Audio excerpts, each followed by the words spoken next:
the perfect tournament with the search option. Find all the details about your chosen tournament and register.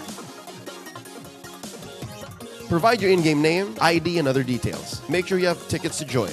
If not, then subscribe to Gig Arena 20 to get 2 tickets. And you're set.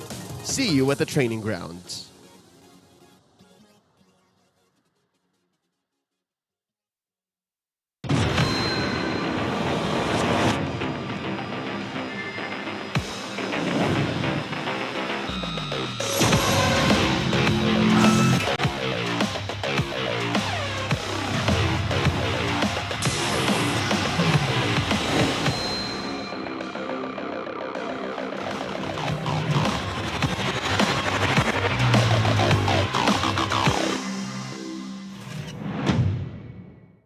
So may one time nangyaring insidente. Ay, di talaga ako makapaniwala kay kasi imagine nagawa niya yun. What? No. Hindi. Wait, what? Really? You know what?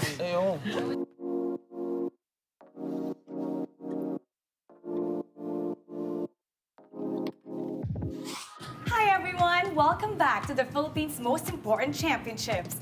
Sa ikalawang episode na ito, babalikan natin ang mga laban sa M2 and M3 World Championships na talagang nagpakita ng lakas ng Pinas sa mundo ng MLBB. Handa na ba kayo sa mga epic throwbacks at kakaibang trivia tungkol sa ating mga paboritong teams and casters? Kaya huwag kayong aalis, simulan na natin! Game! Game. Go! Game. Game! M2 World Championship is so memorable from all of us, but if you could take out one word to describe M2, what would that be, Butters? Shocking, unexpected, somewhere along the lines of that siguro. Shocking and unexpected. Unexpected na lang, sige. Yan. Okay, Para sige. may harapan to. Ano sa'yo? Iconic.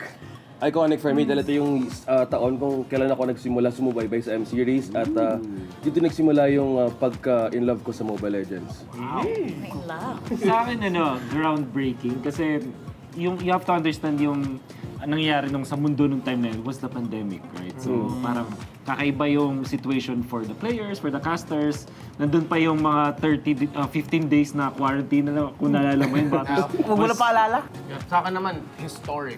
Kasi talaga yung nangyari doon, yun yung pag-umpisa ng PH era, and of course yung context na binigay nila Butters, OSX, and Wolf about the whole thing. Historic talaga. So we're gonna go back to M2. I'm gonna play it right now and actually what's your reaction? Oh, Di ko alam na kailangan palang explain, pre. Sabi one word kasi. okay lang. Natatawa tayo. Kilala ko yung nagkakas. Oo, galing yan eh. Grabe naman. Easy ka pa pala nun. Ito yung Game 7. Game 7. Alam niyo yung story nito, nung araw ng broadcast mismo ng Grand Finals na pinag-usapan namin, papalitan namin yung pangalan sa cast ng casters. So sa presentation, imbes na Rep Tara Blue na, it was Rep TZ, Rob TZ. Pati sana, nabuo sila Fel TZ nung time na to kasi Fel sobrang TZ, naging fan siya nung ano eh. So, kahit sa oo. English broadcasting siya eh. Hanggang ngayon, Lafel TZ pa rin siya. Panis, Doc Ribo, Harit, panis! Yung mga era na ang yung pi- metang sikat pa dito. Ang pinaka naalala ko dito, yung sabi nila lahat na ang daming umiling nung pinili yung Minsitar na yan. Kasi nung panahon na yan, syempre si Minsitar alam naman natin na anti-dash, di ba? Pinili yan nung nag-harit bigla si Ribo. So pinaka-counter talaga kay Ribo yan. Kasi ang sabi pa sa akin ni Ribo dyan, nung bandang dulo na, minsan na nga lang ako mag-harit, nag-Minsitar pa kayo. Eh di talaga siya nag-enjoy dyan kasi may Minsitar nga. Ito, grabe. Ang ganda ng laban. Si Carlo, Ito. Grabe. Grabe naman si ano ba to, Ruby. hyper carry na Claude. By the way, Ruby Didi is a off-laner to, side laner nung time na to. Grak yan na damage build. Tapos ito yung iconic kay Ruby Didi, yung Lunox niya. Ruby Didi. And Baksha was played in the off-lane pa nung mga time na to. Off-lane pa yung tawag natin. Pang counter kay Yusong kasi yan yung panahon na sobrang lakas ng Yusong kasi. How time flies. And then nag-aagawan yung mga teams dito kung makakuha mo yung Brody, tank pa nga yung build-up nung time na yun. Tapos, kaya sobrang lapit ng Burmese Goose. Kasi everybody expected na Indonesia yung parang papalag sa Philippines. Pero sila yung nauna dun sa upper bracket finals. Tapos then, umabot pa nga tayo dito sa Game 7. Nobody expected them. Tapos itong si Ruby Dide yung parang naging bida sa Burmese Goose. Kasi imagine, kaisa-isang player na yung pangalan niya naging verb. Oo. Sa sobrang iconic niya. Ganun na yung naging impact eh. No? So, titignan mo yung lineup nila ngayon, nakikita natin ngayon sa season 13 yun eh. Hindi nga Ano ba yung winning moment? Ito na ba yun? Hindi pa ata. Hindi pa ata eh. Hindi pa. Ay, hindi, ito na. Ito na, Oh, ayan. nalala ko, sinigaw ko yun eh. Kuya Moribo eh. Oh, grabe si Carlo. Grabe, uy, grabe. Dami. Lasty Chow, grabe.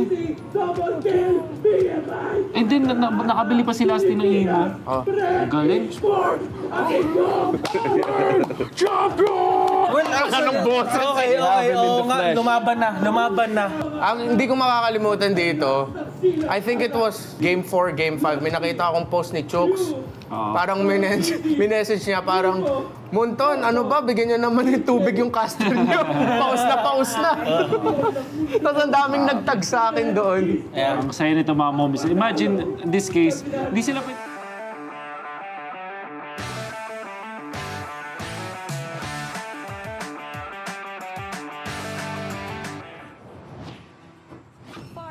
Teka, parang may mali. Bakit dalawa kami mid laner ni Yue? Anong iniisip niya? May plano kaya siya? I-share niya kaya? Uy, bakit ganito siya tumingin? Nagpalit si Haji ng role? Franco. Ayos to ah. Nagpalit si Haji ng role? Sinasabi ko na nga ba? Magaling talaga siyang manlalaro. Dahil parehas kami mid laner, in-adjust niya yung drop namin para makakuha kami ng advantage. Isa kang henyo, Haji. Kapag dalawa kayong players sa isang lane, adjust the drop to your advantage.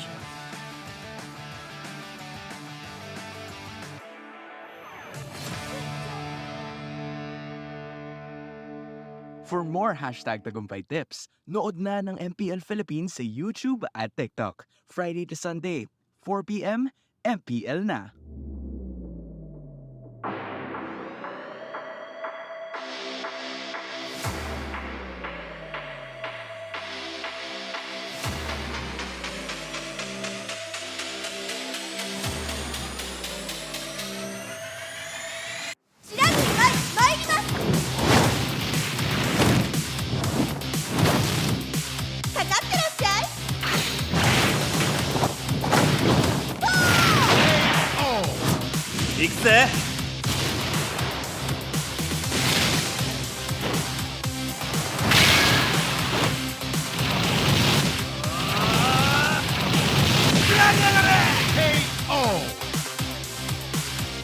맥시가 지가운다요.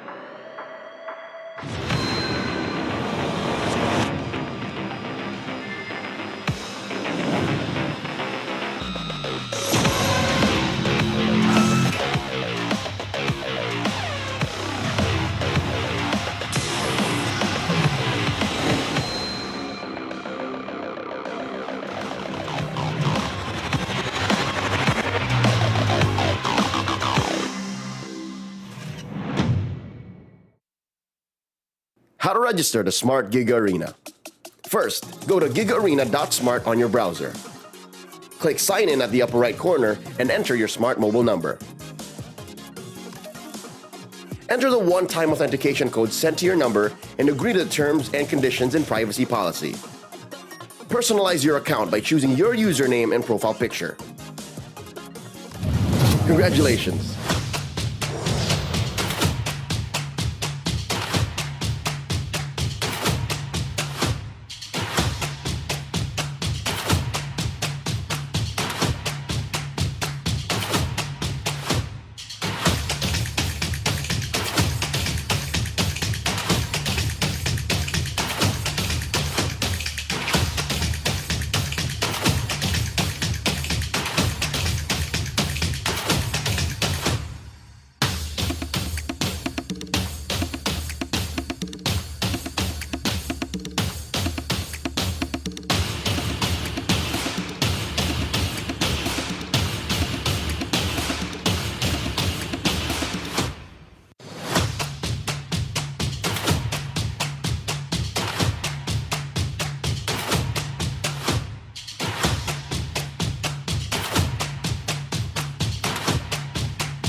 Malakas, Pilipinas, malakas kahit anong lane, we become the monsters. Malakas, Pilipinas, malakas face the golden sun and repping for the 3 stars. Look at us to the top, no ifs, no buts. Winning any game, para to sa PINAS. Di mo matitinag aming boses sa new level. Nasa kalye man o mobile, you know I become a legend. Open fire, we unite, we winners. Built with pressure, like diamonds are made of. Switch na lane na parang gera, HP racing, may reset up. Built na katang buhat ni Hilda, full load SS parang Lyra. Susundan ko ang iyong bakas, kasama patas, tagumpay natin to. Dahil tayo'y malakas, para sa Pinas. Nasa amin ang alas, hindi tuwa atras. Kinikilala sa taas kasi kami ang malakas, para sa Pinas. Nasa amin ang alas, hindi tuwa atras. Kinikilala sa taas, ganito kami sa Pinas. Wow! Hold on. Yeah, malakas ang Pinas. We are lacking every beat, no surrender, no retreat. Pag nagsama-sama, just imagine what we can achieve. Lacking every beat, no surrender, no retreat. Giving 100 all my all, cause we just cannot be defeated. We are unstoppable, immune and invulnerable. Ready ang equipment, lahat frozen, malang crowd control. Pakita ko na jab like pow, east to the southeast. Taas sa matawag, proud and loud, cause every enemy we devour. Susundan ko ang iyong bakas, kasama patas, tagumpay natin to. Dahil tayo'y malakas, para sa Pinas. Nasa amin ang alas, hindi tuwa atras. Kinikilala sa taas kasi kami ang malakas, para sa Pinas. Nasa amin ang alas, hindi tuwa atras. Kinikilala sa taas, ganito kami sa Pinas. Wow!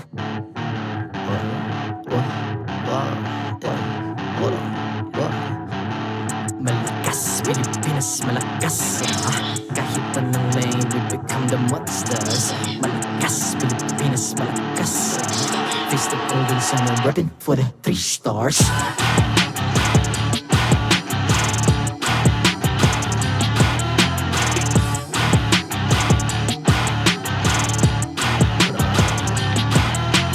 Ang lakas ng Pinas, we unite, be the stars. Ang lakas ng Pinas, we unite, be the stars. Ang lakas ng Pinas, we unite, be the stars. Ang lakas ng Pinas, we the stars. Ang lakas ng Pinas, we unite, we the stars. Ang lakas ng Pinas, we unite, we the stars. Ang lakas ng Pinas, we unite, we the stars. Ang lakas ng Pinas, we the stars.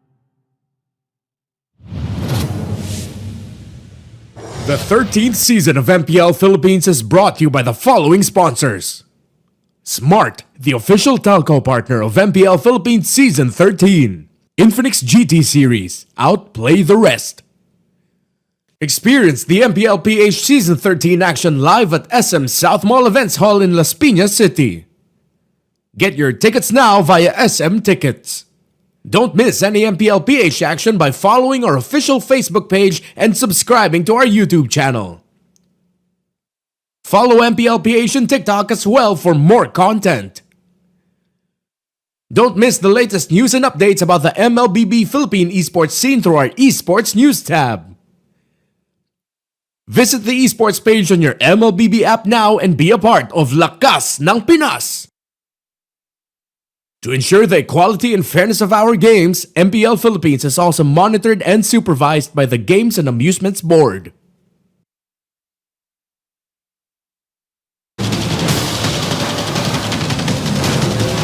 Alakas sa Pinas ay para sa tagumpay!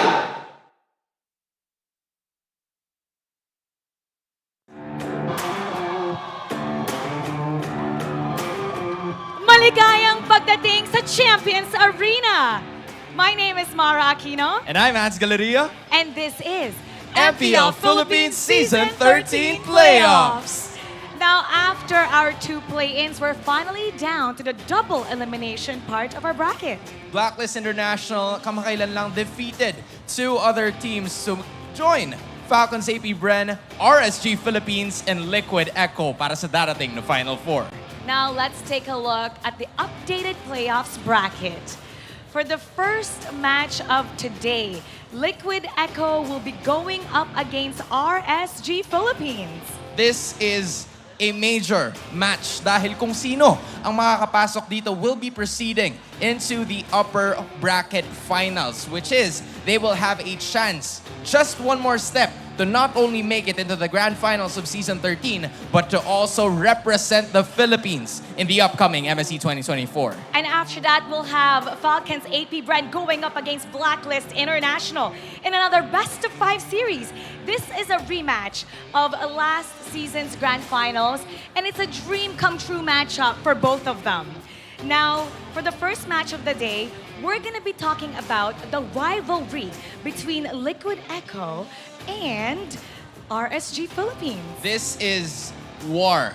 Ever since that's happening nung Season 10 pa lang, there's been so many things happening over there, and the rivalry will continue today. You know, before we move on to the rivalry and dissect the anatomy of our legends, we have a special guest joining us today. All the way from MPL MENA.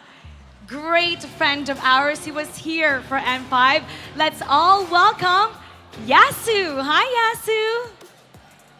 Hi, Mara, and hi, Hans, and also hello, Philippines. I really miss you guys. We miss you as well. You were here for how long? Like almost a month, right? Oh, yeah, I was here in the M5, and also, since I have the opportunity to say that right now, I really want to thank Manila for all the great memories that they have gave me, and the great hospitality and generosity. Do you remember what's your favorite Filipino food? You were here. Any words that you remember? I remember some words. One of them, or like both of them, can actually be used for you guys both, and hopefully it's not a bad word. Maganda, as in pretty, right?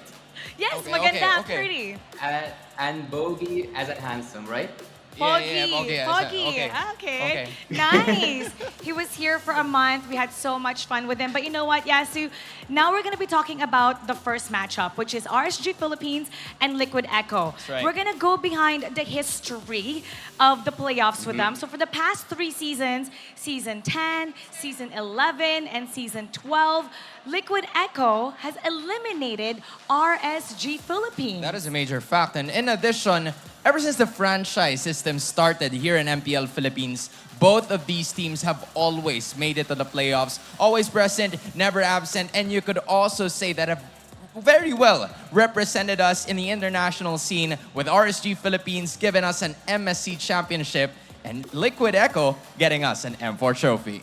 That's right. Now, you know, with RSG Philippines, when they won, Season 9 title. That's they right. represented the Philippines in MSC 2022. I believe that was in Malaysia. And then they won. They did win.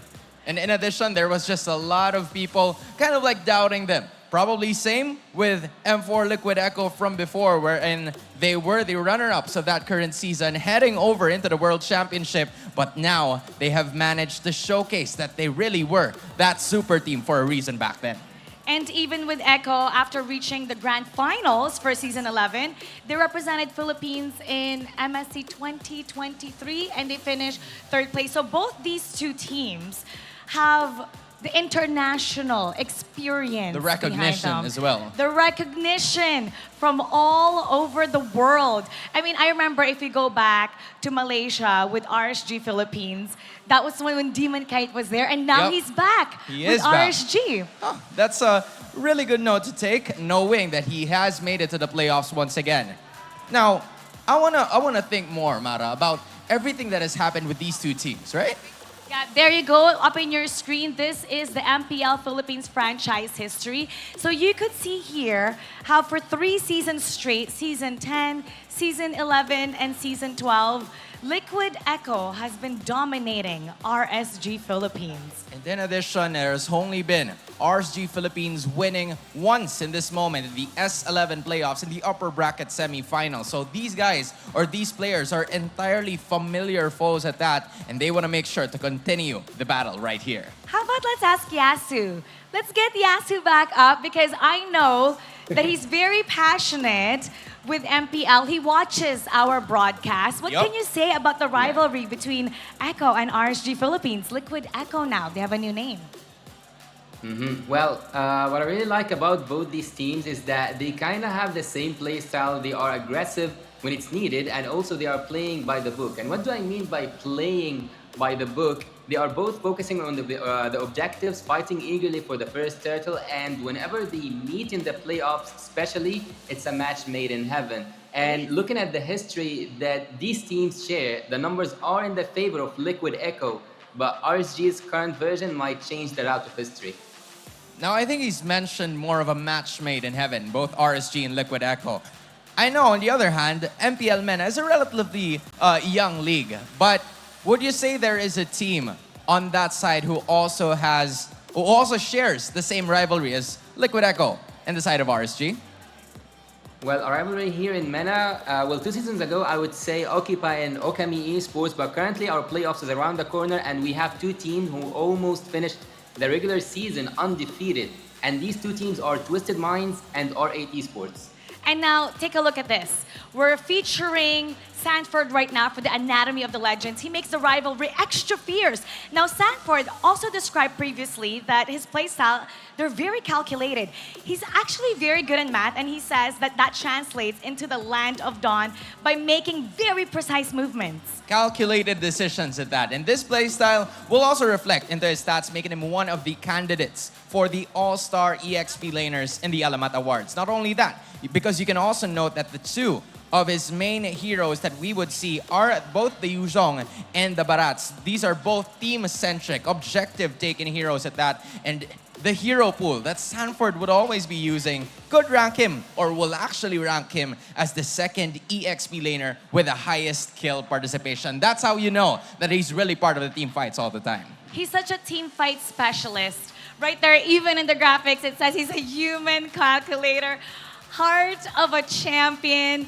You know, I've been told by people from different regions that they actually really look up to Sanford, and he made such a big difference and made an impact.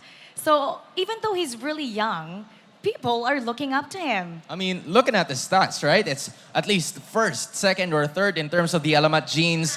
By Alamat genes, we would say that it's more of the stats that happened all throughout the season. And being top 3 for all of that says a lot. And the reason why we're featuring legendary players, because we have the upcoming Hall of Legends coming up. We don't know who's going to win. So in every team, there's somebody that's always a standout. How about let's get Yasu back on camera, because I have a trivia for everybody. Okay. So Sanford, he says he's good in math, so Okay. calculated movements. Yep. You know, Yasu is actually an engineer. Oh, He's really? good in math. That's actually what Yasu, you know, that's what Sanford wanted to take in school. So give us a little bit of perspective. You being good in math, also you tried to be a pro player before. So how does being good in math translate into the game? How does it help you? Well, as an engineer, you almost always see 1 or 2 steps ahead of you, and you have a different scenarios and possibilities going around inside your head. So when it comes to the strategical games, or like the strategical game that we are playing right now, Mobile Legends, as an engineer, you have an advantage, or like you have 1 step ahead of whomever your opponent is, and I think that works perfectly for Sanford. Now, with him being a legend, being a candidate as a legendary MPL player, for you, what makes him a legend? Well, Sanford is one of the players whom you can rely on when you have a team fight, for zoning and also for targeting the backline. The synergy that he has with Sanji especially is something so, let's say, marvelous, or like you can admire that synergy that he has with Sanji, especially because whenever they are playing, especially Kadita and Yuzong, the double Petrify strats, They are doing really great, and as a legend, well, that's a huge word, but it's not huge for Sanford because when you look here at MENA, a lot of the XP laners are looking up to be as Sanford. Okay, so he explained how Sanford plays in his eyes. So I want to know, from your region in MPL MENA, is there someone who kind of plays a similar playstyle, such as Sanford? Would you mind give us a name? Well, I would say Alpho.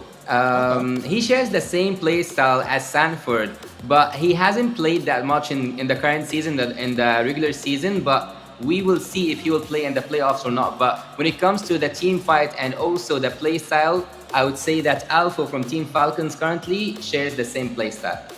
Now let's go to the other side, which is RSG Philippines.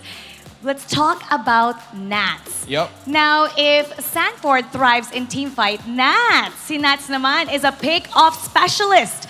His most played heroes, we can see right here, there's Arlot, there's Paquito Benedetta. He shines in 1v1 fights, but also, he's good in team fight. That's why we have been calling him the entertainer, or Nats Entertainment for everybody's familiarity side. Because even though he shines as an individual, his high kill participation and share of damage dealt for RSG made him a well-rounded player and also deserving to be nominated as an all-star EXP laner in the Alamat Awards. So let's get Yasu back up because I'm really curious what makes Nats a legend for him.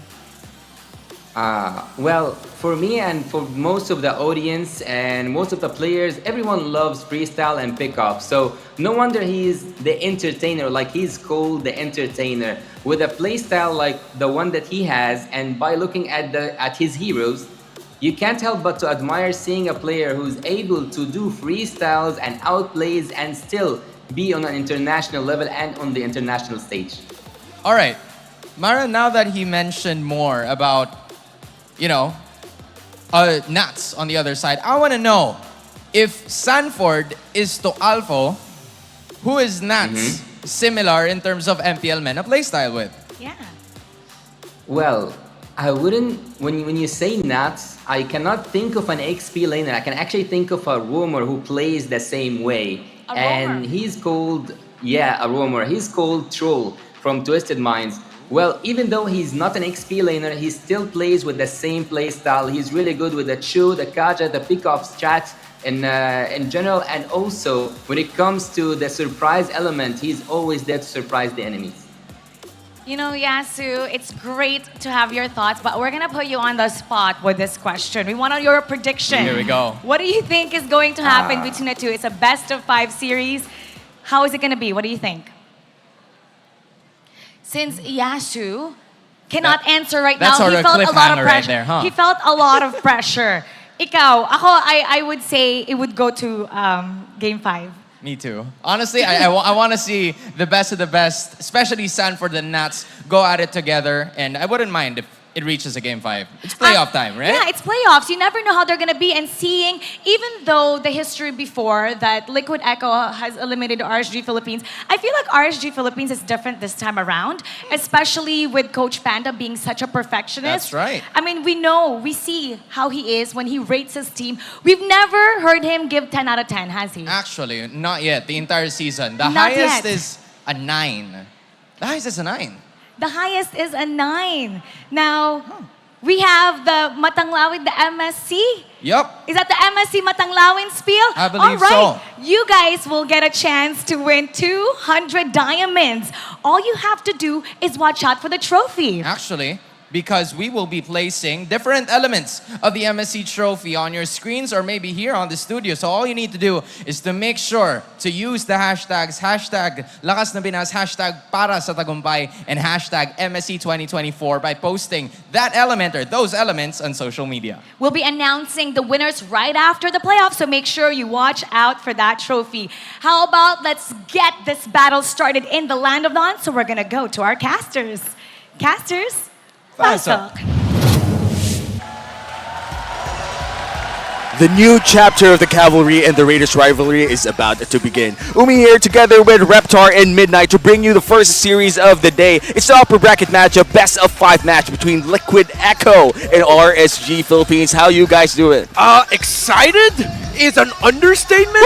I can't believe I'm hearing Liquid Echo and then up against RSG PH. Bro, I've been trying to contain the emotions from my heart. I'm a huge fan of RSG. I'm a huge fan of Echo. I'm a huge fan of Liquid. And to see these 3 names together in one match, oh man, I don't know. I just want to watch. I'm perspiring. The best part here is none of these teams will be eliminated whatever the results is tonight. But of course, it's still going to be tough, mainly because the more you win in this upper bracket match, the more you'll have safety, I would say, in this new bracket system. And it's going to be really tough for both teams.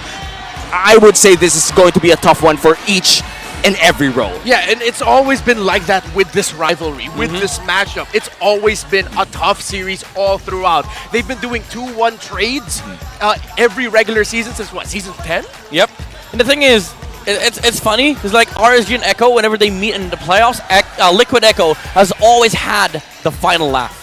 And I think during the regular season, correct me if I'm wrong, it was 4-1 or maybe around 4-2 in terms of the regular season numbers. And that just means that every time that these two teams met, it's Echo, as you said, or this time around, Liquid Echo is the one who always gets the final laugh. And let's see, is right now in this upper bracket matchup, whoever wins this, where will they end up? Like, whoever wins this match, where will they end up? They will end up 1 series win away from flying to Riyadh for the biggest Mobile Legends Bang Bang mid-season cup ever. Wow, come to Saudi, Habibi. It's going to happen, and they're 1 step away if they win this match.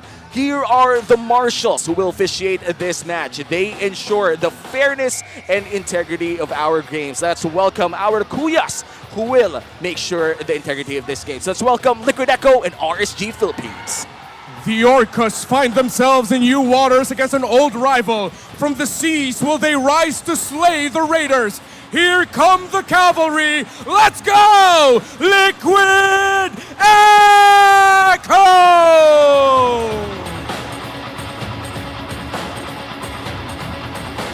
The Lone Raiders stand defiant, louder and prouder against the familiar tide. The Kingslayers look to trample their longtime rivals. It's RSG Philippines!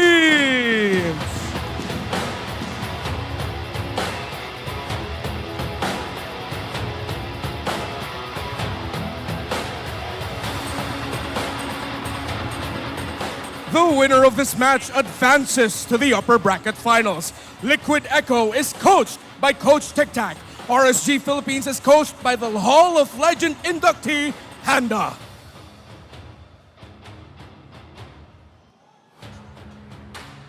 Champions Arena, Team Liquid Echo, RSG Philippines. Welcome to another chapter of this legendary rival.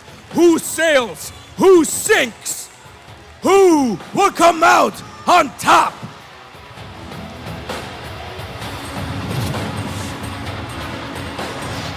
The Champions Arena is energized with the presence of these legends playing right in front of their eyes. And for one of the first times in history, Liquid Echo playing in this venue as well. Let's welcome them. We have Benacuti, Coral TZ, Sanji, Sanford, and JP. Bro, as I've said, I'm a huge fan of Team Liquid Echo now with the starting 5. Benacuti, Carl TZ, Sanji, Sanford, and JP. Oh man, I want to see them hype up. I want to see them perform in this group stage and this is the playoffs because they are up against the MSC team that is RSG. RSG Philippines, Crusade, Demon Kite, Aqua, Nath, Light. You know, RSG PH has a very special place in my heart and I have a lot of respect of them. Other than their achievements, they're the second team ever in MPL PH history to invite me to their championship winning celebration after winning the championship. So RSG PH, y'all have my heart and I have my eyes set on Nath. Look at Nath, look at that stare. Look at that stare, man. And these teams are about to slap it out once again after their last regular season meetup. And this time it's in playoffs. Let's look at the team head-to-head. What can you see here, Midnight? I mean, the contention of the Roger is for sure going to be a heated affair between the drafters and the coaches here. Kusei and BLCK has been stellar on them, but also the jungle matchup. 3 heroes, mind you, very similar between Carl TZ and Demon Kite. Wow, and when we look at the additional stats here, I would say that it's pretty close when we look at the both squads. And honestly, I feel like one of the biggest game changers here would be the mid laners in this matchup. In terms of the picks of what Aqua and Sanji will show up, both of them, Aqua really shines in more of the backline role.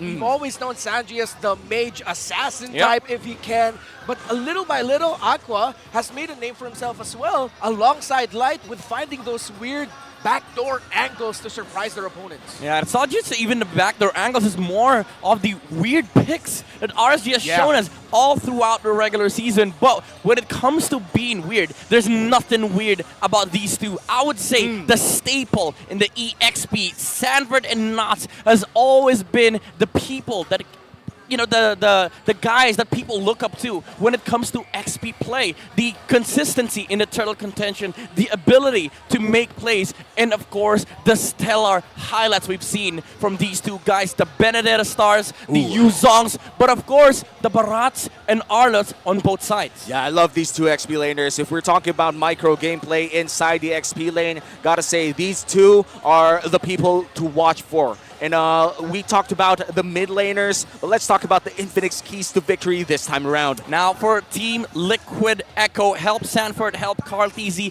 XP again is very, very important when it comes to turtle contention for Liquid Echo. We've seen Yuzong always been using the Black Dragon form from a Sanford to just utilize the zoning capabilities to make sure that they get the retribution from Carl TZ. For RSG, devise a foolproof turtle fight plan. We all know that Liquid Echo is going to be doing the same thing all over again. They need to be able to fight around that. Now, for both sides, don't rely on how much you know each other. This is playoffs. You got to throw whatever you saw in the regular season and make sure that you are prepared to whatever unorthodox picks or unorthodox strategies that each team is going to throw at you. Hey man, 2 weeks is a long time, and for these teams that have stellar coaches right behind them right now, 2 weeks is enough, more than enough time for them to devise new strategies, new heroes to play, and we could even see that this time around, Team Liquid Philippines, or Echo Liquid, right, Liquid Echo rather, is actually going in for the blue side.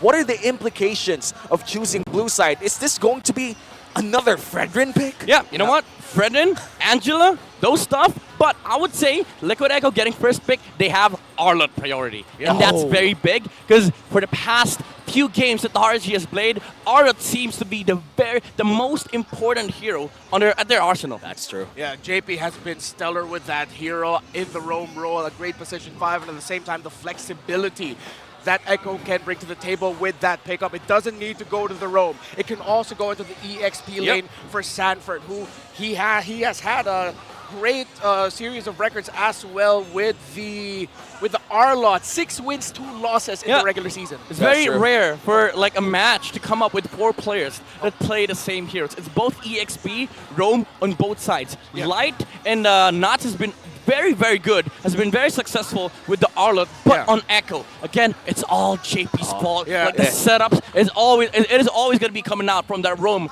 on the side of Liquid Echo. I actually have to correct myself real quick. What? It was the 6-2 record of the Arlot is actually for Nats. It's 3-1 for Sanford, because his 6-1 record is on the Benedetta. Oh, here we go. Look alive, Champions Arena. Game 1 is about to begin between Liquid Echo and RSG Philippines. We talked about the Arlot. This time around, we'll look at the mid lane once again. We have the Vexana, we have the Valentina. Do you guys think that this would be another, let's say, another mirror pick where we could see this these mid laners once again? Yeah, for sure. There you go. Mid laners already removed on the side of Echo. Faramis, Louis, they're both out. But also the Arlot. Team Liquid Echo does not want to deal with the Arlot Knots. And they don't even want to flex it for JP. They just want to get rid of the Arlot and maybe potentially get the Fred in first pick. Fredrin first pick. I would be very surprised if teams now don't really prioritize Fredrin as the first, because we've been seeing some trends, especially later into the season, where teams who have a chance to pick up Fredrin first don't, and they give it up as the first 2 picks for their opponent's red side.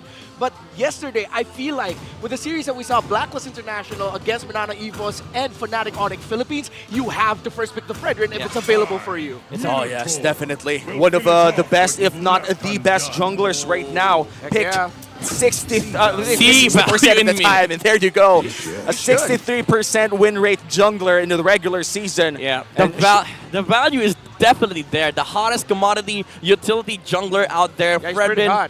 It is going to be on the hands of Carl TZ. Now, usually RSG, they answer the Fredrin with the Baksha and Demon Kite, but this time around, they don't have the Baksha and Promise combo. So they might look into other options like the Barats for Demon Kite, but also do keep in mind that the Barats can be flexed to the EXP.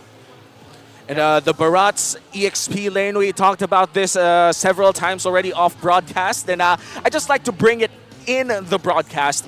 What are the good matchups for these Barat's XP laners if ever we do see them? I mean, nothing. He's that good of an XP.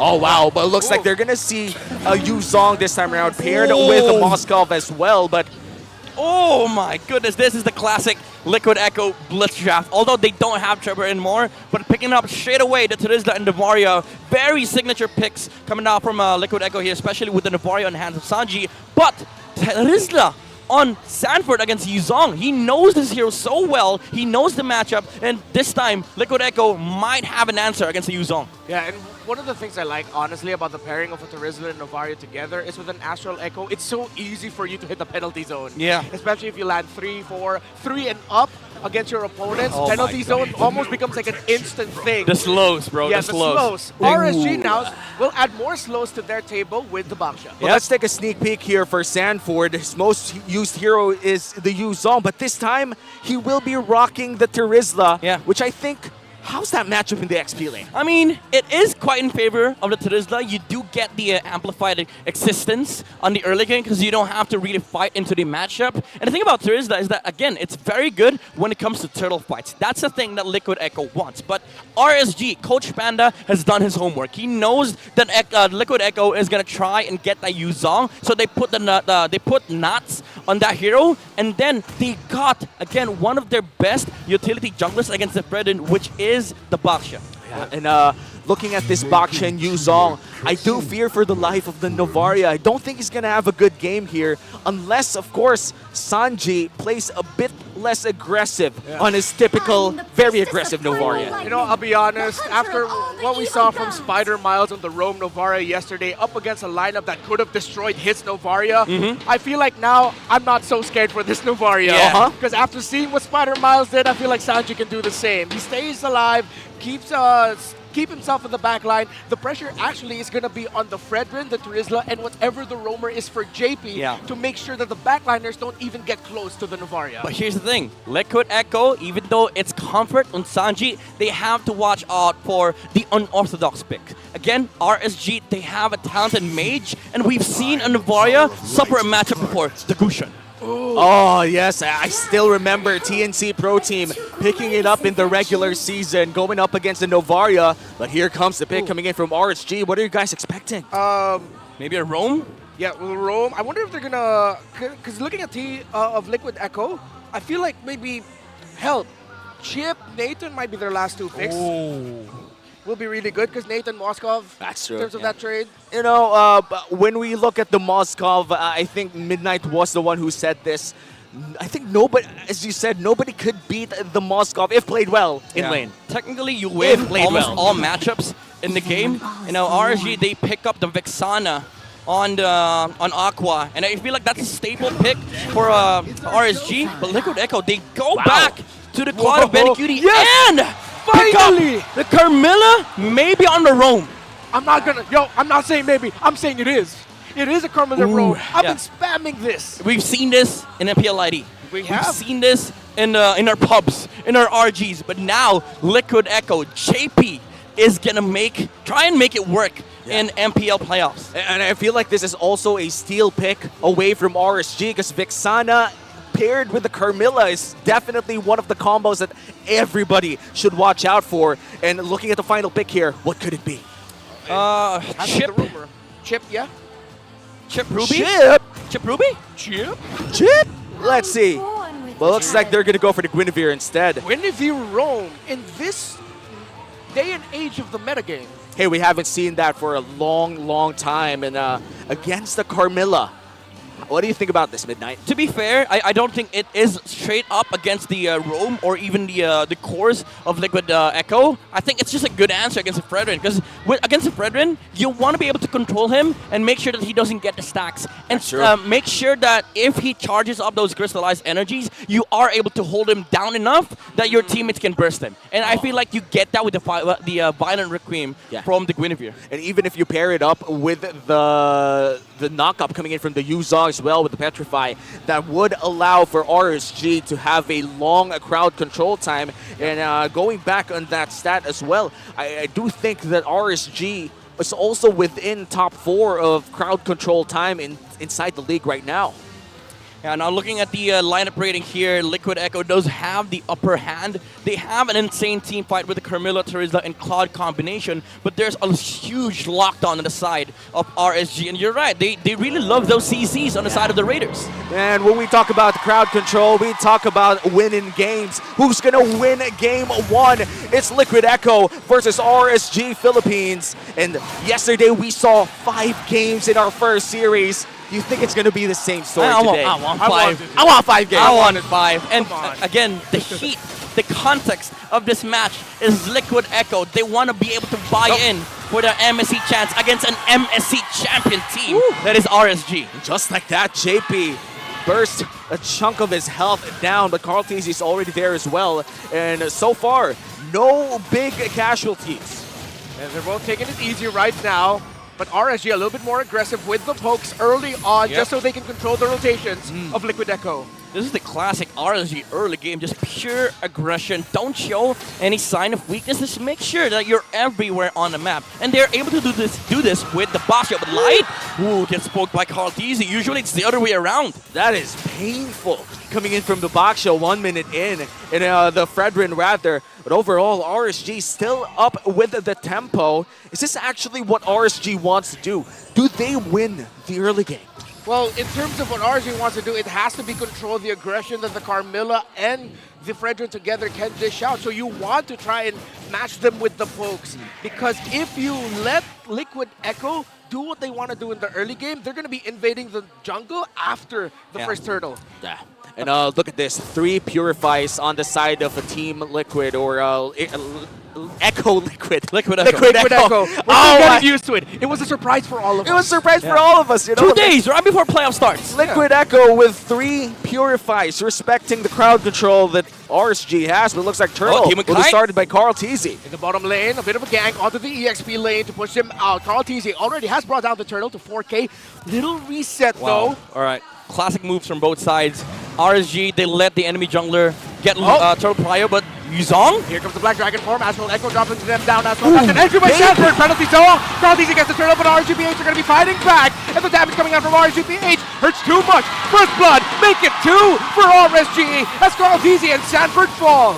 Liquid Echo losing 2, and Turtle secured though. Who wins that trade? I mean, for sure, RSG, they're going to be definitely happy with what they got. Even though they lost Turtle, it was because the jump from Sanford was there with the penalty zone, but they got 2 heroes, and that's the power of the Baksha. The ability to turn these losing fights, they're still going to be able to get pickoffs right after the Turtle dies. And look at the bravery coming in here for Benny Cutie. A 2v1 scenario, putting an aggressive BMI instead. I could never. My nerves would die. Same, dude. It was like, I am not that type of Claude player that can use Blazing Duet to clear waves and poke that early on. I'm saving that up until I have 3 items. Same, dude. I'm a 3-item believer. I'm a power spike abuser. Yeah, he only has a swift crossbow and he did that. I mean, that's Benny. Come on. That's Benny. It's Benny. And that's just experience, you know. That's a world champion right there. World champion gold laner as well. But for RSG, even if they're up against world champions, they are former world champions themselves. One MSC title, and RSG ahead by 1,000 in this matchup. Is this expected? Are we expecting RSG to ramp up the early game? Oh, Light actually entry with a spatial migration. That's going to be JB with a burst of blood. Light going to be taking damage, but he survives. And look at the Eternal Guard by Aqua. Cartesian is taking a lot of damage. He doesn't have the ultimate anymore, and he goes back. I mean, RSG, again, aggression is the name of their game. This is the task force. No way. Spear of Destruction, is he going to go in? Nah. All right. And they, dude, the control, the macro, and the ability of the box shot to keep this going. Oh, no! He tried to hold, but he's not going to fall. RSG back off as Liquid Echo will bite back and defend the tower up top. Let's talk about aggression here. RSG is doing this non-stop. They're going in 3 men at a time. But looks like Liquid will be starting once again the second turtle of the game. Liquid Echo, can they secure this for free? Yep, I think Liquid Echo does take the turtle for free. RSG, they were in no shape to contest that turtle. And I mean, in a macro sense, it's right for RSG to just give it away. Because if you fight and then you lose against Liquid Echo, that's momentum being taken away. But RSG, again, with this kind of lineup, the prioritization on the box shot and the matchup preference, it does make sense that they are able to do this with these set of heroes. Light has just been jumping all over, dude. Yeah, he's not shy with it. I mean, there were 3 members of RSG PH there. If they got the jump, it would have been a go. But it looks like this is a go for Liquid Echo. Astral Echo finds them. Carl Teasy. Wow! Using the Spear of Destruction to get behind Carl and then be able to blink away. My goodness, the dodge. The micro mechanics of these guys. I could never have thought a defensive Spear of Destruction would have worked out. But you know, how do you even call it Spear of Destruction if you use it to protect yourself, you know? It's Spear of Protection. It's Spear of Protection at this point, but RSG... It's the SOP. I can't wrap my the head SOP. around it. Wrapping my head around it is not an option at this point because we have 3 people wrapping around Nats, and there is the option for Black Dragon form, but it's not using it just yet! Oh, but in the bottom lane is actually a big wraparound onto Sanford. Are they going to be able to find Nats? No, he used the Black Dragon form to send the members of Liquid Echo back. They try to poke him down, but Aqua is here to help. 4-man rotation by Liquid Echo up top will not lead to anything. JP? Big win for RG, the bottom lane, but Liquid Echo are continuing this out. Wow! Curse of Blood, the taunt, the damage. Aqua falls, there goes the Vixana. Nas is trying to survive in the bottom, under the tower. But he falls down, but he's able to free hit. Demon Kite gets spotted out by Carl Teasy, and they're going to be chasing after this box shot. Carl Teasy, taunted, damage. Can he hold? He does not. And just like that, Liquid Echo trims the lead from 800 to none. The decision of Liquid Echo to go for that swap and the punishment, they saw that there were 2 heroes on the bottom lane. Even though Sanford died, they knew that it was always going to be 3v4, 3v5 max at top lane, and they are going to be favoring that trade. And again, the commitment. They dove that tower, disrespecting the Yuzong and the Vexana. Oh, yeah.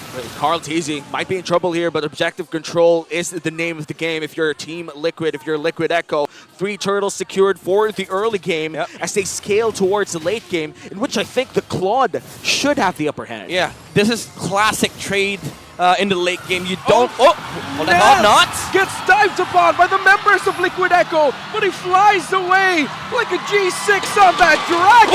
Almost gets hit by the Star Shatter, but Nas survives. You know what they say, if you can't reach a dragon, aim for the stars! TC! Full-on combo by RSG! Sanford goes in with the penalty zone, but doesn't actually connect that much. Carl TC falls. RSG PH are going to be fighting back. Team Liquid Echo is trying to escape. Sanford will get taken down. Great rotational read by the Raiders. And the Raiders fight fire with fire. The aggression coming in from Liquid Echo just is answered by the Raiders with aggression of their own. Yeah, this is why people love watching Liquid Echo against RSG. It's always a back-to-back affair. Somebody will always be able to win the trade, but somebody is always going to be able to go for the punish. You can never know who's winning these trades. Yeah, not gonna lie, this fight right now is making me wet with perspiration. 2 teams that have really made a name for themselves with water themes, a King of Sea, a former Orca. Now with Liquid. You know, if you're now we're Liquid, still wet, but you know, if we're wet of perspiration, we're also high in inspiration because Benecutie, Aqua! look at the damage, baby! Okay, the stun left Star Shatter takes down the Vixana. Oh man, this game is just Oh, it's not stopping! Purify. I love what I'm seeing. There's Curse of blood gets to Girl Teasy. Goes in Sanford penalty zone. There's the Appraiser's wrap. Demon Guy still holding on. That's able to deal a bit of damage, but the Baksha will fall at the hands of Liquid Echo. Crucial pickoff on Demon Kite. The Lord is started by Team Liquid. Come on. Usually, whenever we see teams win mid-game fights, they just snowball. RSG just won a fight. Liquid Echo, they didn't care. They were like, all right, no Moscow, 5v4. And then they won that.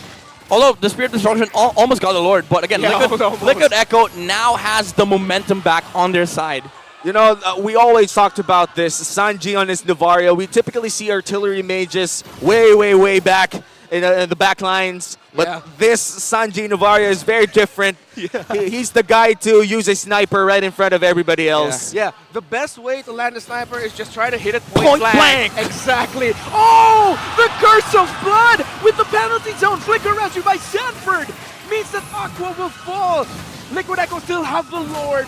They're taking this in a more calculated route. They find Nats. He will fall. He will not. Or will he? He flies out. He survives. Easy. Take a lot of damage. Are they actually going to be focusing on the base right now? It's still 10 minutes in. It looks like they have to go back. Liquid Echo dominating RSG Philippines out of nowhere. This is Liquid Echo coming into this matchup really prepared. That there is the pickup, the initiations, the jump, the snipes coming out from Sanji. It's also the draft preparation, but also the comfort on the side of Liquid Echo. Benny Cutie on this squad has been amazing all throughout these macro engages. The ability of Liquid Echo to be able to make sure that the Claude is farming up while they're keeping the pressure against RSG. Yeah, and now it's a 5,000 gold lead for Liquid Echo. Largest gold lead so far in this 10-minute game. And after a few plays, after a couple of jabs coming in from RSG, the power punches coming in from Liquid Echo has just been going through and through. Now with this 5K gold lead, you guys think that the next Lord fight, could RSG fight that, or should they just concede that Lord? I guess they have to poke it out first, right? If they can get someone Prod and down, poke. and then if they can get a build an advantage for themselves, then they go. But if it's really like a 50-50 and you don't know, I wouldn't take that if I'm RSG. And the problem is right now, Liquid Echo, they have the priority when it comes to vision and also pokes because of the Navaria from Sanji. So even if RSG wants to contest, they really have to check a lot of boxes here, wait the Lord out, maybe force a team fight if Liquid Echo is not ready, but that's not going to happen. Liquid Echo is not letting any holes through their game plan. No side lane deaths. All of them are grouping up in mid. It's very important for Liquid Echo right now to stay together. Yeah, and RSG, they're also staying together. In fact, they're just eating up the waves together as well. The base is getting smaller and smaller. They gotta extend the space that they have. Maybe a few galvanized steel squares and eco-friendly wood veneers, but not this time around because this is still a 5K gold lead. Yeah, the economy for Liquid PH, for Liquid Echo, and of course the macro as well, pushing the opposite side of the Lord right before it spawns. They check all the conditions here for Liquid Echo to be able to take this Lord for free. And now the Lord started as well by Liquid Echo, but are they going to continue this or are they just going to bait it out? Yeah, they're going to be continuing. Oh, that's a spear. That's big. Are they actually going to try to spear. enter? Yeah. Will they try? Nah, they won't. It's big info. Yeah. Still, it's just like planting a drone camera, you know, just sending it out there. Yeah. Oh, they got the Lord. Haha. Here's the info. Upload We tried. it. Oh, Carl. Like and subscribe. Like and subscribe. Light gets stunned. He goes back and calls with the spam. RSG Philippines were doing this earlier, but RSG PH is showing, okay, go ahead, spam, we'll spam back. We know we're losing, we don't care. I mean, Demon Kite and Carl TZ has been duking it out for years now. And I'd like to believe these two people are friends IRL, but looks like it's heating up in the battlefield right now. This might be the endgame push. All right. There goes the Astral Echo Light, brought down really low. That's the stuns. He's immune. Is he going to be able to escape? Yes, he will. Immobilize onto Demon Kite. And the entry by Sanford, penalty zone. Demon Kite will fall down. Liquid Echo have built an advantage for themselves. Aqua with a Petrify entry. And a blazing duet by Benny Cutie means Team Liquid Echo will take game number 1. And Liquid Echo secures their first win under their new organization name. Clean, decisive precise. That's the mode of operation here for Liquid Echo. And one thing is for sure, they're not scared fighting against a very aggressive team that is RSG. They keep on making plays. The signature of the old Orcas now turned to Cavalry, the Express coming out from Liquid Echo. Gotta miss the Echo Express, but we're not missing it anytime soon because we just witnessed a very quick game. I think the average game time for both squads here would be 16 to 17 minutes, but that ended around less than 15. What a statement win coming in from Liquid Echo. Not gonna lie, they might be liquid, but that game was solid. It really was. Yeah, they really gassed up the tempo over there, right? Yeah. They did. I had to make that joke somewhere. Now you gotta include Plasma wherever, but that's really hard, you know? That's like the fourth state of matter, right? That's true. Okay, I'm glad I still remember it. I failed science multiple times. I failed science too, bro. Nice. Now look at us. Look at where we are. Look at us where we are, you know? Making science jokes on broadcast. On broadcast. That's the reason why we learned it. Shout out to my grade school science teacher who doesn't remember me. I don't remember. You never know. You never know. Might be watching. She might be, you know?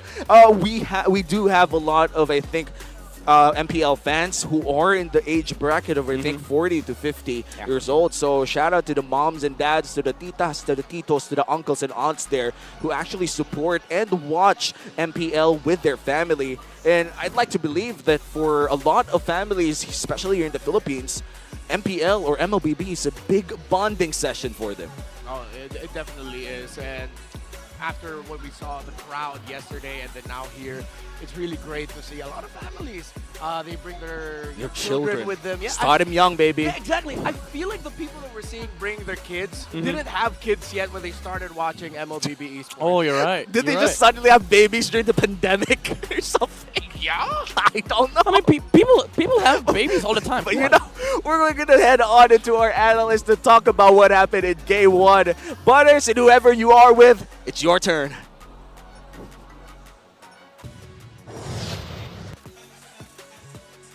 Ako nga pala si Butters, nagbabalik dito sa MPL Philippines. Kasama ko ngayon si Coach Dap ng Smart Omega Neos from MDL. And what a game coming out from Liquid Echo. Masasabi ko pa ba na ang solid ng Liquid Echo? Parang hindi na tama no? Parang they're just performing to their standard. Standard na nila yun. Standard na nila yun.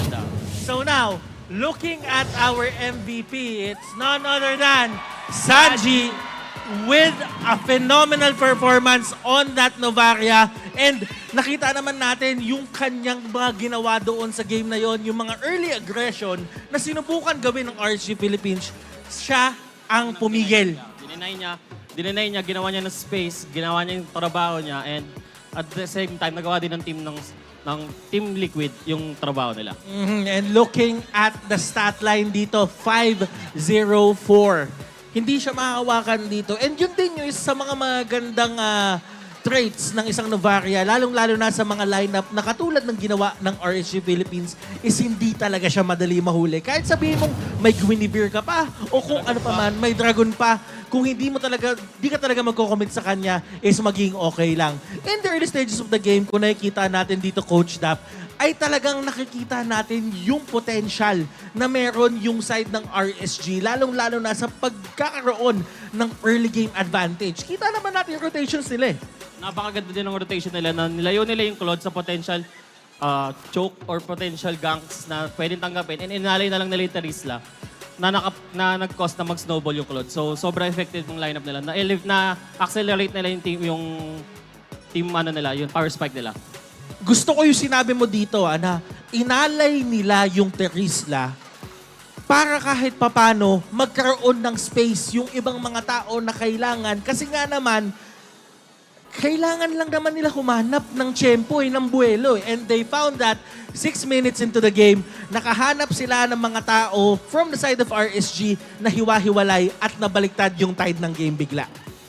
And now, kung titignan natin, for the side of Team Liquid Echo, ay unti-unti na rin silang nagko-collapse doon sa may base ng kalaban. And as we've seen, ay talagang isa ito sa mga, sabihin na lang natin, gamay na gamay din ng side ng Team Liquid Echo yung ganitong mga lineup. Kasi kung susumahin, kung titignan mo yung lineup ng RSG, parang ito yung mga ginagawa nila eh.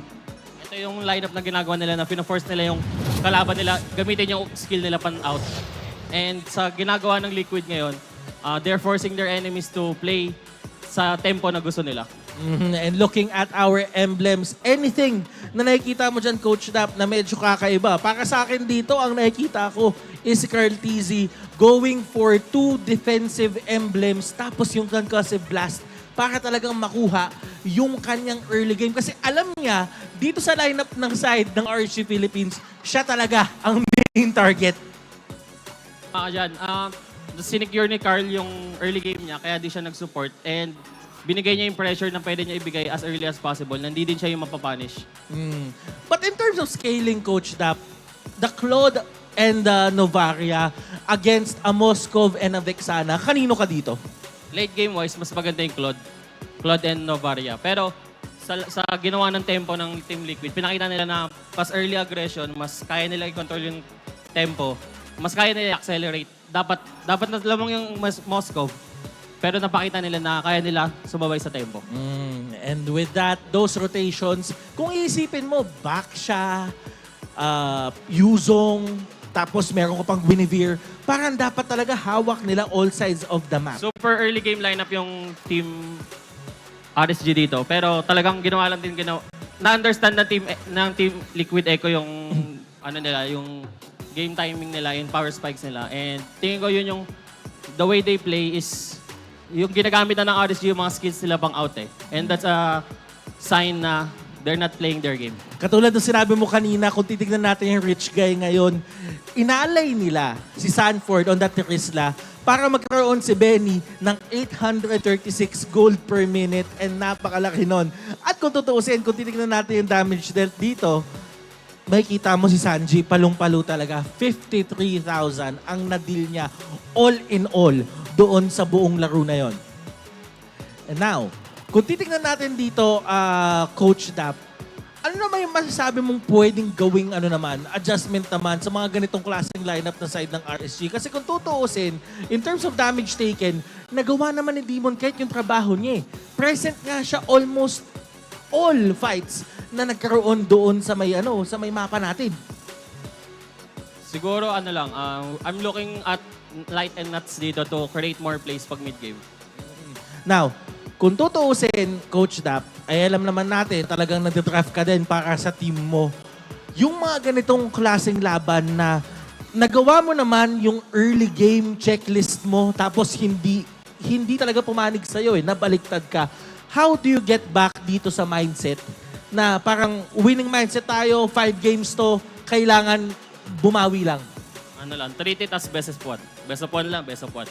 So, ibig sabihin, one step at a time. One game at a time, best of one lang. So, ganun pala yun. And guys, kung tutuusin, tingin ko ganun naman din talaga lahat dapat dito. This is not only just a race, but this is a marathon. At kung tutuusin, hindi nga dapat nagmamadali kasi there is an ample amount of time for you guys to formulate at makapag-adjust. Tama, Coach Dap? Tama. Tama, yan. So, a bit of trivia lang kasi nakausap ko din tong side ng Team Liquid Echo before the MPL Playoffs at meron silang sinabi sa akin. According to Sanford dito, mas gusto daw nila dito yung second place na nakuha nila ng regular season kasi daw, mas naaral na daw nila yung kalaban nila at nakita naman natin doon sa pacing ng draft na kung nakita natin yung draft, dire-diretso yung pili. Alam na alam nila kung ano na yung gagawin nila. So now, for game number 2, anything that you want to say or any final thoughts for game number 1? Wala na. Excited na ako for game number 2 and good luck sa both teams.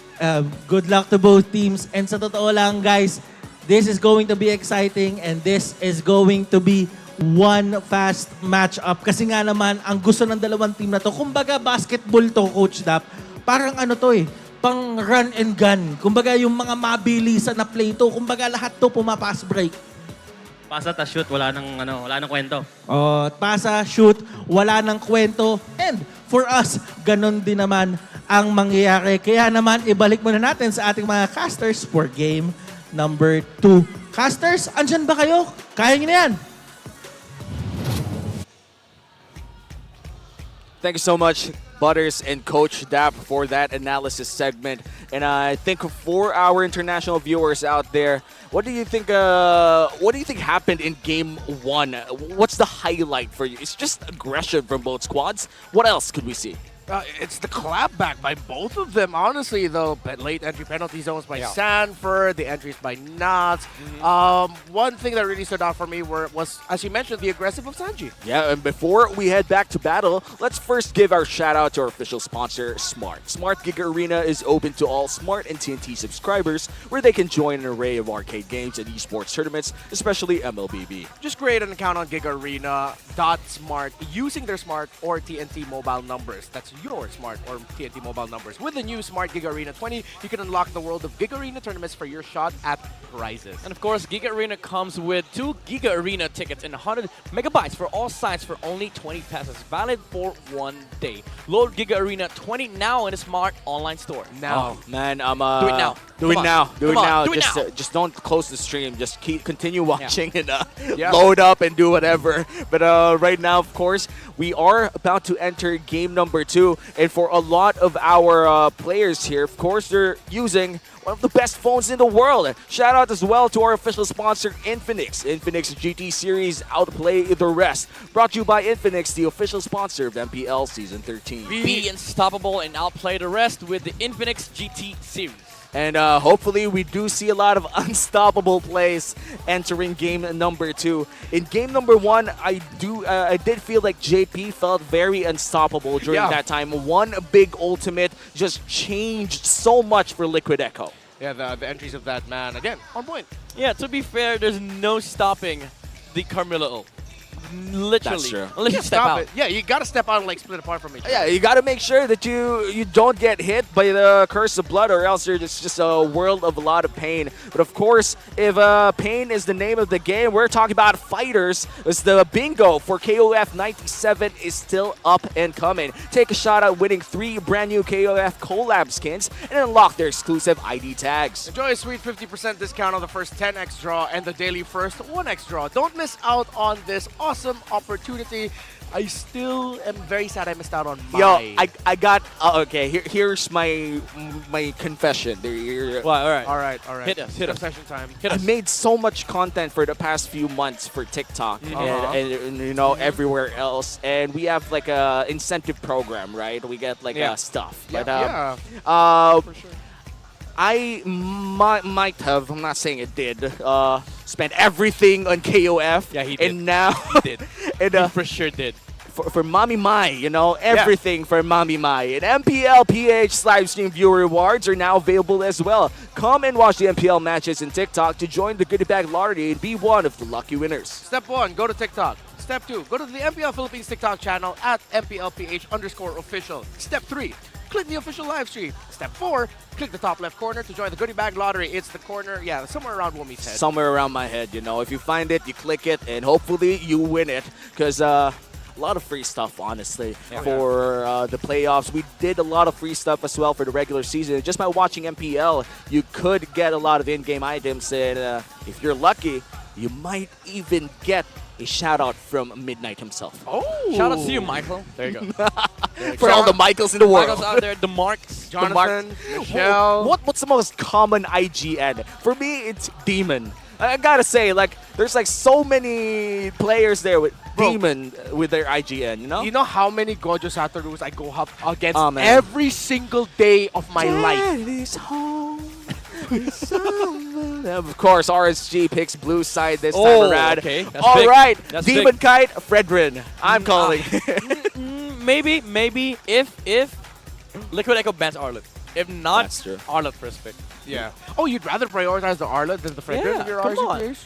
Dude, Nuts went on a winning streak with the Arlet. 5 series straight. Wow. He won his games on the Arlet. After people started banning the Arlet, RSG started losing games. Oh, wow. They just never... Oh, yeah, that's true. That sends a message. Like, when Arlet actually was introduced in the game. I think it was so game-changing back when the Ultimate didn't even have animation back then. It didn't have a delay. There's 0.2 second delay. This time it was instant in general, you know? First guy that utilized it too, Nuts. Yeah, Nuts and Edward. I feel like it was always between them. But this time, I would say if it's the Benedetta, it would be 50-50 between Edward and Nuts.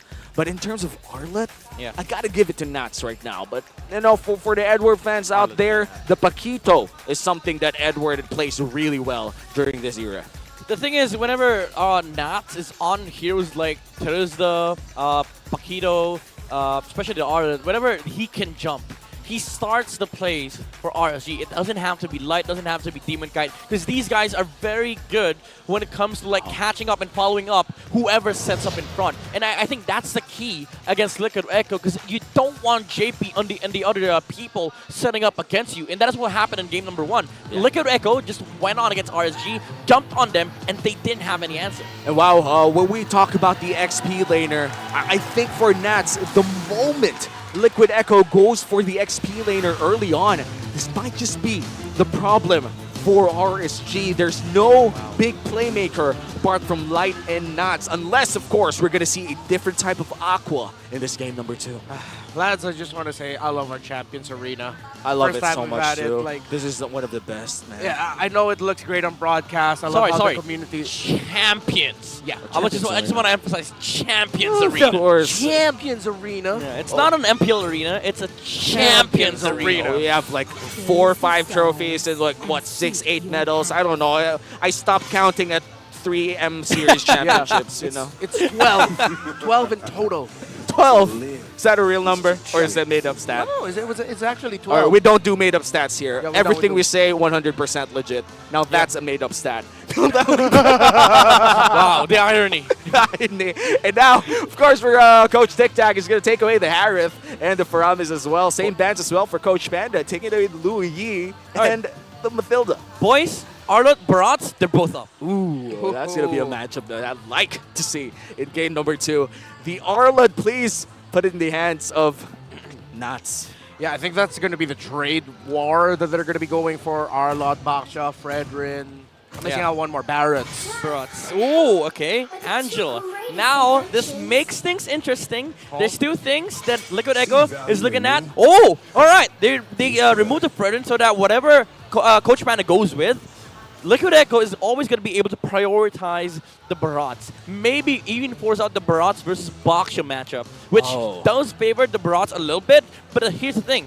If they force RSG on the Arlot and Baksha, they might be able to set up heroes for Sanford and also Sanji on both EXP in the mid. Yeah, it's almost, it feels like Liquid Echo is daring RSG to pick up the Arlot. It's like Coach Tic Tac is already whispering in Panda's ear, hopefully in English, saying that pick Arlot. Pick Arlot, baby. Pick Arlot, come on.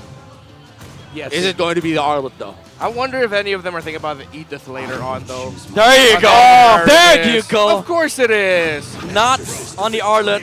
And they get, oh my goodness, Yuzong on Sanford.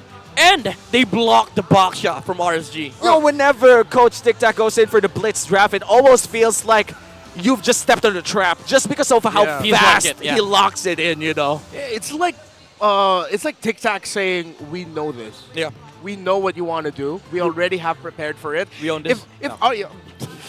Those are our brothers and sisters in MPL Indonesia. That's true. Shout out to the Bahasa stream, by the way, for the Indonesians who would like to watch MPL Philippines playoffs on their native language. We have a Bahasa stream as well this time around. But what's going to be the reply here? Claude's open. The Claude? Claude Barats? Oh, never mind. Oh, all he sees a lot of praise. All right. It's going to be the Roger. Finally, someone picked up the Roger.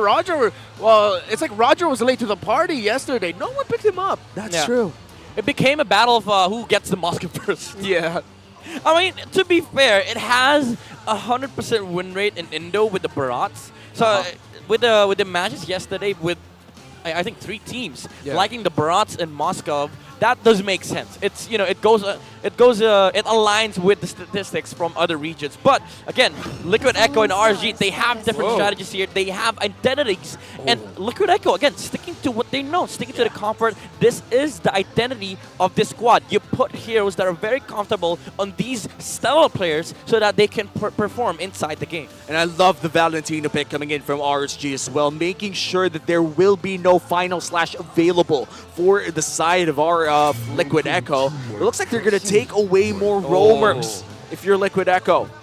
Game plan for Liquid Echo, second phase, because if you go to if browse the history, the draft history of RSG, Light has always been on the second phase. Now this Grok, they did the same thing on game number 1. If they remove the Edith once again on the side of RSG, Light might be forced to once again go back to the Rubies, the Chos, even the Guinevere Roam. That's why maybe the reason why we saw it game number 1, because they had nothing on the Roam. They have no option, and that's what they do. Grok, Edith is now taken off the table. RSG, they have to go back to the Guinevere and the Rubies. I like how we just both went. Yeah, we just like groaning from time to time, especially when we are waiting for the last ban. And no, I thought it was an acknowledgement also of what Midnight said of like, wow, Light's getting pinched again. Yeah, and if Liquid Echo pick up the roamer in the next pick, then Light has gotten pinched again. Bro, JP Minnow is coming, I think. Yeah, the Minotaur coming in from JP, one of the most effective pickups that they've used in the regular season. I would say Liquid Echo would be really happy to take that pickup. All right, Knots is on the Arlet once again. Looking at the stats, 75% win rate. Oh, RSG, they took the bait. They removed the Minnow. There's a good chance JP gets the Ruby here. Yeah. Unless... But with the Valentina there, I wouldn't want to pick up the Ruby as much. Even though, yes, Trent say go for that. Maybe it could be something else. They could go back to the Carmilla if they want to give the Curse of Blood to the Valentina. Yeah, especially with the Yuzong too. Like, it's a good combo with the Petrify and the knockup. RSG though, like, there's a good chance they flex this Arut into Rome and then pick up a Benedetta for Knots, because it is a good matchup against a Yuzong. You know what? With all those heroes that you mentioned, I wonder if Liquid Echo would consider being one of the first teams, because I can't remember if anyone actually picked it up. No, yeah, it has been picked up. I'm saying Kufra. Oh, I miss Kufra. The last time that I saw Kufra was in the hands of Chak Mamba himself, but looks like they're going to go for Florin instead. And what is that reaction, brother? No, I'm just like, it's surprising to me. I mean, it's a Florian with Boxia. I think they just want to be able to sustain the damage output of the Roger. Because the thing about Roger is that he likes playing into team fights with maybe 3 to 4 heroes with low HP. Yeah. Florian solves that. Because like if you go in, you smell somebody, he just presses blue. And then they can reset and then go for the team fights once again. No, but my problem with this, brother, man, There's a Val on the other side. Yeah, exactly. With all of the bans of Liquid Echo, I thought they wanted to pick up a Roman mid-tandem that can actually control the middle. But then with Florin and Novaria, they'll be trying to control with pokes. Yeah. A punch for a punch. All right. Oh, there you go. The barrage. Wow. That's a lot of crowd control coming in from RSG, similar to what they showed in game number 1. So this is going to be a crucial pickup. The Moskov, I think, is still open to take, but would you actually play Moskov in this type of lineup? I mean, this Barat, Paquito, and Roger, I think you want a very mobile gold laner. Moskov is mobile enough, but I think you want to be able to split push as well. Claude is up there, but also in terms of like team fighting against RSG, you also want sheer shred, which Nathan and carry allows you to do. That's it. So they do go for the carry. Remar was already dancing here. He knew that the carry pick was coming. The shred was what they needed, and it's also a good matchup against the Barats. Yeah, and it's also the best pick for Benny Cutie this season. 7 wins, 1 loss. One of the best comfort picks here for Benny Cutie. And when we look at the Barats versus carry matchup, as Midnight said, this is the actual direct counter where you kind of just want to shred these tanks. And if we look at the tanks as well on the side of RSG, there's a lot of people to shred if you're the carry. Yeah, I just want to point out that maybe the reason why Liquid Echo didn't want to go for the anti-light strategy was because of the fact that they recognized that Light might be able to flex that Arlet into rope, which they did. So I think they really just wanted to prioritize the overall composition. But it looks good. It looks good from the side of Liquid Echo, because that now RSG, they have damage, they have crowd control, but it's not reliable enough against the carry, which I think why the Claude and carry worked in their lineup. Now you add more sustain and heal to that. You just amplify the presence of this carry with the heals. Oh, and now we are going to enter game number 2 between Liquid Echo and RSG Philippines. Will it be the match point for the side of Liquid Echo, or will RSG ensure the game number 4? We're about to know. And speaking of the early game, are we actually going to see RSG once again go for the same aggressive maneuver, or do they have to simmer it down a bit notch? Now, don't simmer, man. Let it boil. And BLCK getting boiled in the bottom lane right now, but he's going to be able to survive. He's not going to miss out on any carts, though, it feels like. Yeah, but Liquid Echo, they did get the carry. It's an overall good idea, but they do play it into a losing matchup. Carry, I'm going to be honest, carry sucks against Roger.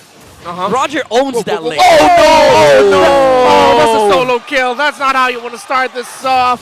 Sanford solo kills Nats in the EXP lane. We rarely get to see that happen, and when it happens, it's big. That is so big. They might lose out on the level 4 as well from Knots. This is why they would have wanted the Benedetta. At the very least, I think it's a better matchup because Paquito, you're quite susceptible to the Petrify of the Yuzong. Yeah, and for Paquito especially, the laning phase is such an important time if you're the Paquito. Gaining the advantage early on, having access to that early Fury Hammer could have been it if you're Nats, but suffering that early death means he will not be able to get that burst damage up online by the first turtle fight. Yeah, unless they try to force it, but at this point, yeah, they gotta take it easy now.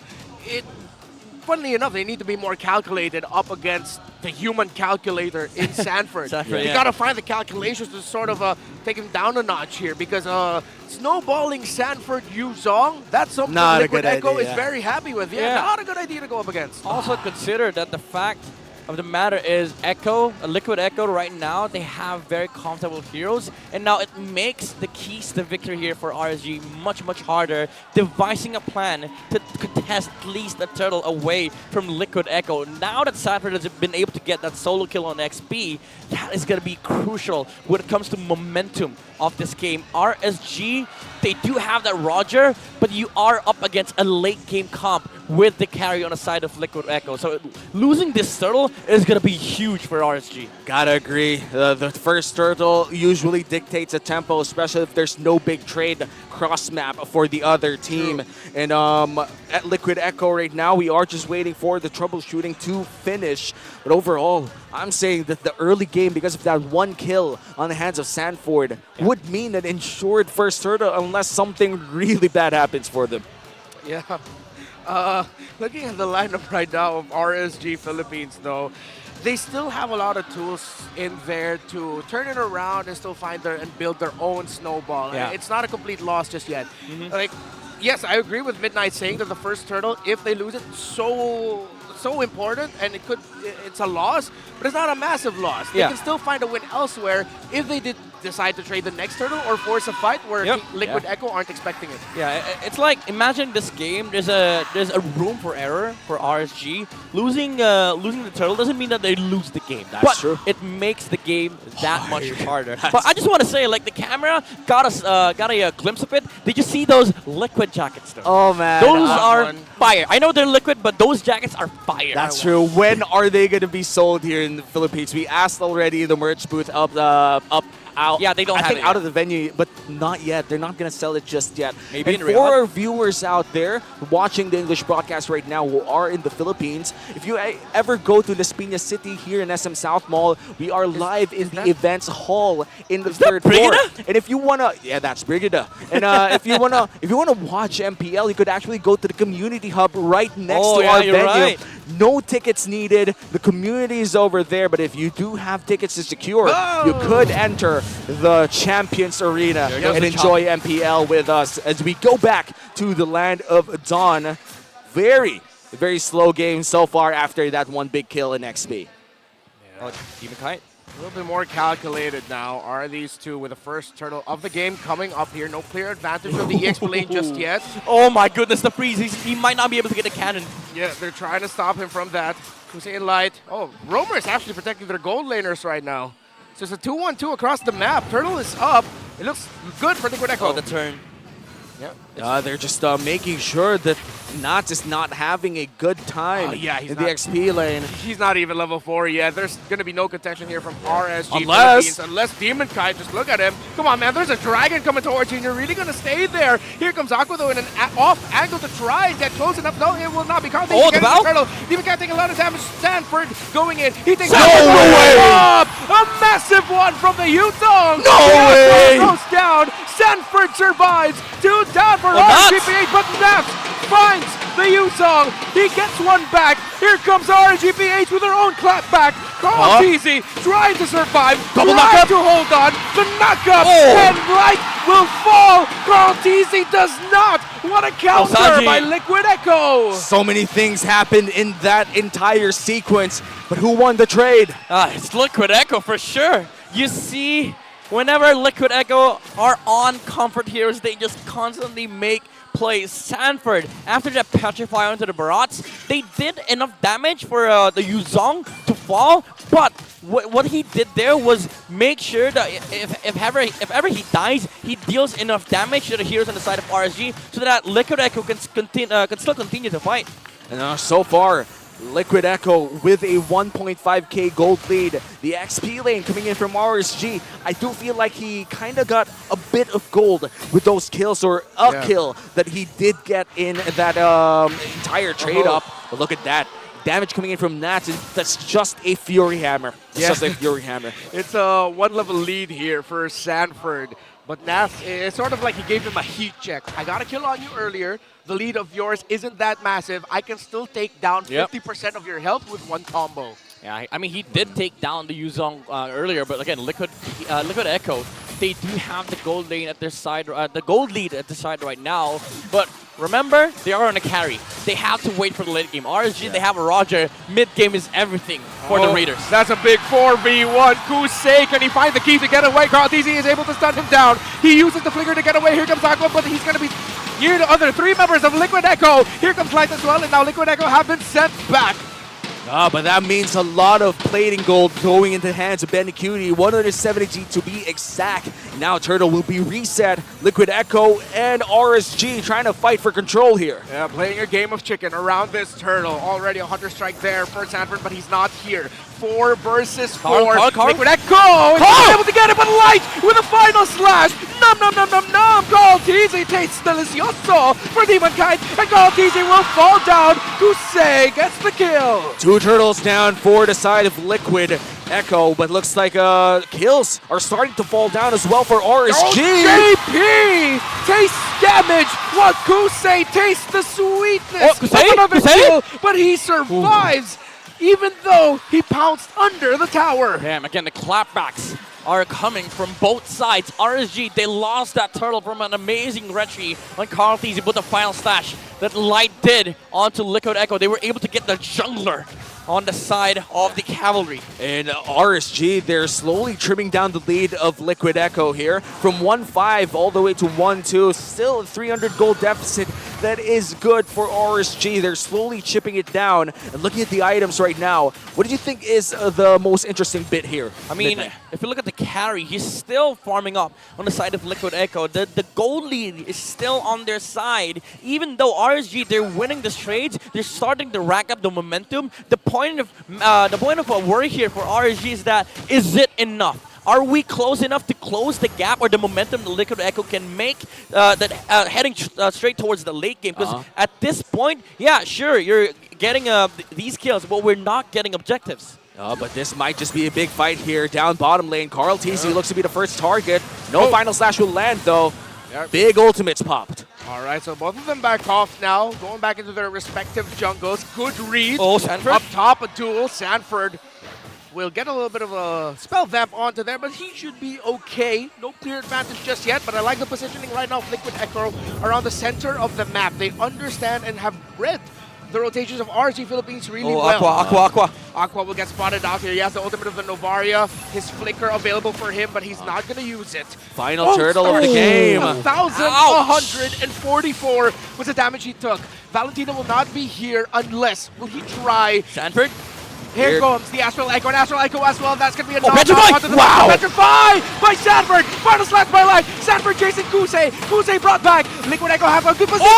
But Demon Kite is the king of that turtle. He gets it for RSG Philippines. Three-man Petrify coming in from Sanford, but Demon Kite still able to secure the last turtle of the game, and that puts the score 2-1 in terms of turtles secured in the game. Still very much close. Dude, the answers keep on coming from both sides. Sanford, he saw that the Barats already committed. The Detona's welcome. The Petrify on the backside made sure that RSG was not able to fight. But Demon Kite answers back with an amazing retribution that turtles steal away from Liquid Echo. Yeah. But as time marches on in this game, even if the gold dwindles down back to 0, Liquid Echo is still scaling really well with his Florin and carry. What could RSG do as we approach the mid-game mark? More stuff like this, be aggressive, but that's final slash of the 2, but Demon Kite is actually not going to land with the Detona's welcome, and here comes Liquid Echo chasing the back, and Kusei will fall. A punishment by Liquid Echo. Demon Kite could be up next on the chopping block as that Barrett falls, killed by the Florin. What did I just see? Ness gets away, but he's getting chased. A win for Liquid Echo. But here comes the Wheel of Fortune, Nats. Can you punch away Carl Teasey's right in front of you? Sanford and Carl Teasey spots the Paquito and burst him down.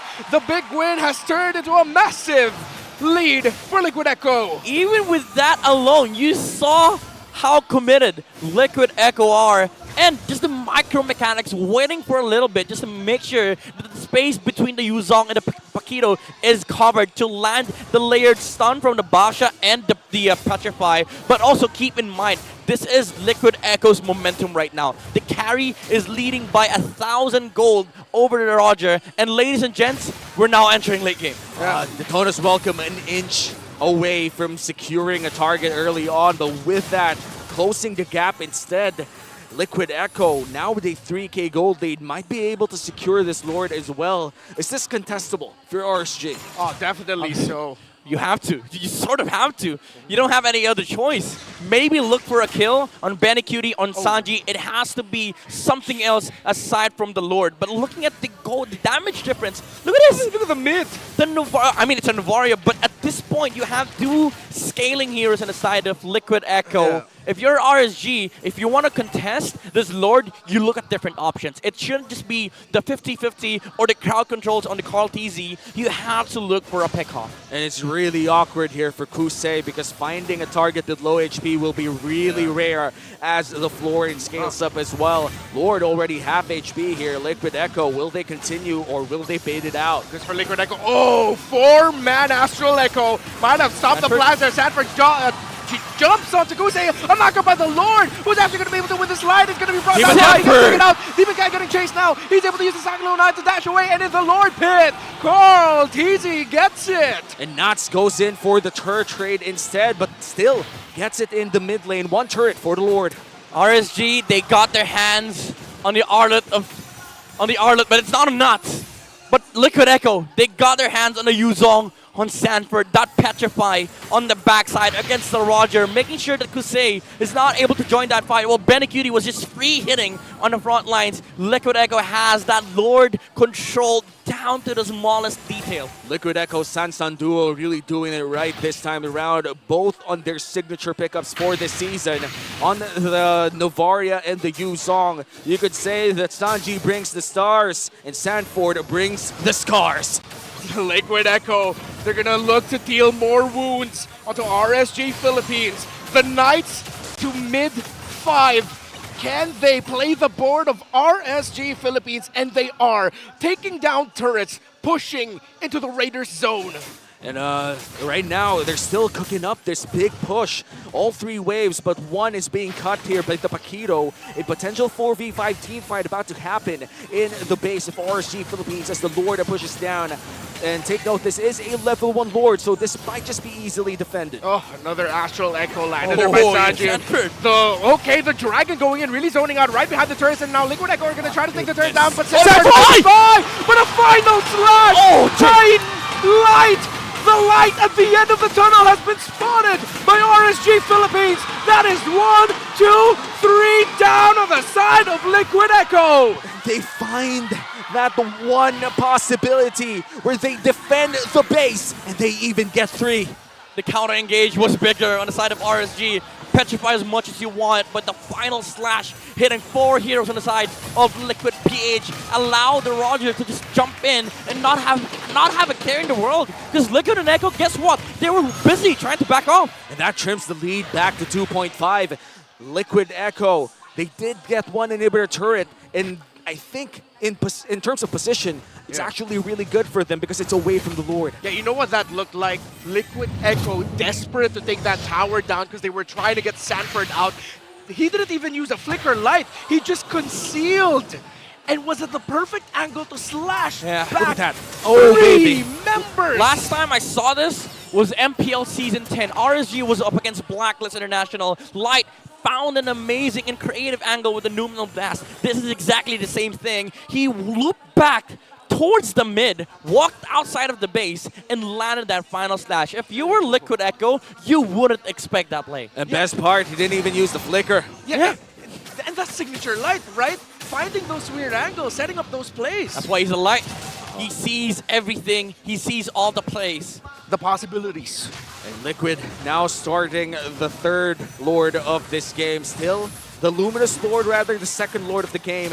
And Liquid sees all 4, but Conceal is used as well. All right, the Conceal to find that icon. Oh! He gets final slash into the death of his welcome there, but Demon Cannon's going to take a lot of damage. He falls. Liquid Echo, it looks really good for them. Kusei Benny! Hunted down by Sanford. Benny Cutie with the damage onto Aqua. That's a knockup from the Yuzong onto Kusei. A massive collapse and a breakdown of RSG Philippines by the cavalry. They did not expect the damage coming in from the carry. The angle was right for Light. Unfortunately, the damage, the shred, was there from Benny Cutie. Again, this is why they took the carry against the Barats. RSG cannot stand their ground at the moment, and Liquid Echo, they're going inside the base. This looks endable. Might be the call for Liquid Echo. Nas and Light trying to hold on. Light taking a lot of damage. He gets taken down by Sanford, but look at Nas dishing out the combos to clear up the minion waves. Not yet endable, but the Lord is coming down bottom. Oh, that's 2 inhibitors down for the side of RSG Philippines as Liquid Echo goes in for the remaining inhibitor turret up top. We have the Luminous Lord marching down bottom lane in a huge mid lane wave as well, being cleared by RSG. No need to rush. They have a carry, but Liquid Echo now is marching with the Lord. Here comes the Drago, the Astral Echo as well. They're just throwing bodies into RSG. That's going to be a bite out of the death and as welcome. And Liquid Echo are still not escaping this. They are holding on. They say they want to end. Carl brought low. Nas as well. Here comes Slide. There's the final slash. Benny? He won't land it. Benny Cutie's still alive. They're going to be focusing on the base. And the base falls down. It's match point for Liquid Echo. 2-0. The momentum is rode by the cavalry.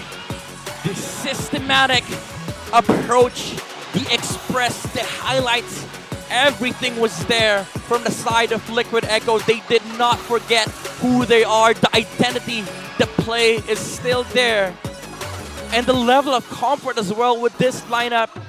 Draft does not matter for them at this point, honestly.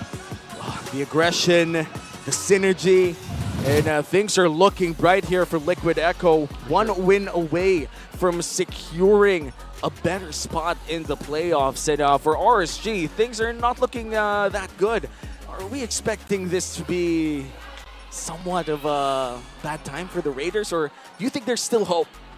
I'm pretty sure there is still hope. I mean, in terms of the drafts, I haven't had any massive problems with their drafting. It's just the simple sports description of that one team is playing way better than the other. That's true. In RSG, I honestly feel like they're doing the right things. Yeah, It's just exactly. 1 inch, 1 centimeter difference, and it's just insane. To be fair, the last times they've met, 5 games. So we might see 5 games. I don't know. Let's see. Well, right now we're going to go to our analyst to talk about what happened in game number 2. So, Butters and Coach Jab, it's your time to shine. Gene, live ka na naman. Pero yun nga, nagbabalik tayo dito sa ating analyst segment. Kasama ko pa rin si Coach Dap from Smart Omega Neo, syempre sa MDL. What a game number 2 At pinag-uusapan natin kanina pa, isang tao lang, si Sanford, grabe. Sanford talaga grabe. Oy, pero alam mo, bago natin pag-usapan yung Sanford, kailangan mo natin pag-usapan ang ating MVP. It's none other than Carlito Cartisi. Si Carlito grabe gumawa ng tempo. Young goat. Di ba? Oo. Knows his job. Gets the job done. Ganun lang simple. At dito natin nakikita talaga yung maturity ni Carl coming into Season 13. May mga times na nagkakaroon siya ng problema into these utility junglers. Pero I would say na ito talaga yung pinaka-breakout season ni Carl sa paggamit nitong mga utility junglers na to. Grabe na yung mastery and paggamit niya. Pag-utilize siya ng mga utility junglers na hindi na siya yung bida talaga ngayon Pero nag-stand out pa din siya dahil Carl pa din Oo. At yun na din. Dito natin nakikita na kapag tinulungan mo talaga si Carl na makuha ang kanyang early game pacing, hindi siya nagulo, he does so much para doon sa mga tao sa lane. At kung titignan mo si Sanford dito, hindi lang pala si Nuts yung kaaway niya, pati yung upuan. Galit din sa upuan Galit din sa upuan. And nakikita naman kasi natin na talagang napakaganda ng performance niya dito sa larong ito, game number 2. Sanford talaga, pinapakita niya kung paano gamitin yung Yuzong Paano nang si seminar pa nga kung titignan mo ng maigi. Ginagawa niya yung trabaho niya, nang-zone siya, nang-damage siya. Lahat ginagawa niya bilang Yuzong player. And that's something na we should consider. Oh, it's something that we should consider kung kayo ay naglalaro ng Yuzong. At dahil nga doon sa mga tempo na nagawa, these plays became possible. But then again, hindi naman tayo kasi natapos lang na hindi naman sumagot ang RSG. Nakita din naman natin si Light na gumawa din siya ng play ng sarili niya. But at the end of the day, it was just so much pressure dito sa side ng Team Liquid Echo at hindi na kinaya ng RSG Coach Dap. Grabe yung synchronization nila as a team. Doon mo makita na sobrang ready ng Team Liquid Echo ngayon na to give their all. And lahat ng initiation nila, kitang-kita na talagang sila ready, yung RSG, nagsiset up pa lang. Nakikita naman talaga natin na hype ang mga members dito ng side ng Team Liquid Echo. And I have to say, na may nabanggit ka sa akin kanina dito, something about Benny Cutie at ang ginagamit niyang emblem. Pwede mo ba pasadahan yon, Coach? Something na kay Benny Cutie lang namin nakita is yung paggamit ng basic common sa Marksman. Parang hindi niya pinapabilis pero sinusustain niya yung lane. So parang hindi na siya nagiging pabigat sa team niya, nagagawa niya yung trabaho niya.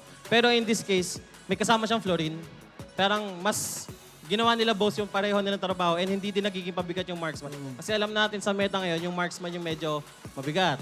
Pero kung emblem mo ganun, hindi ka nagdodraw ng resources ng kampi mo, stable ka lang. Kumbaga, ito yung klase ng Marksman play na hindi ka gaano isipin. Hindi ka dadalawan, hindi ka priority.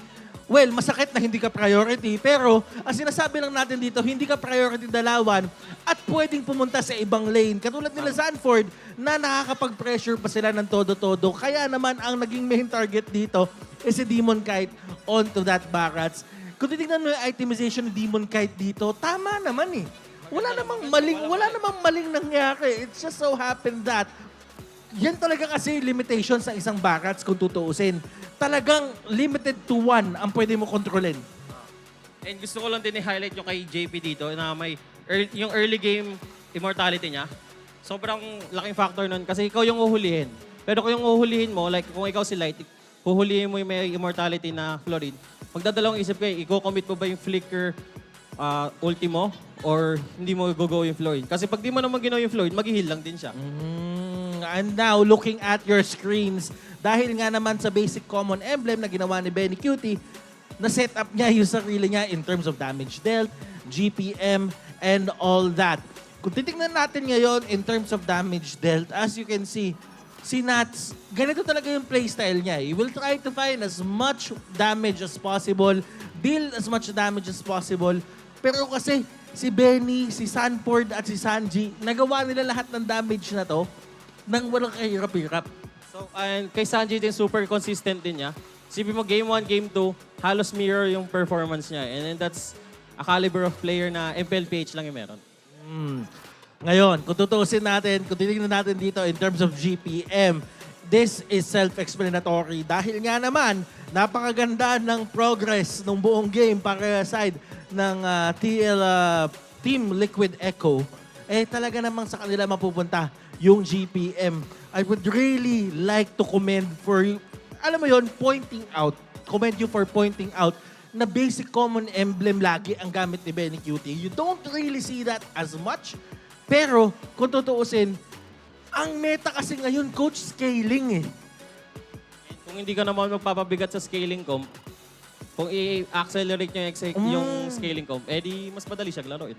And ayan, sana, Manjin, may natutunan ka dun sa mga sinabi namin. Kasi, stress na ako sa'yo. Sana, kaya mo din gawin yung mga ganyang bagay.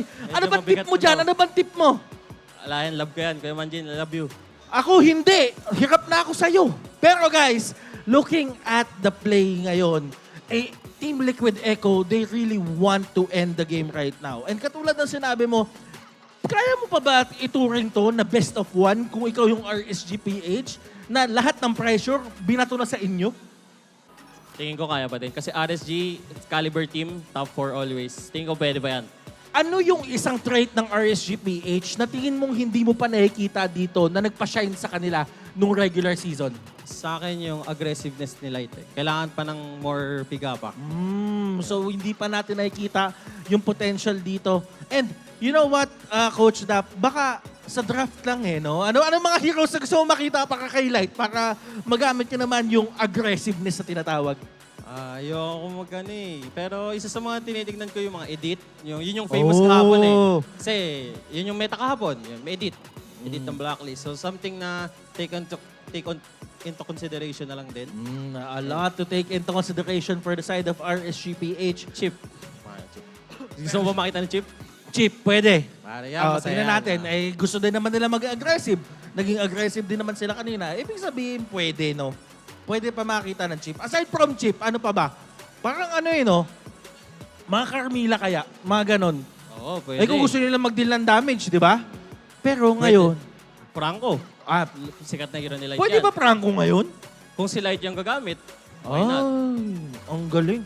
Ang dami talagang masasabi pagka-coach ka talaga ng isang ML team Pero kung tutuusin dito, in terms of jungling, Demon Kite, hindi natin masyadong, I don't want to say na hindi natin siya masyadong ramdam, pero there are some problems happening on the side of RSG PH. So ano ba dapat dito? Maging priority ba siya in terms of the picking? Ano bang kailangan gawin ni Demon Kite? Parang ikaw nahirapan ka Ako din. din nahirapan sa tanong mo, buddy. Pero tingin ko lang naman, mas inaasahan ko yung mas explosive yung trio mid nila. Yung mid, jungle, and tank. Yun lang talaga. Once na masabay nila yung tempo ng Team Liquid Echo, tingin ko magiging sabay yung laban. Ang daming pwedeng gawing adjustments Pero kasi there is so little time to do it. Pero kung tutuusin, Coach, lahat naman yan pakaramdam ko pinag-uusapan nila. Pero habang nag-uusap ang ating mga teams ngayon, ipasa muna natin sa ating mga host. May kakausapin natin sila doon. Mara, Hans, sa inyo muna.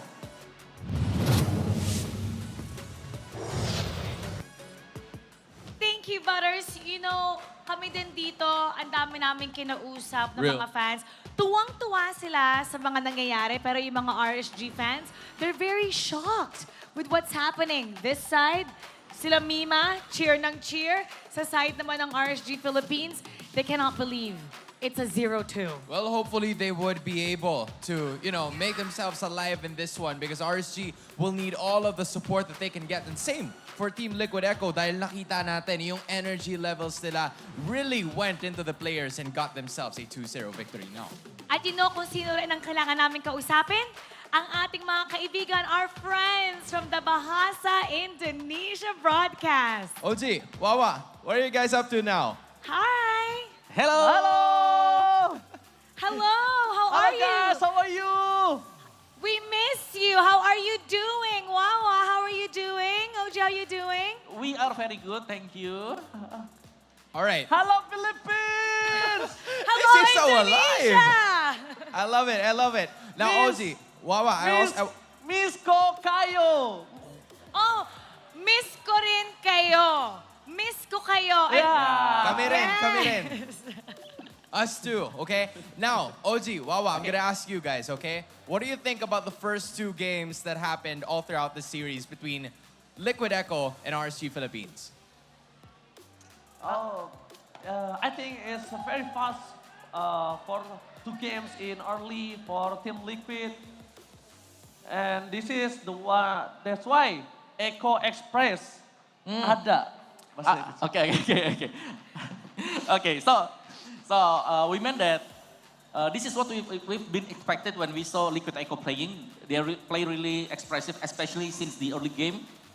They used to play like this. They really bring the name of Echo Express previously, right? Right now they are Liquid Echo. So yeah, this is the game that we want to see from Liquid Echo. Okay.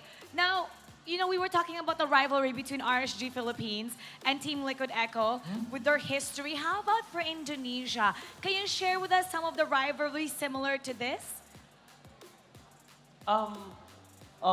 Pokoknya intinya ini yang cepat kayak gini ada nggak di Indonesia? Okay, so I think that if we're gonna say something that's similar to this rivalry, it's gonna be like BTR against Alter Ego, the STM, right? It's always like an explosive team fight. Explosive team fight, but not fast enough.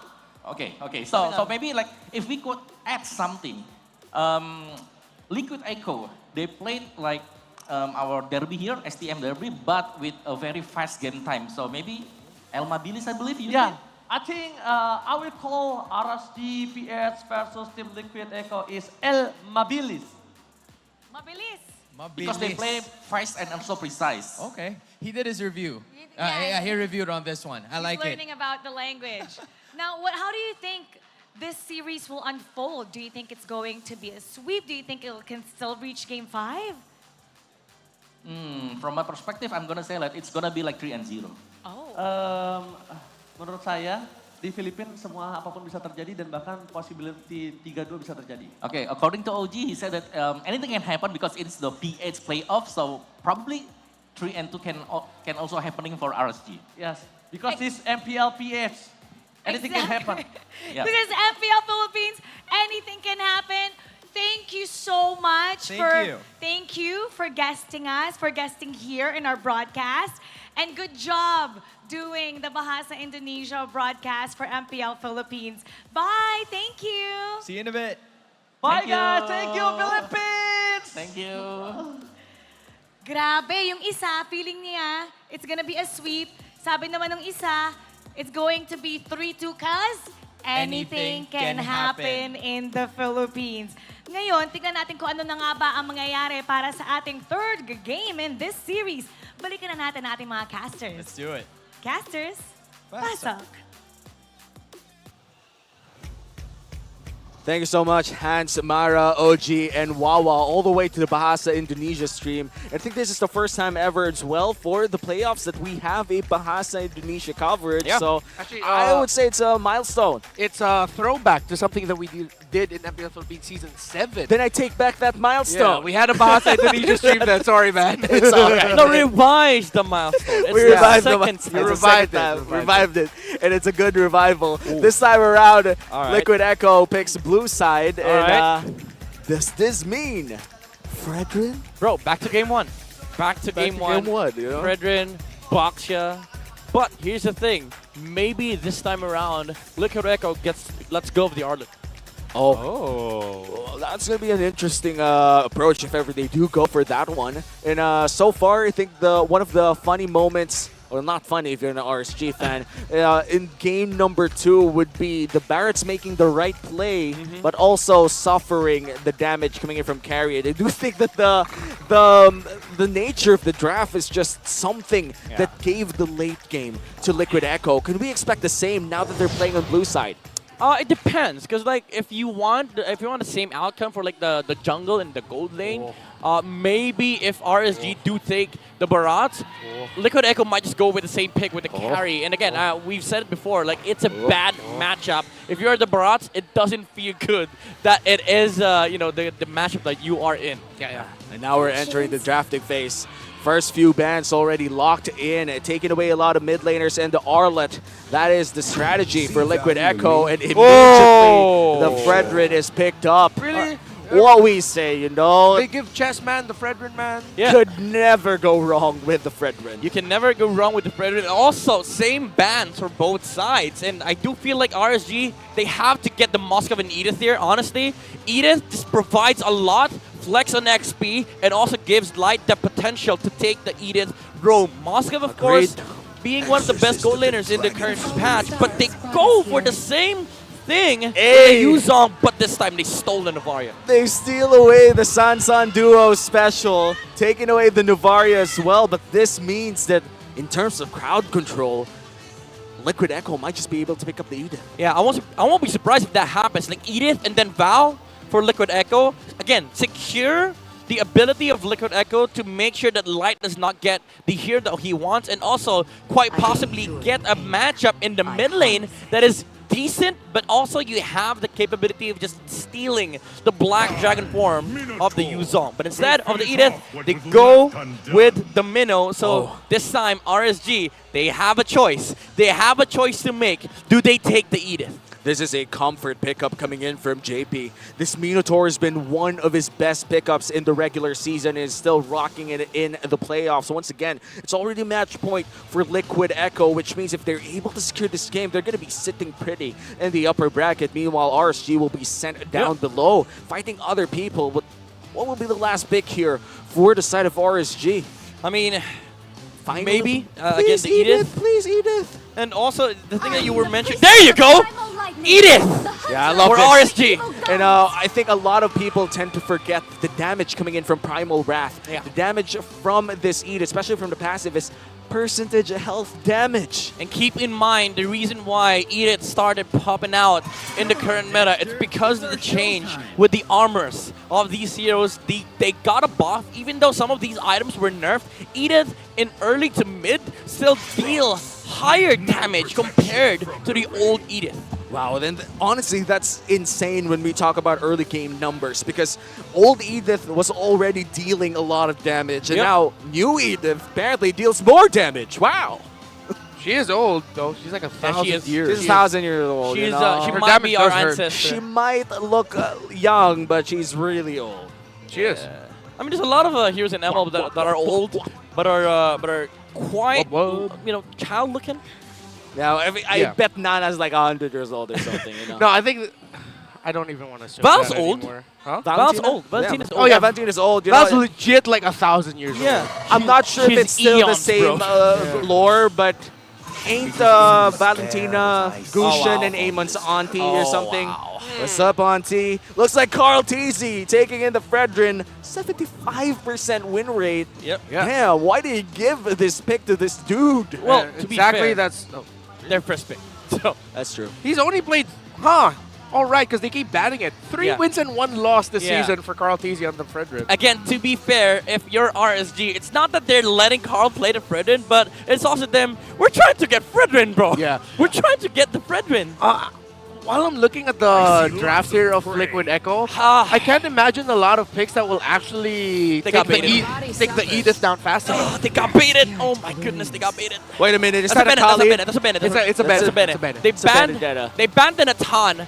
They forced the Roger on the side of RSG because you don't want to be losing out on a better gold lane. But now they pick up the Moskov. There's nothing against this Moskov, by the way. Yeah, and, just for the clarity's sake, as you guys said, it is a Benedetta with the Moskov here. A Moskov versus the Roger. In terms of pure stats, are we talking a Roger win here in the laning phase, or is it still going to be a Moskov? It definitely is going to be the Moskov, but the thing is, Roger has the highest chance of maybe leveling out the Moskov capability. But the one thing is for certain, like RSG, they need to play around the Roger heavily in this game. But speaking about like the Moskov alone, that's why the Moskov and the Benedetta makes sense, because now you look at RSG, as much as they want to fight, they need to group up. But with Liquid Echo, they have the choice of just splitting all throughout this game. And this time around, the Novaria coming in here from Aqua has to stay where way back, I would say. The Benedetta is insane backline access. This is already match point for Liquid Echo. They are able to secure a win in this game number 3. We might just see our next series early on, but as others would say, the Raiders would never really back down. So I'm expecting a potential game 4 here. Yeah, and I like how Midnight mentioned the split pushing capabilities of Liquid Echo in this in this matchup, because in the lineup of RSG Philippines, again, I'm still leaning towards the idea of if Liquid Echo try to take the fight honestly, they're not going to be able to take that Edith down fast enough, and the Edith is just going to surprise Liquid Echo. But if Liquid Echo continue play this as if, alright, we'll come from unexpected angles, we'll split the map, we won't show ourselves so easily to RSG Philippines, then it's going to be good for Liquid Echo. Name of the game here for RSG is brute force their win against Liquid Echo. They need to make sure that they fight constantly and get these advantages utilized. And but come late game, it is going to be hard for RSG to deal with the split push of the Bene and the Moscow. I already said it as well. The early game is the name of the game here for RSG. You have the Edith, you have the Roger, you have the Yuzong. So many tools to use to secure that potential snowball. And for Liquid Echo, if this game goes past 15 minutes, as you said, Midnight, a split push coming in from Benny and Sanford will be insane. Not good for Gusei. Is he going to be able to get away? The answer might be yes. Yay, he does. He does. Fortunately for him, is a Moscow level 1. So it's not a biggest of threat. Like a Brody, you know, it's still a Moscow, but this makes sure that this ensures Liquid Echoes win on the gold lane. Yeah, I just realized how garbage of a gold laner I am, because if that was me, I would have used that Purify, dash into the wall, died. The moment I see another person in my gold lane, I'm going to press that Purify faster than, I don't know, kids running. I'm not sure. What else is fast? An F1 car. An F1 car. And maybe the early game tempo coming in from RSG as well. Maybe me trying to run away from a Barat. I don't know. Dude, you have arthritis. You can barely run. Not really. You can barely run. I mean, thank you for reminding me, but yeah, sure. I'm sorry. He misses the onward flicker and he gets knocked up, and he looks like he might get punished here. Liquid Echo will find the Edith running away. That's a big whoopsie. That is such a, I would say, an unforced error, but very rare coming in from low. Already used the Petrify, and he gets eaten up by the Barretts. This looks good for RSG. Nuts this time around comes in as a Yuzong against Sanford. Now you know how it feels. Now you know how it feels. Now it's combo onto JP. Forces him back. Carl easy close enough here for the Retribution. For the Petrify. He stunts it up. All the crowd control onto that Frederick, who's going to win it still. The young goat gets it. Jamie with a knockup with a big Minoan Fury onto Light and Demonkind. Sanji chasing after Aqua. Bang! As the Valentina cosplaying as the Yuzong. Here comes Sanji. Sanford as well. Actual final blow. Backs off. And the tempo coming in from Liquid Echo is just insane. We talked about the early game pressure from RSG, but Echo is just playing with it as well. Unlike game number 1, RSG found the trade even though they lost Turtle. Here, Liquid Echo gets the Turtle, steals it away from Demonkind, and gets a kill in the mid lane. There's something that I've been seeing from the Philippine players lately. I sensed it in the final weeks of the regular season, and especially after day 1 of playoffs. We're fighting way more. We're trading way more. Hey man, I love to see a lot of actions. And looks like Sanford will be able to escape that 1v1 scenario. Overall, what brings this aggressive early game to our meta game right now? Oh, Carl. We'll get back to that. But JP and Carl TZ able to protect that orange buff. I mean, to be fair, there's a lot of brawling meta heroes in the current meta. Like the Edith. The Yuzong, the Terizla. These are all brawlers. And as much as possible, you want to be able to utilize these heroes' strengths. Fortunately for them, most heroes that came into the meta are early game to mid game heroes. Oh, Sanford and Sanji under the base. Sansa and Duo trying to take down that Yuzong. Oh, Sanji no! does a lot of damage. He got way too greedy, Sanji. A kill for Nas. And way across mid lane, Aqua with the Star Shatter. And look at all those carts. If I were a gold laner, I'd be smiling, but not. A lot of damage from that eye from Nye. Yeah, but it's actually Sanford under the turret right now. 3 members of RSG PH up top. Carl TZ's here. Overall, looks like the next turtle will be something that both teams will be fighting for. Oh, yes. Liquid already securing their first turtle of the game. Looks like they're not going to shy away from the second as well. Carl TZ starting it with his Fredrin here, and JP guarding the perimeter as well. Yeah, no Black Dragon form here for RGPH. Sanford already using the Electro final blow, and they're trying to wait. No, they're not going to get anything. Without a Black Dragon form on that Yuzong, RSGPH will not take that fight. Yeah, this is the methodical approach from RSG. This is why systems are very important. You don't have the macro ability to steal the turtle away from Liquid Echo. You just give it up. But again, Liquid Echo, they're just getting away with these small wins. And do keep in mind, RSG has a window to work with here. Oh no! Carl TZ gets gobbled up. Here comes JP for the assist. But no one Fury. Is he going to be able to help out his jungler to get away? Carl TZ the turnaround, but Carl TZ gets taken out. Jungler for jungler trade for both of these teams. What could have been a clean take coming in from RSG. Big counterplay, big Appraiser's Wrath from the young goat. Again, these windows, the RSG need light. They're not done yet though. Okay, Naz, is he going to dive it? No, he won't. So calculated, again, as you mentioned, still is RSG. So far in the gold lane, just a little bit of poking coming in from Benny and Kusei. But JP is already there. Benny, whoop! Okay, it takes a lot of damage. That's a big question mark. Oh, now 2v1. Sanford and Sanji, can they actually handle the Black Dragon form? Here come the Dance of Dragons, as Sanji will fly away. Nas just sending back the members of Liquid Echo. I like his flight path. His flight path actually told Liquid Echo to back off. Moskov, he hits the Spear of Destruction, but he gets knocked up. Benny! It's a big outplay by Nas of the Benny Cutie, and Benny Cutie gets punished. In the wrong place, in the wrong time. Crucial pickoff coming in from RSG Philippines. They take away Benny Cutie. That's two big question marks in a row now for Benny Cutie. Liquid Echo, they were already running away with it. The momentum was not there for RSG. Liquid Echo, all they had to do was wait for the proper timing to the Moskov can actually come into these fights. Now RSG, they have killed down the Moskov, made the window much bigger for them, and do keep in mind they have a Roger. This guy snowballs out of control. Yeah, and the glimmers for RSG is starting to become bigger and bigger. If for Demon Kite and the gang, they're gonna start this turtle. 2 turtles already went to the hands of Liquid Echo here. The RSG looks like they want to take a piece of the pie as well. Oh, Carl TZ able to dash away from that missile expert. Astro Echo sees the 3 members of Liquid Echo. This looks really good for RSG Philippines. Snap zoning out Sanji. Sanford! And Sanji gets the punish they use up, but the Novaria! Aqua actually going to be able to get the last hit of the turtle when the members of RSG Philippines try to run away, but there's no minion wave in the mid, so Liquid Echo cannot find a fight. A kill on Nats. Was that worth it? Oh, for sure. Definitely for Liquid Echo, because they weren't ready really to contest that Lord. But again, I just want to point out, both junglers had the right idea. They retreat way before the retreat range because they knew the Novaria would just slap a Star Shudder under that. Carl TZ, he was steps ahead, but unfortunately the damage was already done by Aqua and Demon Kite. That layering was perfect from the Novaria and the Barats. Kusei's really low here, and Liquid Echo are applying the pressure onto the bottom lane to send back the gold laner of RSG Philippines. Light!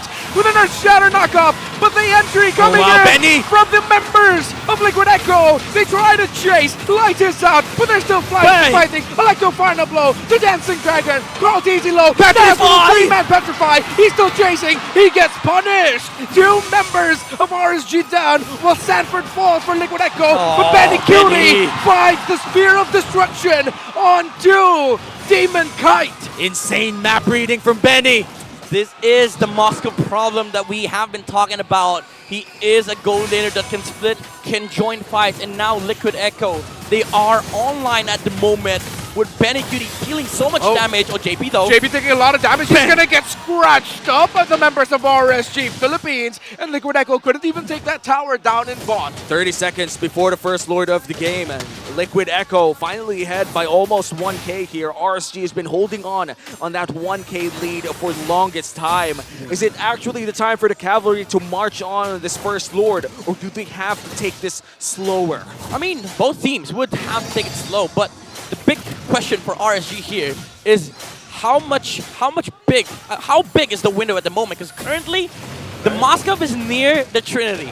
The Corrosion, the DHS, and of course the Golden Staff is almost complete on BLCK. Once you have that on the Moskov, he just destroys, shreds the heroes on the side of RSG. It's so hard to catch as well, especially with the Oh, Purify.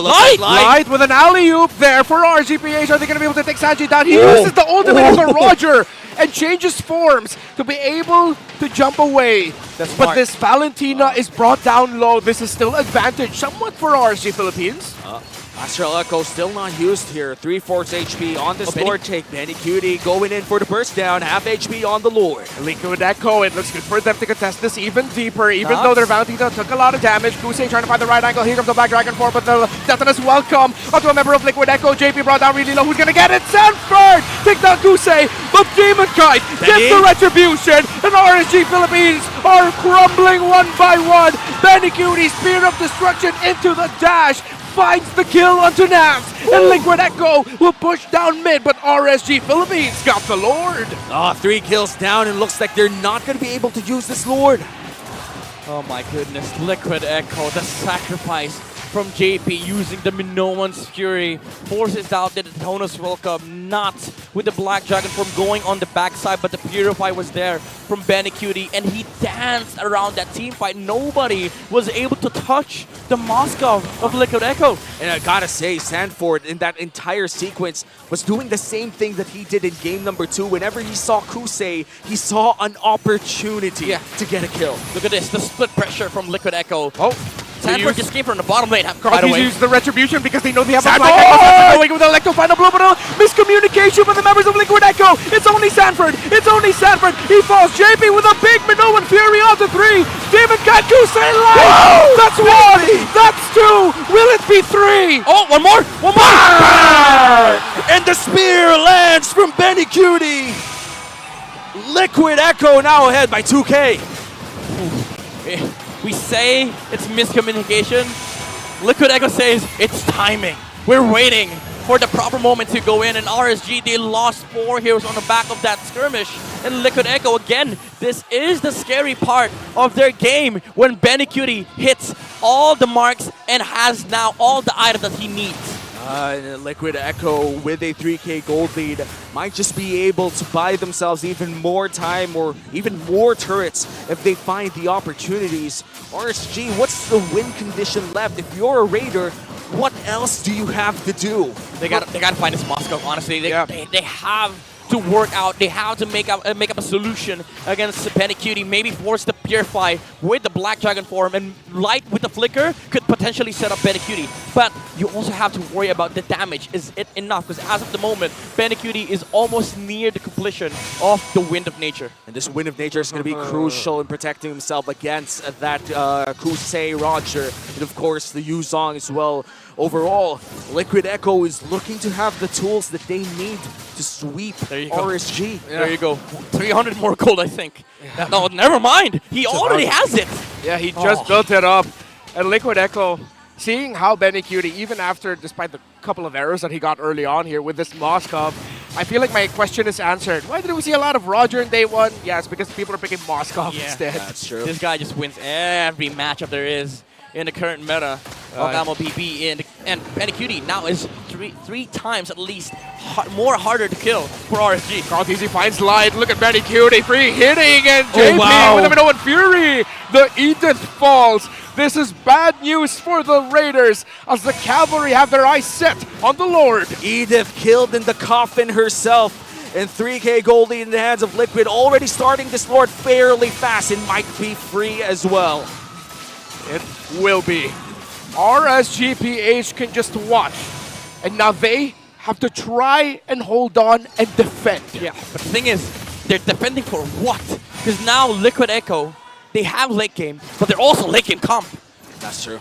Light not even being able to use the Primal Wrath is a big problem here for RSG. The damage that they expect will come from the Edith, they cannot feel it at all. Yeah, and also the difference with the damage output versus the heals being done by both roamers. They have an Edith on the side of RSG, which means no heals for his teammates. All the while, for Liquid Echo, it's still the same idea with the Florin. You have a roam that can heal up the damage from the enemy side so that the Roger does not work that efficiently. And the best part, your healer has crowd control too. It's one of the main reasons why this Minotaur is such a great pick in the roam right now. And for RSG, they have to find the right targets. And as you guys said, they have to find Benny Cutie. Will they find the target? Will they hit the mark? That Star Shatter doesn't, but Liquid Echo have hit the turret up top. Light already forced to use the ultimate. No one Fury! Light falls down. No more roamer for RSG Philippines. Liquid Echo still needs to take down the turret in the mid lane. Nas already down from the Black Dragon form. Lord has been taken out. Liquid Echo still have a 5+4 advantage. Benikuti focusing on the turret. Kusei goes down. Godlike for Sanji. They have the advantage. They have the chance. And for the first time, we can say, but Benny Cutie takes down himself, but Liquid Echo takes down RSG. The Cavalry have made their first big mark in the Philippines. One more step for Liquid Echo. One match away from booking their ticket to Riyadh. And just like that, Liquid Echo cementing dominance already in the playoffs with a sweep against the Raiders, and it was no easy feat. It may have looked easy in the eyes of the regular viewer, but what Liquid Echo did against RSG was not easy at all. Yeah, RSG, they went with the comfort picks. They got themselves what they wanted in the last game, the Edith on Light, but it seems like it wasn't really enough for the aggression and the mastery, plus the comfort on the side of Liquid Echo. And wow, the series so far, I would say Liquid Echo definitely already made a statement there that the Echo Express, everything that we loved from the Orcas is not going away. Yeah. It lives on with their newfound identity. And of course, RSG is not bowing out of the playoffs just yet. They still have the chance to go all the way from the lower bracket up to the finals if they can. I still can't believe that I'm hearing "Let's Go Liquid" in the Champions Arena here in the Philippines. And what a mark. The first mark to make in the MPL Philippines playoffs, and it's a resounding sweep victory against their rivals in RSG PH. And now, we're going to send you guys over to our hosts in the main stage. We got Mara Aquino with Hans Galleria talking to our victors of Series number 1, Liquid Echo. Everybody give it up to Liquid Echo! Congratulations! I just want to say, Carl, I'll give the floor to you. Ang ganda ng jersey nyo.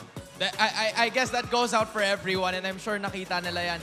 Kwento mo sa amin, kamusta yung partnership with the entire Team Liquid para sa paghahanda nyo sa playoffs? I knew you guys had a lot, pero kamusta yung partnership and also the preparation with them included in it? Okay. Nagkaroon po kami ng usap sa mga boss ng Liquid, tapos parang minotivate po nila kami, tapos sabay sinabi niya pa yung motto ng Liquid, winning is everything. So mas lalo kaming na-motivate, tapos na-hype lalo. Love that.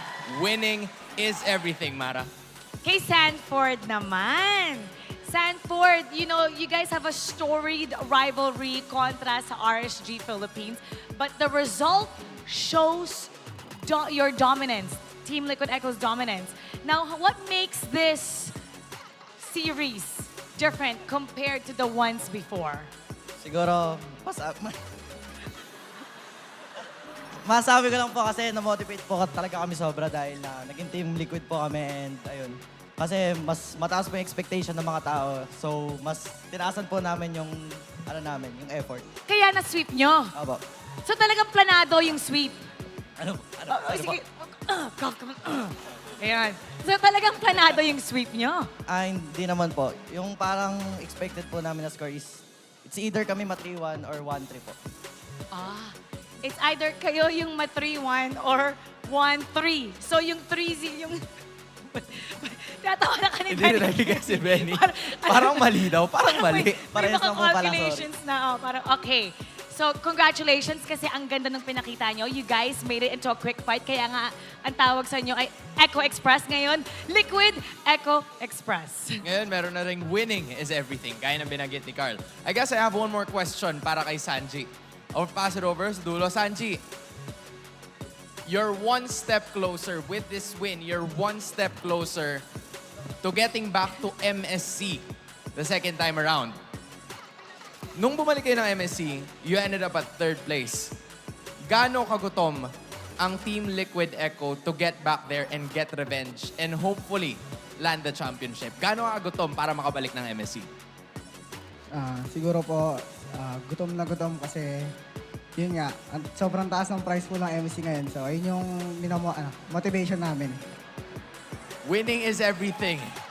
And that everything is everything para kay Sanji. And you know, kung sino nga ang Mr. Everything today, ang ating Mr. MVP?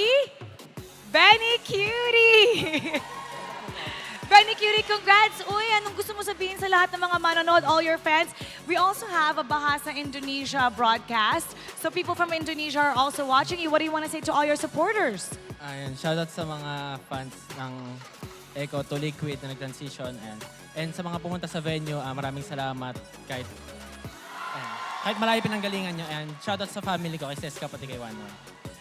Hello to Cheska and Wanwan. Congratulations once again. You may now take your bow. Give a round of applause to Liquid Echo. And take your walk of victory. Bagong look, but their dominance is still the same. Jerseys are really going to say something else. Whether it's the mic, it's massive. And I know that they can contribute. And now we're gonna break it down for you. So we're gonna go to our analyst, Butters. Pass off.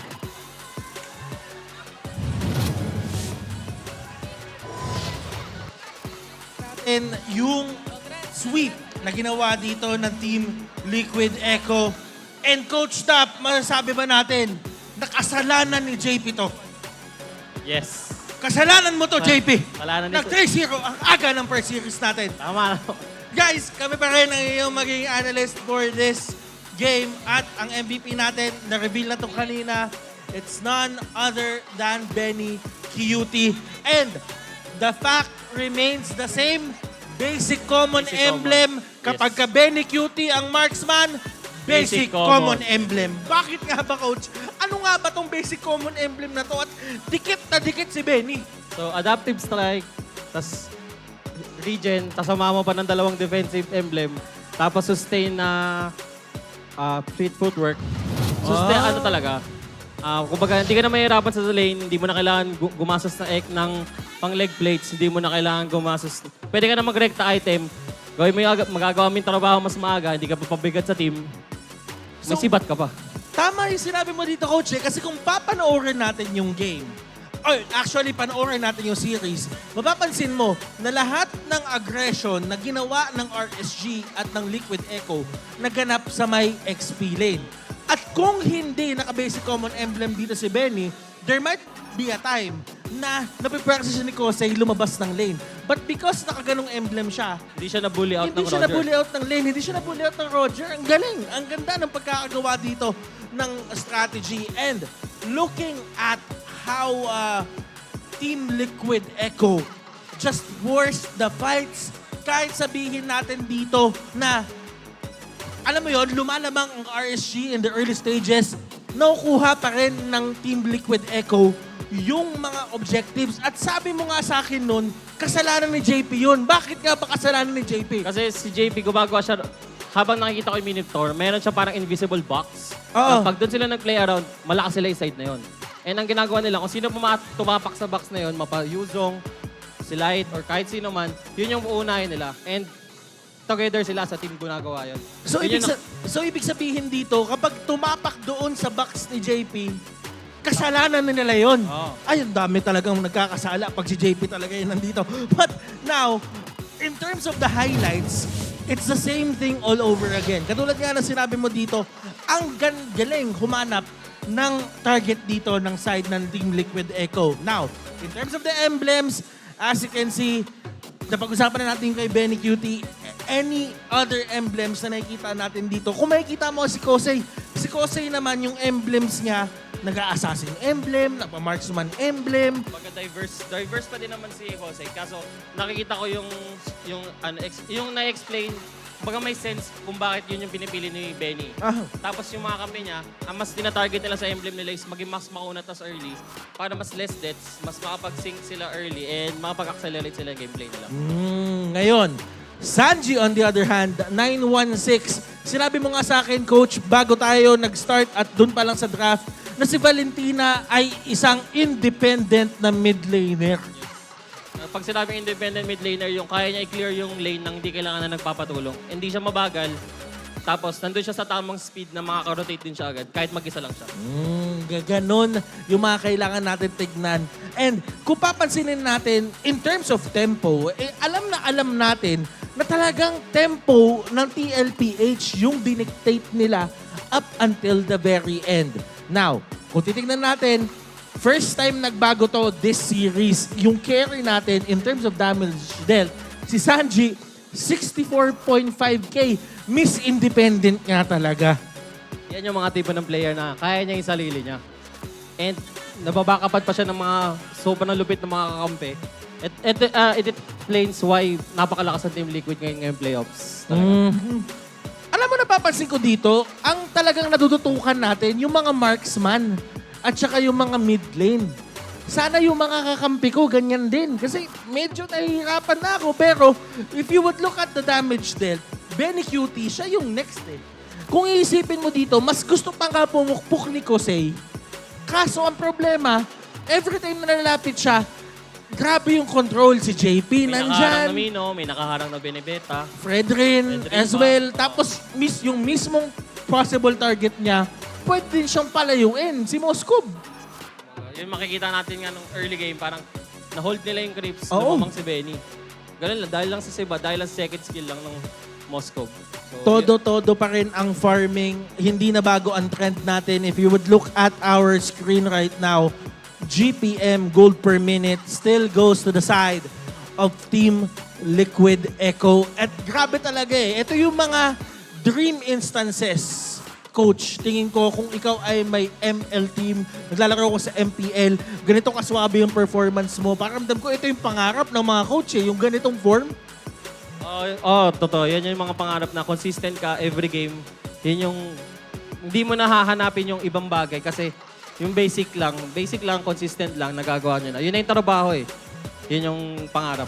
So, ang sinasabi mo ba dito, nagkaroon pa ng sobrang daming komplikadong galawan in terms of the side of RSG Philippines? Kasi kung isipin, simple lang yung ginawa ng Liquid Echo. Pero for RSG, iba't iba ba yung mas madami ba silang checklist para manalo?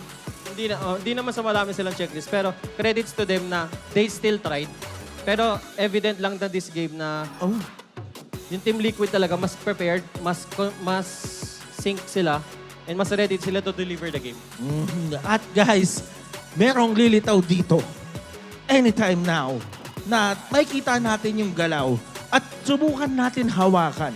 Ay, medyo mainit. Alam mo kung bakit? Kasi heat map yan eh. Pero looking at the heat map of Sanji, napaka-importante nito. Kasi kung papansinin natin, Coach, yung galaw niya into the mid lane, early stages, talagang Miss Independent. Tutok, try mo kumuha ng level 4, pag nakuha mo na yung level 4, go. Pero nagkaroon din ng time dyan na pumunta siya ng XP lane at sinubukan niyang kuhaan ng XP kahit papano. Kasi ganun yung trend ngayon eh. Pupunta ng XP lane, papa-level 4 kayo pareho, tapos mas ready kayo kasi yung roam nyo din, nakakuha din ng XP. Di ba? So ngayon, looking at this performance from Team Liquid Echo, how do you think they would fare up doon sa mga next na possible nilang mga kalaban at anong kailangan bantayan sa kanila bilang ikaw, isang coach na ano yung maiisip mo kung kakaharapin mo sila bukas? Mahirap masabi kasi nakakatakot yung form nila eh. Kumbaga, kailangan lang din ready yung team ko, consistent sila, and sync kami sa mga gusto namin gawin. And it's all about the sync. It's all about the coordination. But then again, guys, ipasa muna natin dito kay Lamara at kay Hans kasi meron tayong something for MSC. Mara, Hans, kayo na muna.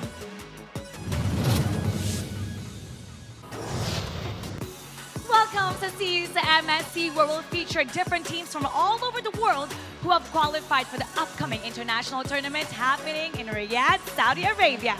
You know, Mara, we talked about the bloodthirsty Kings from North America yesterday. This time, we're gonna take a mini trip to Turkey para pag-usapan ng MTC champions ng kanilang third season, none other than Fireflux Esports. And we're very familiar with this team because they've represented the region in several international tournaments.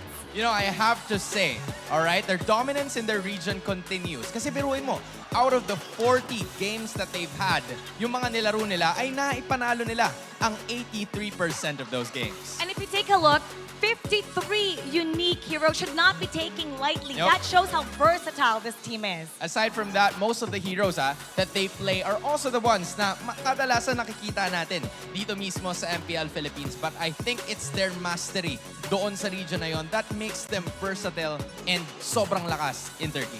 And if you take a look at the players, the one that stands out to me the most is Rosa. Ang laki nung impact niya nung World Championship at siya rin ang soul sister ni Mom Shu. Experience really is right there. Nakakatakot yung 100% win rate nung kanyang Angela and also the Novaria in 6 matches and 4 games respectively.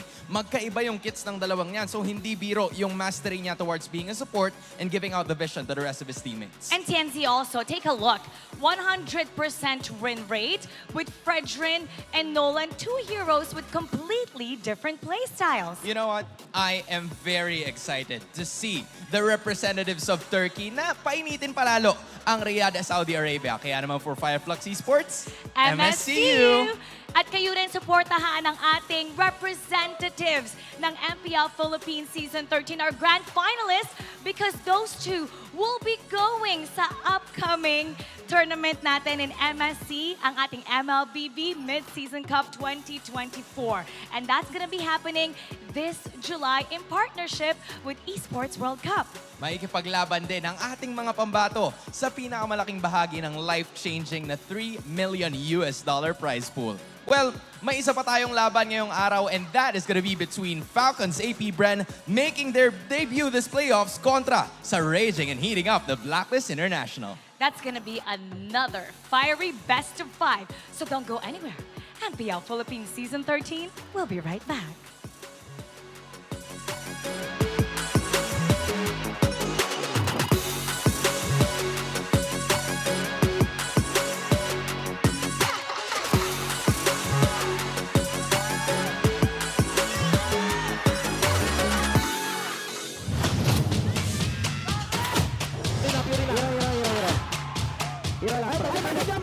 Basag mid.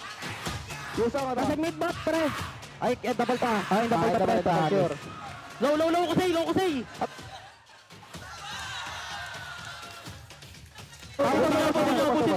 Ubusin to. Okay. Ubusin to. Ay, tower. Let's go! Hero.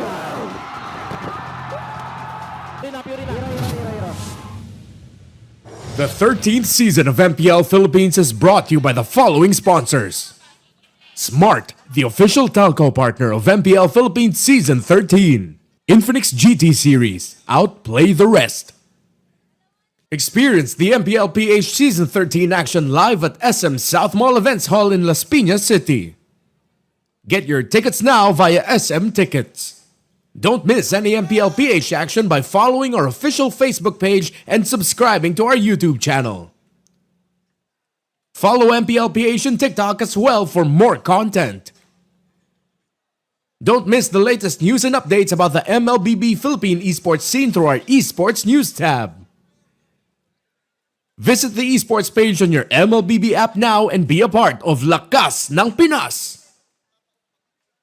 To ensure the equality and fairness of our games, MPL Philippines is also monitored and supervised by the Games and Amusements Board.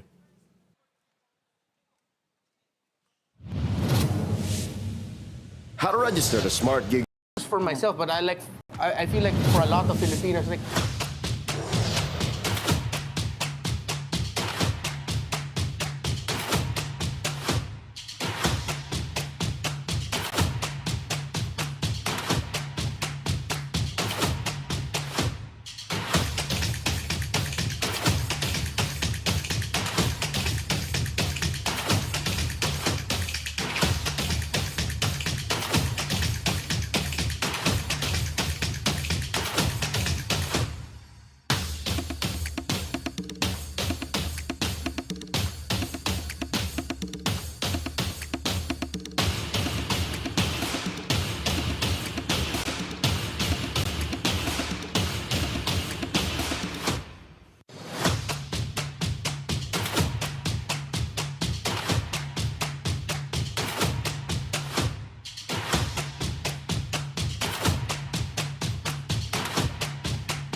Pilipinas malakas Kahit anong lane, we become the monsters Malakas, Pilipinas malakas Face the golden sun and ripping for the 3 stars Look at us to the top, no ifs, no buts Winning any game, para to sa BIN na yes Di mo matitin ang aming boses sa new level Nasa kalye man o mobile, you know I become a legend Open fire, we unite, we winners Built with pressure, like diamonds are made of Switch in a lane na parang gera HP racing, may reset up Built like a tank, buhat ni Hilda Full load SS parang Laila Susundan ko ang iyong bakas Kasama patas Tagumpay natin to Dahil tayo'y malakas Para sa Pinas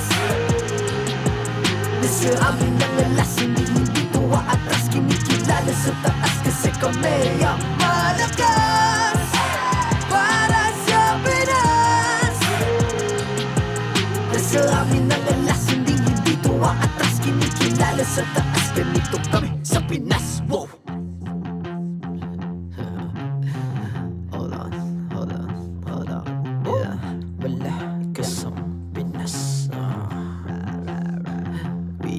Laging every beat, no surrender, no retreat Pag nagsama-sama, just imagine what we can achieve Laging every beat, no surrender, no retreat Giving 100 all my all, cause we just cannot be defeated We are unstoppable, immune and invulnerable Ready ang equipment, lahat frozen, malang crowd control Pakita ko na jab like, pow, beast of the southeast So matawag proud and loud, cause every enemy we devour Susundan ko ang iyong bakas Kasama patas Tagumpay natin to Dahil tayo'y malakas Para sa Pinas Nasa amin ang alas Hindi tuwa atras Kinikilala sa taas Kasi kami ang malakas Para sa Pinas Nasa amin ang alas Hindi tuwa atras Kinikilala sa taas Ganito kami sa Pinas Wow!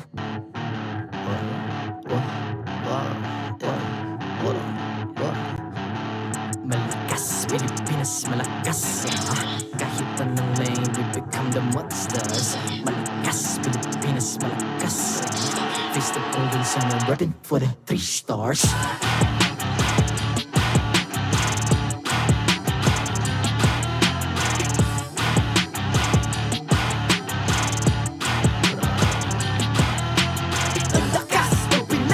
Unite, be the stars. Ang lakas ng Pinas. We unite, be the stars. Ang lakas ng Pinas. We unite, be the stars. Ang lakas ng Pinas.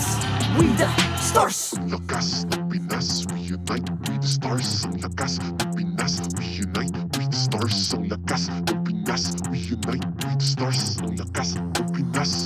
We the stars.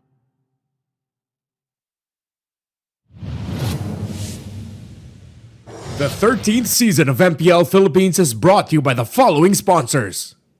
Smart, the official telco partner of MPL Philippines Season 13. Infinix GT Series, outplay the rest. Experience the MPL PH Season 13 action live at SM South Mall Events Hall in Las Piñas City. Get your tickets now via SM Tickets. Don't miss any MPL PH action by following our official Facebook page and subscribing to our YouTube channel. Follow MPL PH on TikTok as well for more content.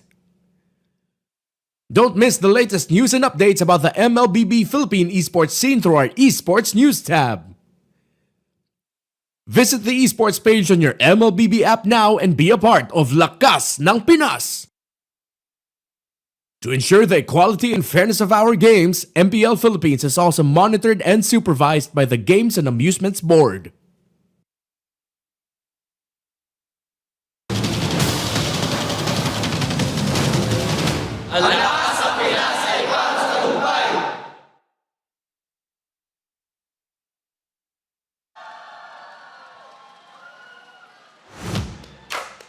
Welcome back to the Champions Arena. I'm Mara Aquino. My name is Hans Galeria. And this is MPL Philippines Season 13 Playoffs. We're about to head to the second matchup of the day, but quick recap earlier.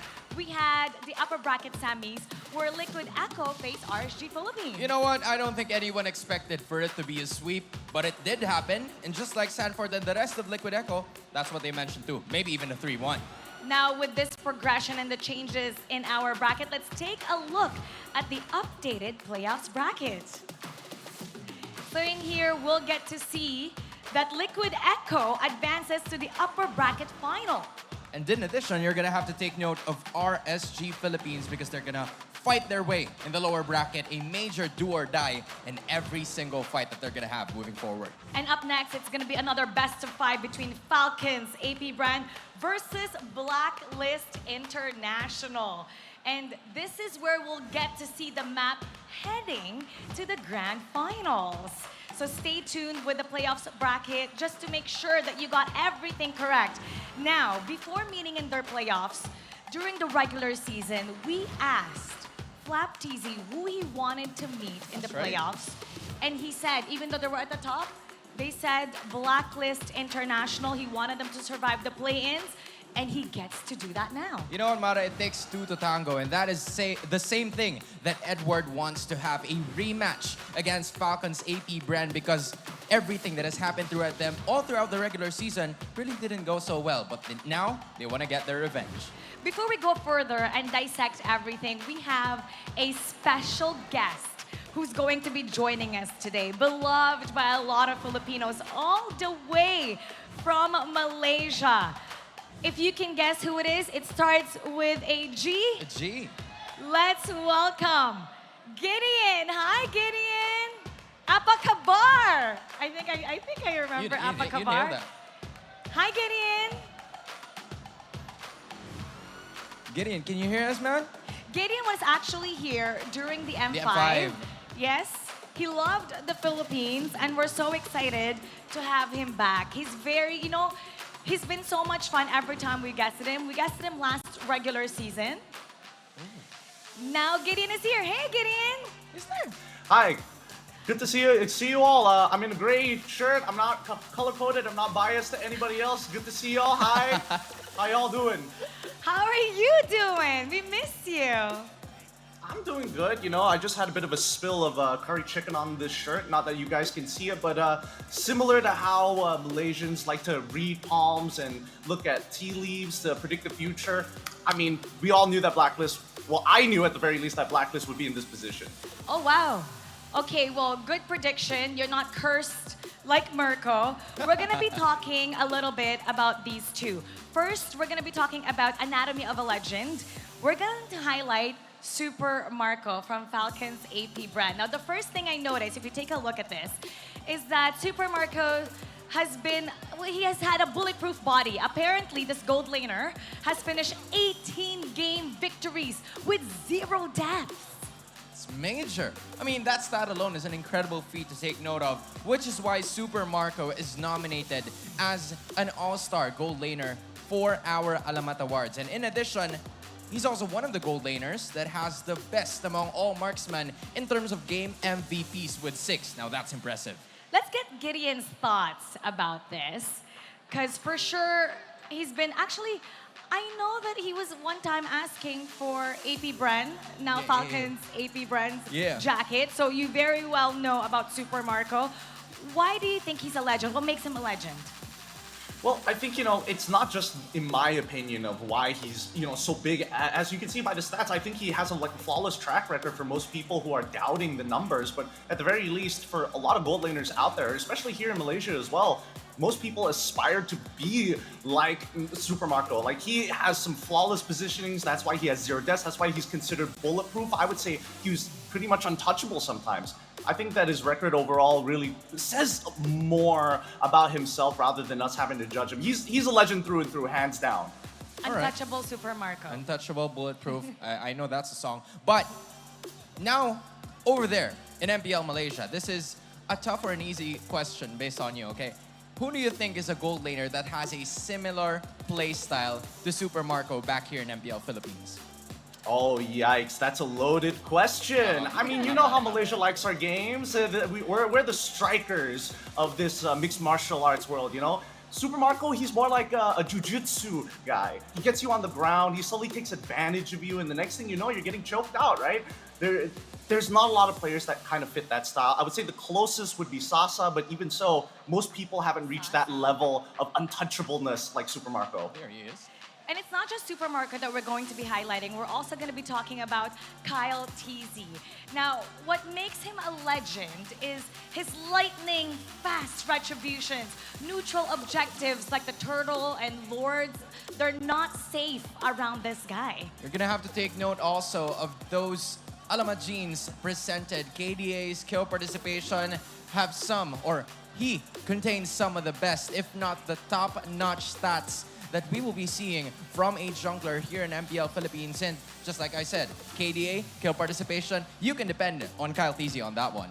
Now, Gideon, let's talk about Kyle TZ. What part of Kyle TZ being a legend do you like the most? I think I have to go with this origin story, right? I think most people think of Kyle like, oh, he joins APBREN, they win a world championship, and I think, you know, his career was going to skyrocket from them. But honestly, it was a very humble and honest beginning. He got a little bit of a taste of what a championship could be like and continue to progressively get better. And this is the kind of guy that a lot of Malaysians and even myself can get behind because he's explosive, right? Full of personality in the game, maybe not so on screen for the most part of it. His retries have been something very noteworthy for a lot of people out there, and a lot of junglers, even in Malaysia, kind of look to Kyle TZ and be like, okay, how do we get even more aggressive? How do we like juice him up? How do we play Kyle TZ but on steroids? Kyle TZ on steroids. Explosive Kyle TZ. Okay, now is there any player from your region, right? Yeah. In terms of similarities, the same thing like Super Marco. Now it's Kyle TZ. Who's similar to Kyle TZ in MPL Malaysia? Let me think about this one. A lot of Malaysian junglers are similar to Kyle. I would say the closest ones would be probably Sakai's from SRG, Selangor Red Giants, or Chibi, which I think is a lot closer. Okay, now if we go back, if we dissect the history behind these two franchises, every time they've met, actually it's been pretty even. But lately, Falcons APBREN has been dominating Blacklist International. And this is why people are saying that Edward has been really eager to get back at them. I mean, looking at their playoff appearances, right? This is undoubtedly a world-class matchup because these are the teams that consistently represented the Philippines in international tournaments. And not only that, they got to win and get those victories for themselves by getting world championships for their respective teams. Now, Gideon, seeing Blacklist International's performance against Minana Evos yesterday and also Fnatic Onyx PH, how do you think the Falcons APBREN should approach Blacklist International today? Well, I think they're going to approach it like another day in the office. I think, you know, Falcons brand, this team, they're on top of the world for a reason, right? And I think for them, they have nothing to prove in this game. Maybe if, you know, Blacklist can corner them, push it to like a 2-0 in their favor, and that's when you're going to expect to see, you know, Brent lean forward into their gamer stance to really take it seriously. But for the most part, I think they've got nothing to worry about. Now this is where my question will come in. Gideon, how do you think this series will go? Will Blacklist International continue to ride on their momentum and win this series, or will it be Falcons APBREN putting a stop to that and getting into the upper bracket final? Hans, these loaded questions. I swear, you came fully loaded today. Ooh. All right. Here's how I expect it to go down. I think that for the very beginning, it's a bit of a field test. I think, you know, APBREN will take it 1-0, and then afterwards, Blacklist replies back with a 1-1. I think they might be able to get underneath their skin. So I'm going to say 1-2 for Blacklist, and then finally, that's when we see APBREN go for the 3-2. Oh, so wow. detailed. So detailed. I love it. You know, it's great that you get to watch MPL Philippines Season 13 Playoffs, but everyone here in the Philippines can actually get to watch the action live here at SM South Mall. I'm sure that you can get those MPL Philippines tickets by just around 100 pesos. That's the lowest, and you can get to visit those right away. Gideon, thank you so much for joining us. Do you have any final messages to the Filipino fans who are watching you? Yep, follow me on social media if you feel like it at Gideon Q on all social media platforms. Good luck to all the competitors here at MPL PH. You guys are putting on an amazing show. Thank you so much for having me. Thank you so much. Apakabar! We'll see you soon. Bye, Gideon. Bye-bye. Oh, hey, 100 pesos. Oh, wow. Gideon, it's always a joy to have Gideon on the show.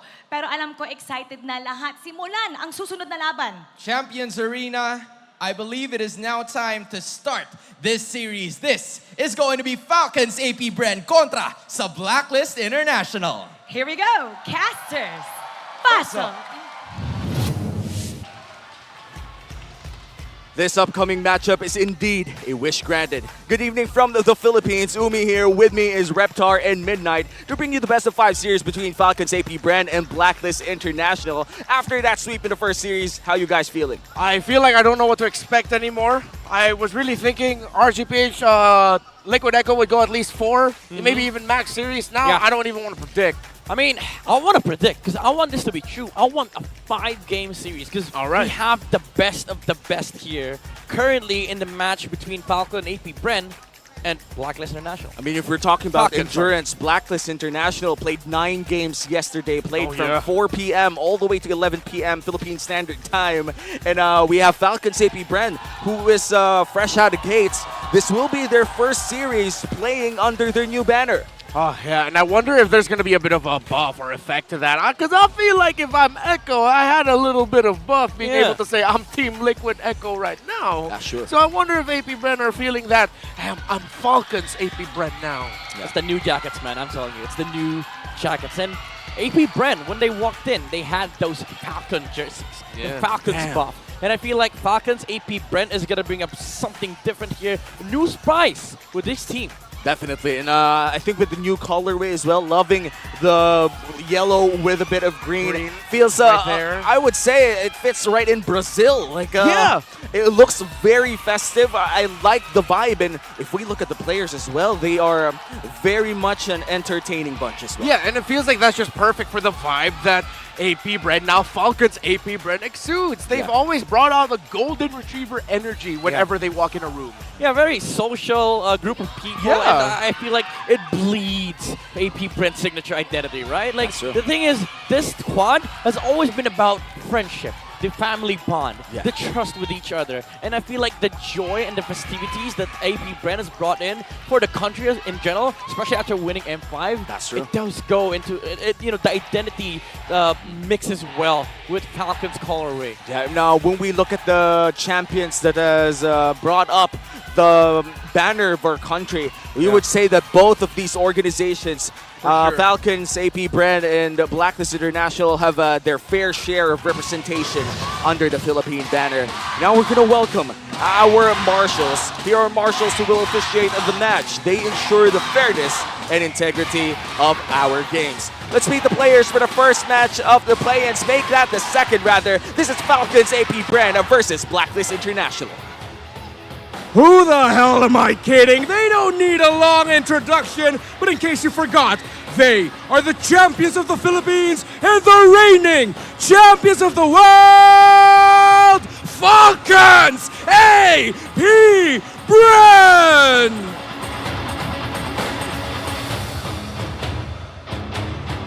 9 games is what it took to break through the play-ins. Can they finally get the win over the only team they have yet to defeat this season? Truly top tier, it's Blacklist International!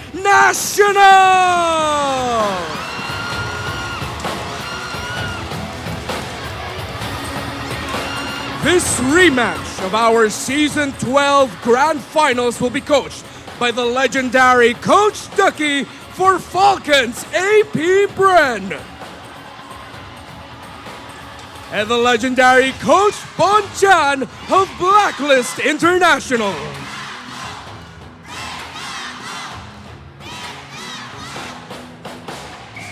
Two world-class teams, 2 series wins away from MSC 2024 Champions Arena, whose wish will be granted, who will soar, who will get broken. It's a clash of the champions in the Champions Arena. Let's welcome Blacklist International and Falcons APBREN. We have Super Marco, Kyle TZ, Few, Flap, and Ogren. These 5 have been down since day 1-ish. Still top of the league in terms of really everything. The team number 1 reigning everyone over in terms of all the stats in the standings. You saw that crazy stat line with Super Marco. 18 game win victories, no deaths. I have my eyes on him. Well, speaking about records, Blacklist International for the past 6 seasons, they keep on making it, slowly making it towards the playoffs, and now vying for an MSC contention spot. Here comes the Blacklist squad. We saw them yesterday play 9 games, and I think they want to play at least 5 more games today. If we're talking about the longest games or longest average game times, they are surely the kings of that. They've played the long game for the regular season, and their endurance is nothing to question about. Blacklist International, they talked about playoffs mode, and we're seeing it right in the flesh. Day number 2, let's see if momentum keeps stride with them. I mean, it's Blacklist International. All the people that I've talked to, they know. The reason why Blacklist is so hard to deal with in playoffs is because they have that mode. They just don't give up. Yeah.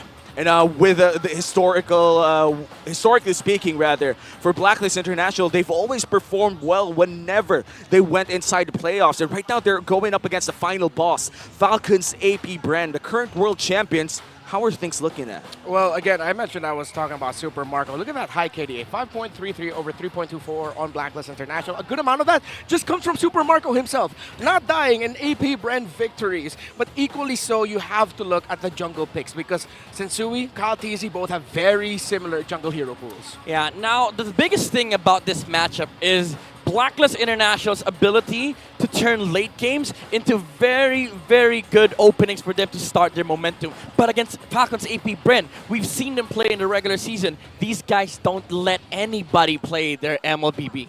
That's true, and with the gameplay that Falcons APBREN has shown us throughout the regular season, we honestly expect them to just go around in the early game and make sure that the tempo is controlled by them. And we're going to look at the player head-to-head here by junglers who dictate the tempo of the game. I mean, looking at the stats here, Kyle TZ is looking to be the leader of the pack here, leading all the stats in the jungle role. KDA, average total kills, damage still share. This guy is everywhere. And I think this is the biggest reason why Falcons APBREN move the way they do. It's because they have this strong pillar in the mid. The jungler, the jungle role of Kyle TZ has always been fulfilled phenomenally by this player. Oh, but Falcons APBREN has to watch out for the fact Sensui really good with those objective steals. He was hot with that in the first few weeks. They have to be careful. And now for the Infinix keys to victory. Can you run this down through us?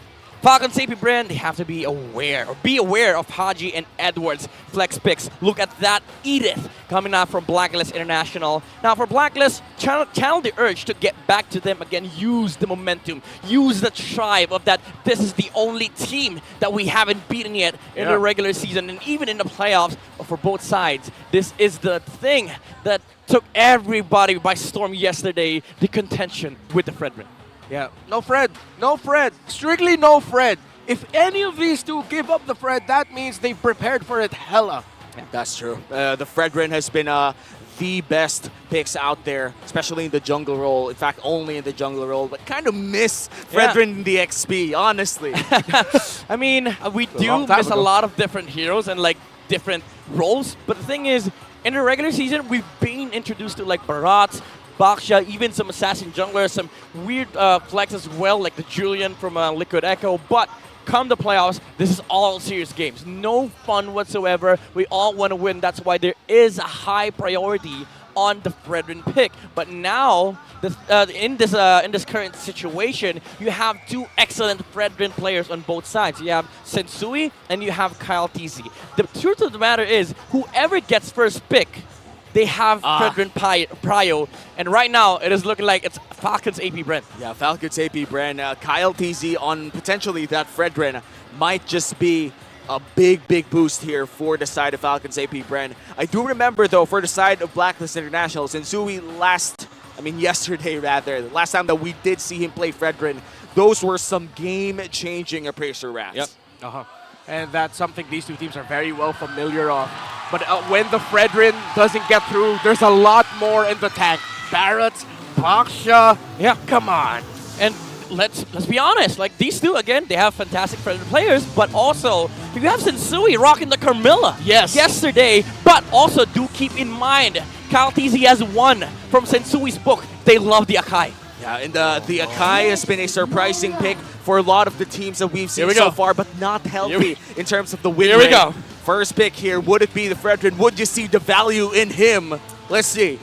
Let's see if he's always on the case, right? If he's always going to be on the case. But there's a lot of things that Falcons APBREN can consider here. They can get the Minotaur, something that they really loved in the regular season. They've always first picked that for the first 3 weeks of the regular season. But again, it's playoffs. It's very, very different.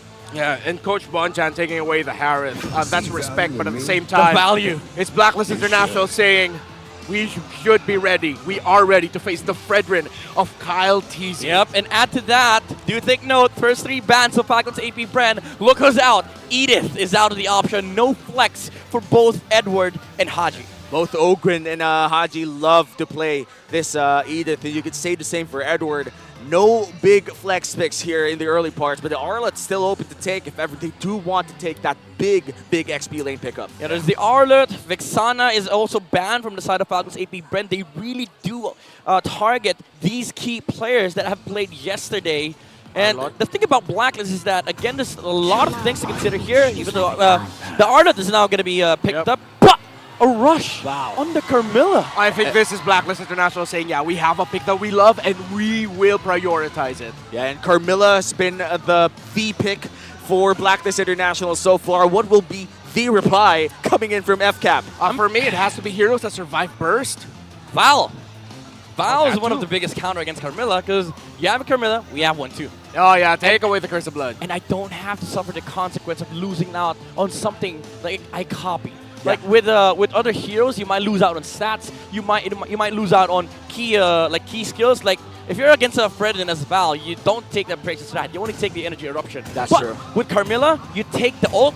You get the 100% of the ult. And think about this: when you get the Valentina, you also get the access towards that final slash. But looks like they're not gonna go for the Val just yet. But they will with the Roger too.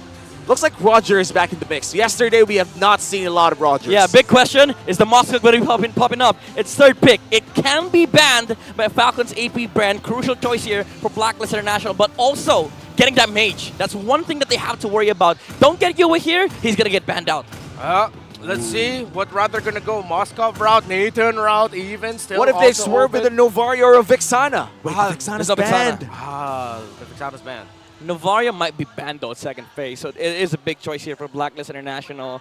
But again, going back to that Fredrin, look at these stats from County's 92% win rate. That's exactly 12 wins, 1 loss this season. Oh, it's Jord. The Jord. It's Jord. Damn. We know it's nice too. We have not seen Gord Carmilla in a long time. I'd like to think that this is something new in the playoffs. All right, Blacklist International, Yuzong ban for sure. You don't want to be playing up against Yuzong. You have 3 heroes that suffer against that hero, so I feel like that is really, really important. But for FlapTZ, he has a variety of options here. You have the Paquito, you even have the Khalid. You can also go with the Tamus. There's a lot of different heroes that can be played here for the side of Falcons APBREN. I got a question though, Midnight. I didn't hear you mention the Borg. Is X-Borg an option? Oh yeah, maybe. But the thing about X-Borg is that the Arlet could be flexed onto the room, right? So they might just be, they might just be picking a losing matchup because Blacklist International, they have the last pick. So now Blacklist International, they removed the Grok, specifically target banning Ogwen. Well, we all know Ogwen. He has a lot of heroes in his arsenal. The Minnow is still up, by the way, for Falcons APBREN. And now the Blacklist International, they're suffering the consequences. They picked up the Mage on 3rd. Now they're about to lose on all the better gold lane matchups against the Roger. Yeah, and the Moskov still open unless they do ban it for the side of Falcons APBREN. But I'd like to mention as well, in terms of that Arlet rather, are we seeing a big chance here that this might just go to the roam and this might be Jungle Carmilla? Yeah, I think it's Jungle Carmilla. This Arlott should be flexed towards the last pick. So now they did ban the Yuzong. There's no point in getting the Yuzong 4th pick because you're losing out on the trade either way because you're showing both your XP and Roam. So you have to remove that from the side of Blacklist International. But that also meant that whatever Blacklist picks on 4th is going to be heavily countered by Falcons APBREN. Yeah, that's true. Statistically, Blacklist International, their last pick on the red side is the flex between EXP and Roam. So that's what they lean towards. This is most likely an OHEB pick on the 4th. Oh, they're letting go of the Mount Moscow. But with them subtracting so many of the gold laners, is it safe to pick it now? The thing is, if you want to flex the Arlott, you have to wait for the last pick to show EXP, right? So I think this is the Moscow slot, which does it helps Falcons APBREN in terms of EXP heroes. Like you think about like viable options against the Moscow. You have the Glue, the Tamus. Those stuff still exist. And with the Faramis and the Vexana ban, there's not much options to burst down the Glue even when the split is used. So in terms of options, it really is up there. But as you said, this might just be the Moskov slot if ever we do see it locked in by Blacklist International. Or Natan, maybe. Oh, they stole the Minnow. Yeah, they show it. I mean, and they showed the matchup. They showed the matchup though. Yeah. It's Xborg. I think it's Xborg time. Right? Yeah, Xborg. Xborg Easy. would be so good here. Easy Xborg game, honestly. Xborg and maybe even a Ruby. Oh, wow. The Ruby, we haven't seen that for a long time. And the export could definitely burn down the Minotaur before it could even heal up or even force the ultimate quite early on. Last 2 picks here for the side of Falcons APBREN. Will it be a Ruby and an export? Matter of fact, might as well go utility. Florin, Ralph, they're all good for the side of Falcons APBREN.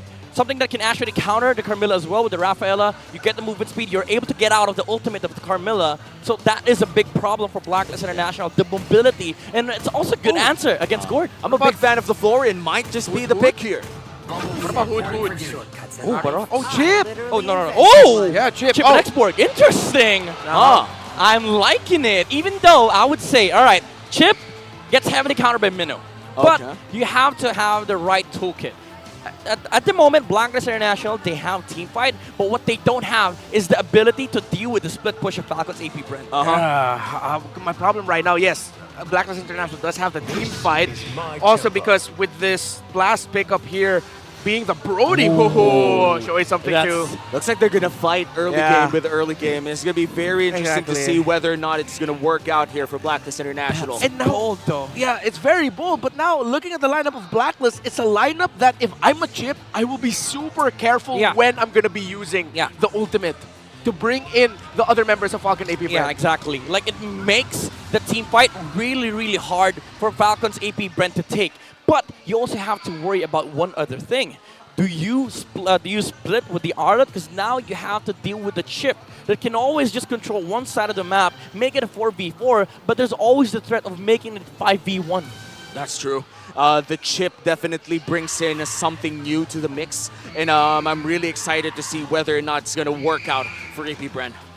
The crowd control that Blacklist International has over the side of Falcons APBREN, it's not that much, but the numbers show that Blacklist International does have more over Falcons APBREN, and I'm thinking it's the duration of the crowd control. Yeah, the crowd control, the heal as well, the engage, and also just the team fight presence of these heroes. But again, that's down to the paper when it comes to direct head-to-head collisions, but we also have to talk about macro here. Especially with the Brody lineup, you want to be able to fight, but against this comp with a Chip, there's not, you're not guaranteed to always have 5v5 fights. And the 5v5 fights are things that really happen a lot whenever you have a Chip or a Louis. And this time around for game number 1, we do have that Chip in the hands of APBREN. And I gotta say, Falcons APBREN with this Chip, we rarely see Chip anymore. And usually they do need a lot of early game damage for it. The question is, do they have the early game damage for this Chip lineup to work? I mean, to be fair, they have a Roger, right? And Roger, I would say, from my perspective, is the best marksman to pair up with the Chip. You go in, people are already low. Use second skill, smell the blood, chase heroes down, and then get back to lane, get back to farm. You're mobile enough for you to be able to abuse the shortcut of the chip. And one thing that Blackness needs to worry about as well is the EXP of Falcons APBREN here, the export. Even though you can technically still fight into chip with the Carmilla and Minotaur, you have to deal about the export. That's true, and it's extremely hard to deal with that export if you don't have enough burst damage. And I do think that they have crowd control, but not enough damage. Yeah. Let's see. It's really going to be dependent on unless the gourd hits, of course. Yeah, unless the gourd hits. So, fun fact here: the second day of the MPL PH Season 11 playoffs, Black and Bren plus Echo and RSG played series. The exact same matchup on the second day of MPL PH Season 13 Just playoffs. like deja vu. Because guess what? Past 3 seasons, same 4 has played. The same top 4. And that just talks about the consistency of these teams, the consistency in their excellency, and of course I would say the over-mountain pressure of being in MPL Philippines. Did that guy just zoom through? Yeah, that's a Johnson. That is a Johnson. Or maybe a Link. I don't know, man. That's a Roger. That's a Roger. It's a Roger who has smelled blood. Damn, why am I there? Nice. Oh, Ray Ash, no wonder. Nice cameo from all over the world, I guess, even in the Filipino broadcast. There's so many people here in the Champions Arena. We gotta appreciate what's happening here in our venue. I'm so happy that for 2 days now, packed house. Yeah, packed house. Barely, I would say the seats that are available would be not enough for groups of friends to seat together. Bro, swear to God, I was here yesterday. It's hard taking, finding seats. It is like we have a kind of a cheat because we get to sit whatever we want. Yeah. But we couldn't because there's no seats. Exactly. At one point, But I here was comes watching. a Fredrin I love to watch. Praises ref back to the land of dawn. Oh, that's a good point. That's a good point. I like that. Welcome back to the land of dawn. It's still game 1 between Falcons APBREN and Blacklist International, 2 championship organizations duking it out for supremacy.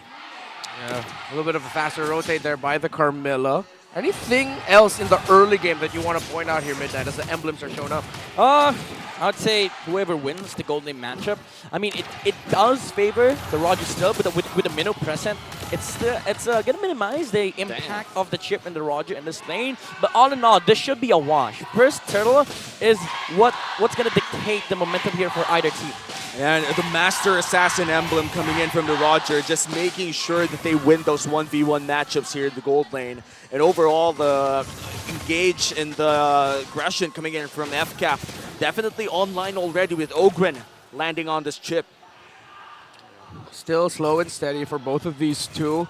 And I'm still trying to read where the first big engagement will be. It's a deep cut onto, oh no, that is Haji, excuse me. I thought that was Imagine we have like 4 flickers in the side of Blacklist International. Surprise! Lycan Pounds, first blood, FCAP. Again, the lane freeze from Super Marco Oheb. Quite greedy, he didn't know where the chip was. He tried to step over to the lane to get some XP, and now he suffers the consequence. This is the power of a chip. He's very hard to deal with in the early game. He don't have enough damage to take him down, and he camps lane so well.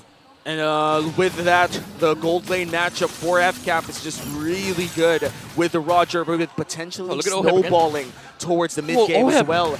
Now, looks like they're going to go for the turtle, APBREN. Yeah, the members of Blacklist International are here to contest, but Open zoning them out. And Tui trying to look for a turnaround shortcut used already. Curse of Blood. Here comes the last Insanity. But the chip's going to fall. But Gathis will be able to get the turtle. He's just turning around. Appraiser's Wrath. That is FCAP getting 3 kills. And the turtle now, excuse me, I was a bit too premature there, but FCAP get a win. 2K gold lead spike all of a sudden. Falcons APBREN, I thought they were done with that Carmilla ultimate, but with the damage coming in from the gourd, still wasn't enough to burst them down. I mean, they did take down the chip, but that was everything. They've thrown everything down to the kitchen sink. But that was a wombo combo from Falcons APBREN. The taunt from the Brethren with the last insanity of the X-Borg. They didn't even need the shortcut. The Roger didn't even jump in. Yeah, then when we look at that entire trade, it's like they took everything to burst down Ogren. And for what? For not even a turtle, just a kill. And that's where we're seeing the 2K gold lead in the hands of Falcons APBREN. We're 3 minutes in, by the way. We're 3 minutes in. This is bad news for Blacklist International. Yeah, that was a crazy spike that we saw. Crazy. Oh, final slash stolen by Few. And look at him just facing down on Arlott and saying, I can take you on. With a chip, too. They have shortcut and final slash. Those are big ultimates. Big tempo control for the side of Falcons APBREN. Anytime that they want to fight, they could fight. The question remains, will they fight before the turtle? Here's the thing. I've always considered like Chip a bad hero on the hands of like brawl-based teams. Turn around. 3 versus 1. Edward trying to survive it. Here comes the shortcut. And suddenly, it's 5 members of APBREN out of Falcons before that. And just like that. You got 5 people in your lane. Trying to take your stuff. All right, it's Blacklist International Sir and Kyle Teasy helping out Super Marco. While the members of Blacklist International come to Ogwen once again with the Y-Walk. A Raging Wrath, Curse of Blood. And here comes the Mystic Gush. You went with the save. Haji as well, but here comes Few. Does he know? Can he sense it? Sends Zui back. Flicker forward. Not enough damage. Stunned by Oheb. Few holding on. Mystic Gush. Oh my goodness. The Capitan! What a play! A godly play from Few. El Capitan in the house! See you later, he says with a Mystic Gush. Now 2v2 down bot lane here. Might just be another conversion for FCAP, but looks like they're going to go for the turtle instead. What fingers are getting frozen? What getting old? Kyle Teasy going forward. The Brazer's Wrath sends you back. Highlight that, folks. Few. What a play on that Gord. He gets taken out, but he took down the jungler. That's a W trade for FCAP, who got the turtle. Dude, there's always going to be a score in trades, but if you're able to take a role that is above you, like if you're a support, all core kill, they do matter. And that was the jungler. That was like the highest priority in the game. And still, a 3K gold lead for the hands of Falcons APBREN. Blacklist International still trailing. Couldn't really find the team fights that they want. If you're Blacklist International, I just want to know, what do you have to do? What is the win condition here when team fights occur? I mean, as of the moment, you have to find ways to punish the Chip. Because again, I was talking about it earlier, like Chip on the hands of brawl-based teams, it's bad. Because you don't get to utilize fully the effect of the shortcut. But on the hands of like a macro-based team like Falcons APBREN, they're really able to control the map like this. We're 5 minutes in, and it feels like Blacklist International is scouring for resources. That's why I think in this current situation of the game, during the mid-game, they need to find answers with the Chip. I love what Falcons APBREN just did just now. They changed up the lanes for the 2 side laners. They're going to be able to take down up top. And because they have protection here in the bottom lane, they can hold on to this. Blacklist International, they tried to adjust. They made the right adjustments to answer it, but they walk away with nothing. Yeah, slowly the goal difference in the XP lane is starting to look bleak here for Edward. Already 1,600 ahead. Flap TC is having a hell of a game. Here comes the pendulum. Falcons APBREN, they understand this so well. At this point, you don't need to stay side lane. You start from the mid, let Ogwen stay on the side lane. With the cooldown of the portal, you can just pour it in towards the top lane, make sure that you set up for the Roger. But even then, in this current situation, they don't need to do that. Leave Roger top lane, because you have a shortcut. Fight the 4v5 in the turtle, because it's still essentially 5v5. Every time the shortcut is up, a team fight may occur. Blacklist International, it's really hard for them to find these big team fights that they want. The ones that they started all with the Curse of the Blood. It looks like they do find Ogwen once again. Oh, they know. Realize shortcut already dropped here. It's going to be up for a while for the members of Falcon APBREN. Rushing the turtle, are they? And Blacklist International, no contest. 3 turtles didn't even need to retry it. Looks like early game is looking great for Falcons APBREN. You know what's crazy? This Roger feels like he's in Moscow. He can just pop inside a team fight from the portal. Look at that 3v1. The Filipino cannon showing why he earned himself a title of the world's best X-Borg. Up top, Ogwen finds Zoheb. Haji's here to come in for the assist. Shortcut not up just yet. Yeah, Oheb and Haji back off. It feels like you can't even find it, because the thing is, you have to know when the shortcut cools down. But that is like a specific set of numbers of cooldowns that you have to remember.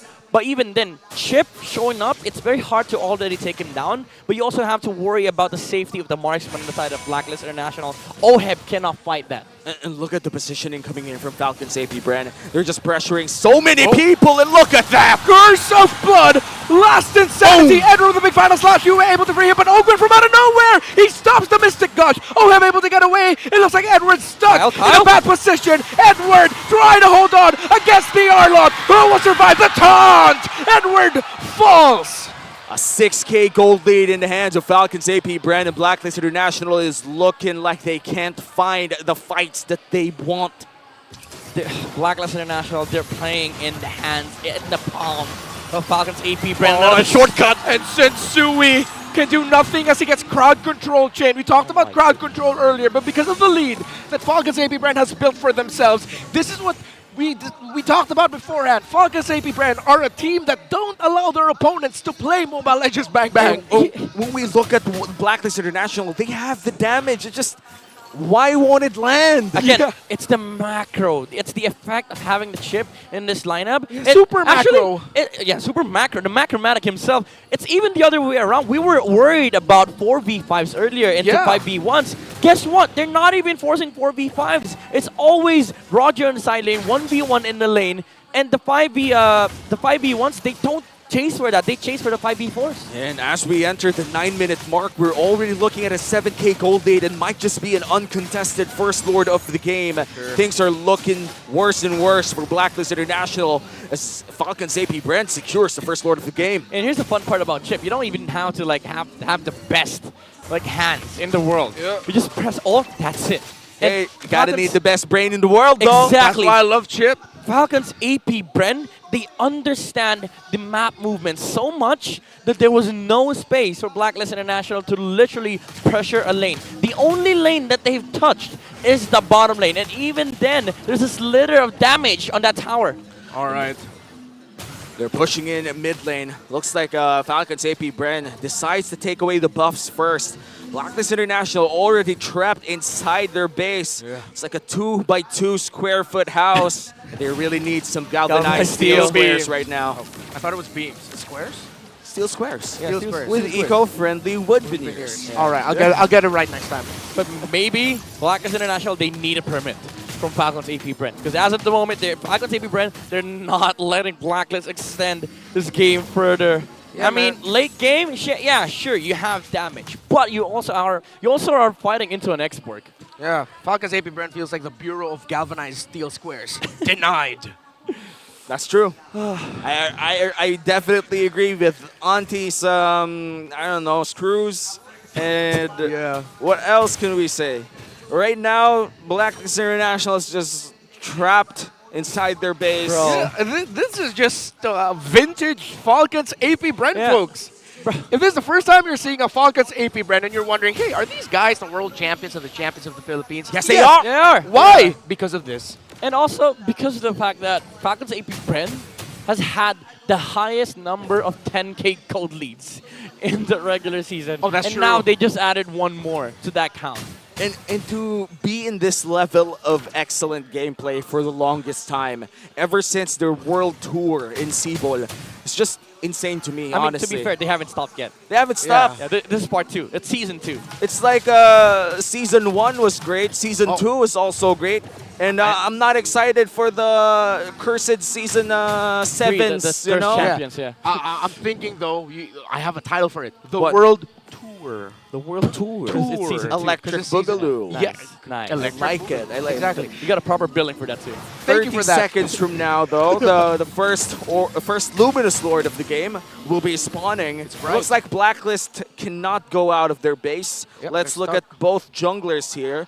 Look my at the God. significant difference in GPM. Yeah. Also, just no. the fact that the Brute Force has risen up to the current meta. Even, well, to be fair, before nobody wanted to pick it up, but now you feel the essence of the Brute Force breastplate. It allows you to fight more, move around the map more, and also gives you like decent amount of clear speed. Because now in the current patch, it gives physical and magic attack bonuses. That's true. The more you have with I think the better your early game, the better the brute force breastplate purchase is. You know, it's like one of those items that you buy early if you get your snowball on. It has ballooned to a 12,000 gold lead, folks. I love balloons. Same, bro. I love it when there's 99 of them and they're all red.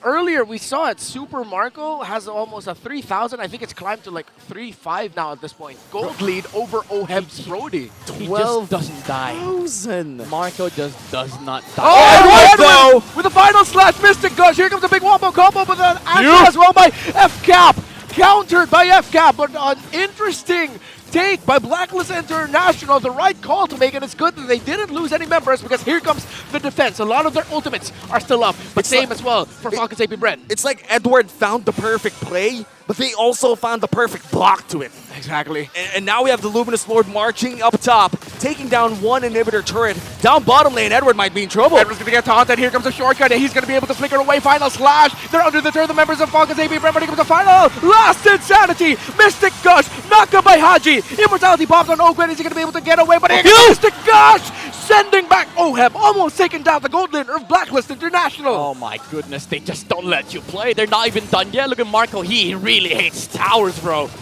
Yeah, and APBREN is #1 in turrets damage per minute in our regular season. Dude, so many things has happened. Like, so many spells has been thrown by his teammates. Marco just took 2 towers. That's it.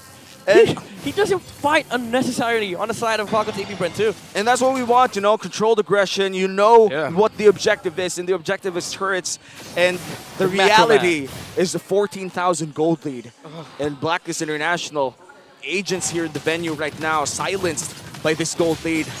Game #1 is not looking great for them. And so we all understand in the English desk right now is situationed in the side of where the Blacklist International fans are. Yeah. And we have not heard screams. By the way, this is the first time all throughout Season 13 that the gold lead has passed the average minute mark. Insane. Yeah. And oh my God. You know, let's be honest here. For Blacklist International, I would say that the only win condition left is to delay this game, to shortcut. Make this game longer. Are they actually going to enter the portal? Super Marco goes in, but they send the members of Blacklist International back. FCAP though, Ogwen's really low. Bro, what? Marco was like, all right, no towers. All right, goodbye. Yeah. You know, I'll be fair. For a team behind 15,000, they're playing really well. Yeah, Ogwen got shredded there, man. 0 copium. They're actually playing well for 14,000 gold lead behind. I mean, they're doing their place. To be fair, Falcons APBREN, they do need to wait for the Lord. They don't have the best end game breaking capabilities in the world. Like, yeah, sure, they have a last Insanity, but they don't have the set. They don't have the repositioning spells, like a final slash, I would say. But even then, he could just copy that. But for a while now, he's been copying the Mystic Gush of the Gourd. Looks like they're gonna find Edward. And Edward, Haji, Ogwen goes in through the beacon. Shortcut committed, but they're all here. They don't need to use a taunt onto Edward. Is he going to be able to get away from this? Haji already used a flicker, so did Edward. Edward not going to be able to get away. Stop! Oh, the curse of blood! Final last Insanity! Double kill for the Roger! Unstoppable! It's Flap Teasy, 3 down on the side of Blacklist, and Oheb is trying to hold on here to try and deal damage. There goes the torn apart memory, but there goes the members of Blacklist International as Falcons APBREN 16,000 gold lead to dominate game 1. 16K in 16 minutes. That is a world champion team game up there. This is a statement game from Falcons APBREN. We want that MSC. We want to be able to dominate. We want to win. Whatever it is, they don't care, and they don't even let their enemies play their game. Yo, I'll be honest, they're not Falcons around right now, man. That's they true. are laser focused in winning. Yeah. 16,000 gold lead. I've never seen that in my career as a Same. caster. That is, I can't believe my eyes. Bro, 1630, they were already up by 16.7. That's the highest per minute. How do you even begin to do that, especially against Blacklist International? Let me reel you back in day 1 of playoffs. Blacklist International played 9 games yesterday, played them really, really well. Yeah. And in terms of statistics as well, in the regular season, they were top in the longest average game duration, could really play these long games, but Man, it's 16,000 gold lead. How do you even deal that? Man, TDG, that damn good. They're the world champs for a reason. And they're still proving it. Why? Or too damn good. Too damn good too. Too damn good. I mean, if you're asking me that, I don't even know because I don't even want to be blacklist right now because like drafting that game, it was already so hard. But you also had to play the game. It was hard to deal with the chip. They didn't have the macro answers against it. But even execution-wise, the Minotaur did not matter at all. Oh man, things are not looking great, but hopefully our analysts could explain what happened in game number 1. So Butters and Coach Dap, it's your time to shine. Maraming salamat, casters. And to fully analyze this game, kailangan natin balikan yung unang araw ng ating playoffs para malaman kung ano nga bang nangyari sa side ng Blacklist International. Ako nga pala si Butters at ito ang ating analyst stand. At unahin muna natin ang ating MVP. It's none other than the Chip. Ogwen, siya nag-dictate ng mga laban na nagpapanalo sa side ng Falcons APBREN nung early game. And truth be told, without him, ay talagang makapag-set up sana ng maayos ang side ng Blacklist International. But enough about that, kailangan naman natin balikan kung ano nga ba yung nangyari nung day number 1. Kung alalahanin natin, 9 games ang nilaro kabuuan ng side ng Blacklist International. Ngayon, that is a feat na hindi basta-basta nakukuha and they got out of that first day alive. But then again, you have to remember, may mga impormasyon na silang nabigay para doon sa mga teams na mga katapat nila ngayong day number 2. Now, looking at it, kapag pinili mo yung Fredrin sa side dito ng FCAP, ay talagang automatic makukuha ni Sensui yung kanyang Carmilla. But then again, mas ready ngayon ang side ng FCAP Bren. Kasi nga naman, kung tutuusin, the last 2 picks doon sa ating draft, the Chip and Flaptizi on that export made all the difference and made it easier for the side of APBREN or Falcons APBREN to dictate kung ano man yung gusto mangyari ni Sensui. Usually, ang mga Carmilla, ang gusto talaga nila is extended teamfight. Pero paano ka nga mag-extend ng teamfight kung ang bibilis ng pagpatak ng buhay nyo dito? Ngayon, kung titignan naman natin kung paano sinet up ni Ogwen, nakikita yung screen nyo ngayon, yung mga laban, may mga times doon na gusto mo na sanang makipaglaro or makipaglakaran ng side ng Blacklist International, but with the Chip available, hindi nila alam kung kailan darating yung laban sa kanila. Looking at the emblems, ay mapapansin naman natin dito na mostly onto the side of FCAP Bren, they knew na kinakailangan nila dito yung tank emblems at kung papansinin, Few and Flaptizi, naka-impure rage sila. Ngayon, bakit nga ba sila naka-impure rage? It's because of the innate tankiness na meron dito yung mga members ng side ng Blacklist International. And they knew na kinakailangan nila yung extra damage, yung extra oomph para talagang ma-take down ng mabilis yung mga members dito ng Blacklist International. In terms of the items, Kyle TZ, alam niya na siya talaga yung primary target dito. Kaya kung titignan nyo, yung kanyang items, may Winter Truncheon na sa dulo and he really knows na siya yung primary target. Kaya naman kailangan niya protektahan yung kanyang sarili and go the extra mile. Rich Guy, Super Marco with a GPM of 892. Ito talaga yung yung genes, yung alamat genes na tinatawag nila na si Super Marco, I feel like kaya niyang maglaro doon sa idea ng tempo na marksman. Pag sinabi mo tempo na marksman, pwede ka mag-scale or pwede ka din sumama onto the early fights na tinatawag. And yun yung pinakita ng kanyang Roger kanina. Don't get me wrong, maganda na maganda yung ginawang lineup din dito ng side ng Blacklist International. It just so happened that yung pinakapuso na kanilang draft was countered heavily. At kung titignan naman talaga si Yue dito, ay yung damage dealt niya ay mataas rin naman. Kaso ang pinaka-problema, yung mga heroes na makakapag-setup sa kanya ay hindi rin tumatagal. Kaya naman napipilitan siyang i-cancel yung Mystic Gush. At sabihin na natin hindi niya nakukuha yung maximum damage potential nung Mystic Gush. In terms of damage taken, kitang-kita naman natin kung kanino talaga nakatutok dito ang puso ng lineup ng side ng Blacklist International. Sensui talaga ang makakuha ng target na yan.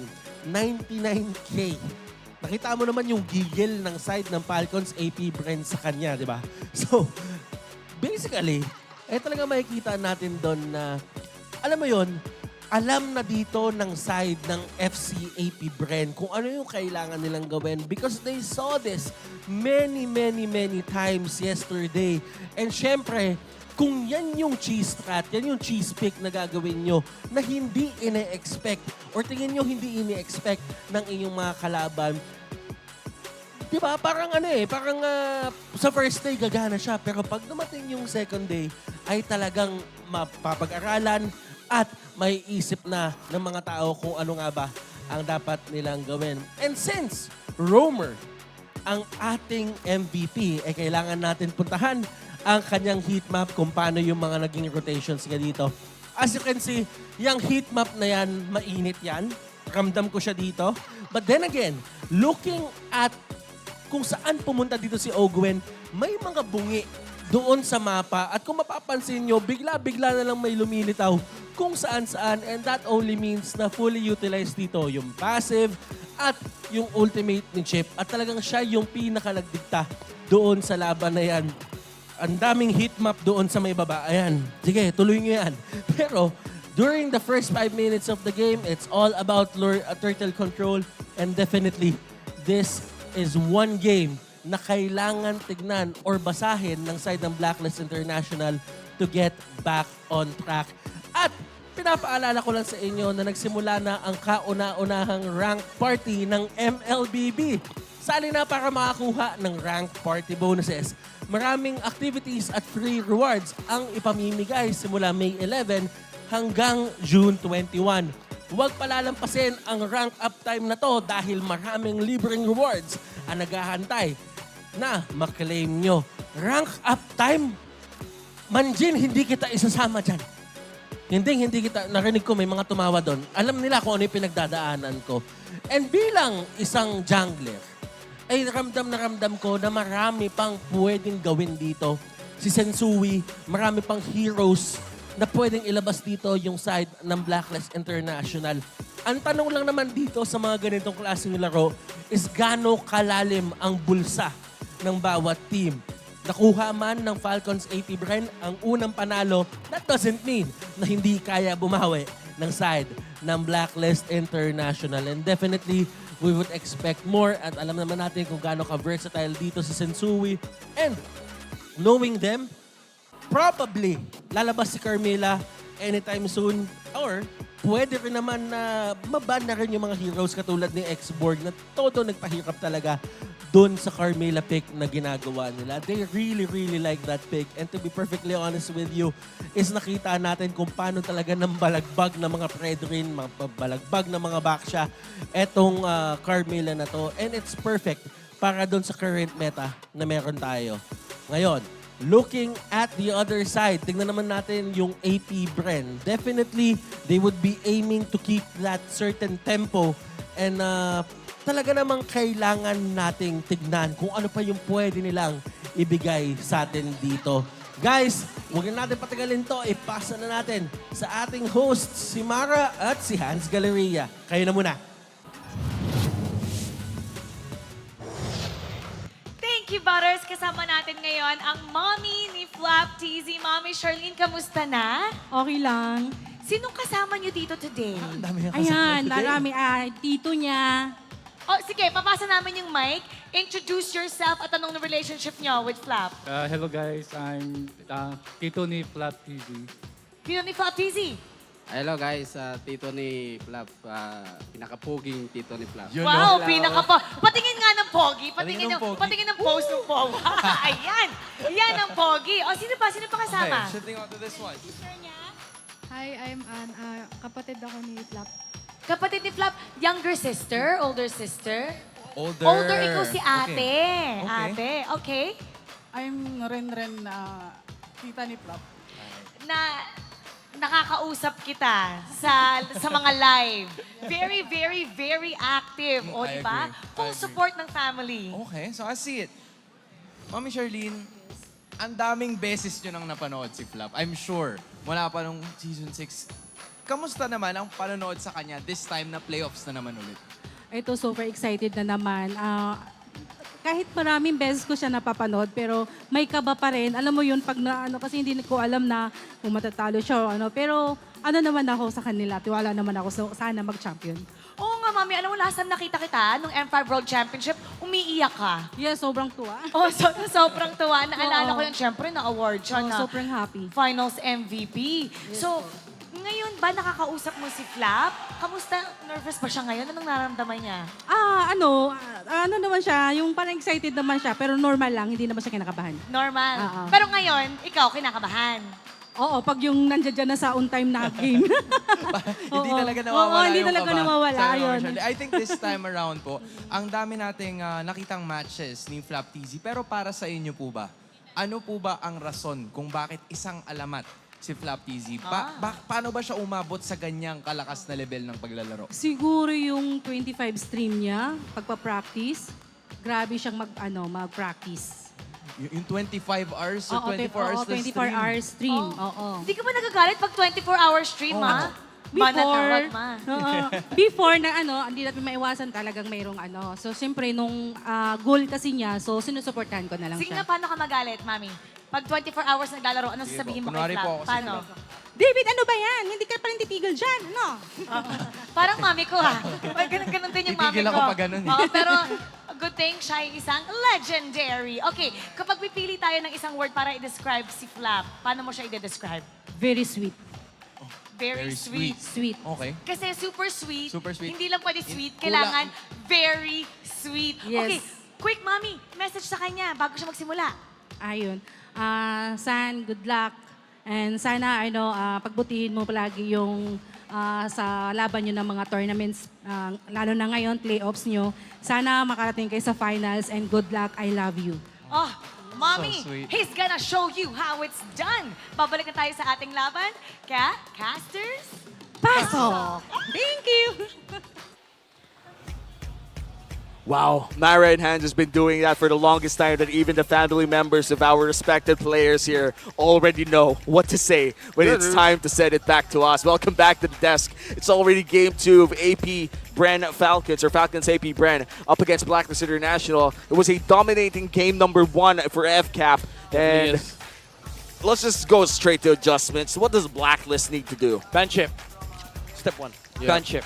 All right. Ban chip. And there you go. Take blue side. Take blue side. Get the Fredrin. Yeah, the Fredrin, definitely one of the best junglers in the current meta. But do you think that Blacklist International would really go for that Fredrin in first pick? Yeah, you have to. What, you're going to give it to Kyle Teasy if it's going to be open? Hell nah. Hell no, that's true. You know, why would you give Carl Teasy one of his best picks in the regular season? And why would you not give yourself a treat by going in for the Exorcist skins for Hayabusa and Granger? They're now available alongside exclusive items. Enjoy 50% off on your first 1x draw every day and get a permanent exclusive item in your first 10 times draw. Yeah, and Kagura and Yuzong's Exorcist skins are joining the prize pool too. Grab them while you can. You know, if I were to ask, I like the Hayabusa skin, one of his best skins so far. Oh, you love Haya so much, bro. I love Haya. He's like my favorite jungler right now. I have the 11-11 skin for him, but I gotta say the Hayabusa one is looking, the Exorcist one rather, is looking great with the white hair. I'm a sucker for anime guys with white hair. And you could say the same for Gojo. I don't know, Gojo, like... I think that's the most iconic one, though. That Who is else? True. Who else is a anime character? Excuse me, Gin from Gintama? No, I said the most iconic. Also, Gintama is iconic. Well, yes, also Tokyo Ghoul from Tokyo Ghoul. Dude, Tokyo Ghoul is not a character. Tokyo Ghoul. That's Ken. Ken Kaneki. Ken Kaneki. You just resetted my brain Who for a moment. Who would be a good Ken Kaneki character, though? I don't know who transforms into Ghoul with two things. Dio would be a good Ken. Yeah, true. That's gonna be like a real. You know what? That's actually genius. Dyroth already has Tokyo white hair. Cool. Who knows? Also white hair, you know? Let's see in the future if we're going to see that, but right now we're going to see the draft for game number 2. It's already a game 1 victory here for APBREN, for Falcons APBREN rather, and it's looking mighty strong for them. Are they going to repeat the strategy? We're only going to see as we start on the draft. Oh, screw you, Blacklist International, says Falcons APBREN. Nope. You think you're gonna get a chance to outdraft us in game number 2? No freaking way. Respect though. That's like straight up respect by Coach Ducky. We know how well you play with the Vexana on you. It's like his new Valentina now. Yep. We know how well you play the Frederick. We'll take it out. Interesting though that I'm seeing Falcons APBREN respecting the Harith. Yeah. Blacklist International. Not the most glowing record, although they were able to get wins with it. Yeah, respect to Uno. Now first pick. Oh, Louis. no! Well, mind you, they opened it up, but we've seen this before. Louis actually gets countered by Chip. So there is that route that Falcons APBREN can go with. Because the thing is, yeah, sure, you can split with the Louis, you can look for targets, but if Falcons APBREN has a Chip, they will be playing as 4, and then let Chip play the opposite side. Looks like they're going to go for the Barretts. Will they get an early XP laner here? Looks like they're going to go for the flex pick instead. Alright. It's going to be the Edith in either the Roam or the XP lane. Yeah. I guess you could even say the same for the Barretts, but I feel like with the presence of a low year around, I wouldn't want to park a Barretts in the EXP lane. Feels a little bit too slow. Hey, I wonder, a part of me is sort of like feeling a Hellcurt today. Not say, I mean, this is the only other season. I feel like a Hellcurt might come. I'm feeling sleep paralysis demon today. Like, you gotta get that checked. That's very different. Now, Boxia gets opened up by Blacklist International. Yeah, I'm not gonna very help her good here. clear speed.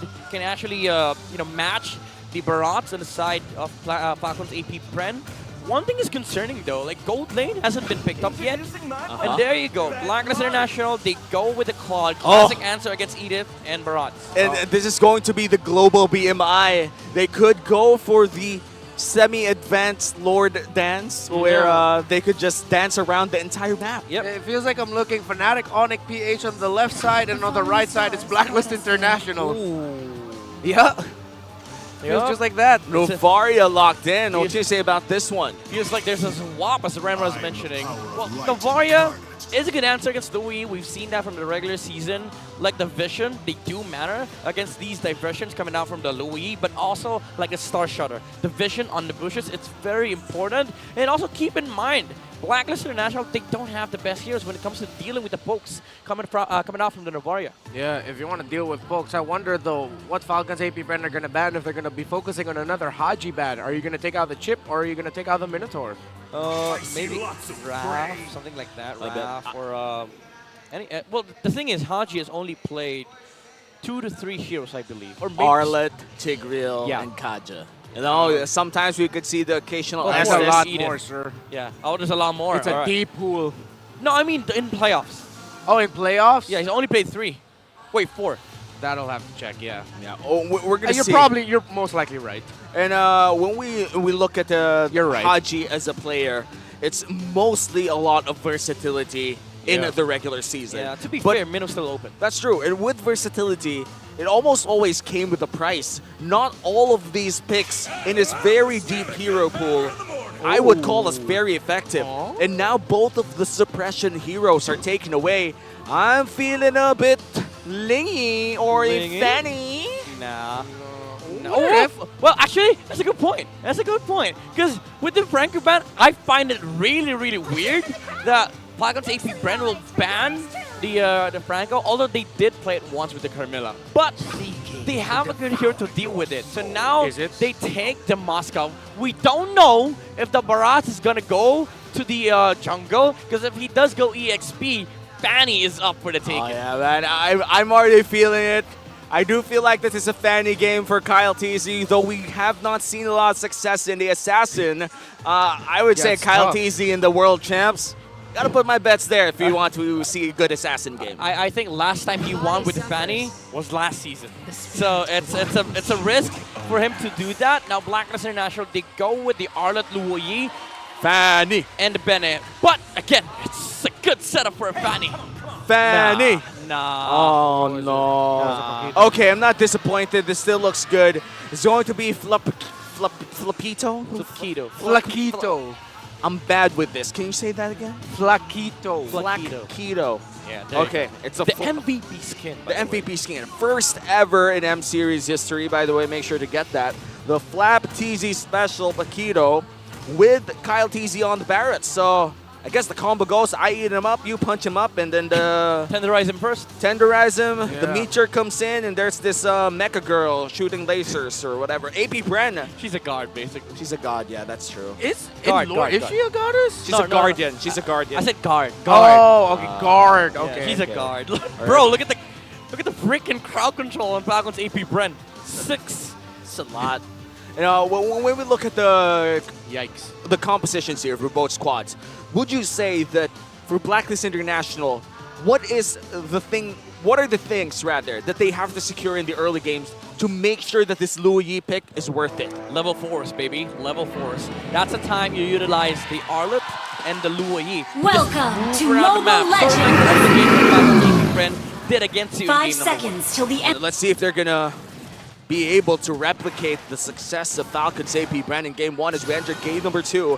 It's Blacklist International versus the world champs Falcons APBREN and Ogwin. Oh, already yikes. in Ogwin. what? What? Oh my god, Flicker! Fade away, Flicker, escape with an Earth Shatter just in case. Jesus. These plays, man. I love the tenacity kicking in, man. I don't even know where these plays are coming from. That was hella smart. There's no tenacity. It's the heel came in from the Festival of Blood after he punched the guy. And all, the Quantum Charge. And also the damage reduction under the tower. Saved the Edith there. Although it did come with a flicker cost for Ogwin. Yeah. Forgot both XP laners here. Gotta mention on their signature picks. Gotta love this micro-intensive matchup. Oh yeah. Good. Oh, it got stolen. Yeah, he's gonna hit level 4 eventually, but it just kind of sucks and it hurts as a jungler to have your Crammer stolen like that. Not the best. Oh, in the mid lane, Haji brought down really low, able to use the vengeance, but no. First blood by Few with the burn. Bro, the captain of Falcons APBREN is so mad right now. He just wants to go home. Yeah. And now Oheb forced back. Yeah, so far, Falcons APBREN replicating the success that they had in the early parts. Everything just tore apart for Blacklist International in the first turtle of game number 1. Let's see if it's going to be the same story here. Falcons APBREN already setting up their first turtle take. What does Blacklist have to do in order to not replicate what happened in game 1? I mean, maybe do the same thing that they were doing against Minana Evos, but Sensui already on top lane. Okay. They're dueling it out. Actually, I'm surprised with how scrappy this fight is. Edward is trying to hit level 4. No one can be committing any big ultimates because the turtle is up, contestable for both. There's no ult on Sensui. No ult on Sensui. Oh yeah, that's going to be a big one. Haji, not level 4 just yet. Dancing around. Ogwin trying to find an angle. Oh no. Okay, Divergent into the back. A really great angle here for Blacklist International. They don't know. Falcons APBREN continues to take a lot of damage and it looks like he's going to be able to get away. No, final slash with a vengeance. And Blacklist International get the first turtle of the game. Ogwin with an onward. Earth Shatter. Not going to be landing it, but the turnaround. The ultimate of the Edith. Primal Wrath. And the Star Shatter from Few. But that's... Ogwin! Ogwin flickering forward, but Haji able to get away. Super Marco! Wait. From out of nowhere with a Spear of Destruction. That was a prediction play as well. That came out like 3 seconds earlier, way earlier before the flicker. You know, POV, the skill shots land, but looks like Sensui might just get a free one here. Yeah, Ogwin's going to go down. Kaltizi finds it out, no, but Sensui able to take down Ogwin. Blacklist International, despite getting dominated in that first game, they are taking it to Falcons APB. All right. They're taking this game by storm here, Blacklist International. And they're also doing, again, what we mentioned earlier. Like, the thing that they did against Minana Evos yesterday was that they focused heavily on taking down the jungler instead of forcing the objectives. And the kill, the attempt on Kyle TZ earlier was on point. They need to replicate that for the next turtle. But Falcons APBREN, now that they have the Moskov, they are able to sort of like utilize the gold lane as well with the presence off the Moscow with a Spear of Destruction. Oh, and wow, the global presence coming in from the side of Falcons APBREN, matching the Louis as well. But that was a nice final slash coming in from Haji as well. Yeah, and a half-level lead actually for OHEB's squad over the Moskov. So right now you can say OHEB is winning lane. Yeah, I mean, to be fair, it's a turtle experience difference. That's true. And so far, I would say Falcons APBREN here is still looking for that same snowball that they were looking for in game 1, but really haven't found it yet. Never mind. Cloud is winning lane, actually. Yeah. 300 gold, by the way. Yeah, 300 not that bad, you know, that's actually 1 kill. Yeah, and we've seen this yesterday too. Like OHEB getting ahead of a Moscow is a really, really big factor. Astral Echo lands in 2. Sensui does get found out here, but after HP on the turtle. Okay, Ogren trying to look for an angle. Ultimates are going to be... Oh, Kyle Teasy! But surprise, final slash onto the Barretts. He eats up all of the abilities of Blacklist International, and they send back the members of Falcon APBREN. They take down the Juggler despite Falcons APBREN getting the turtle, and they reset. Turtle for a kill. Falcons APBREN happy to take that trade? Happy with a question mark? Marco. Are they?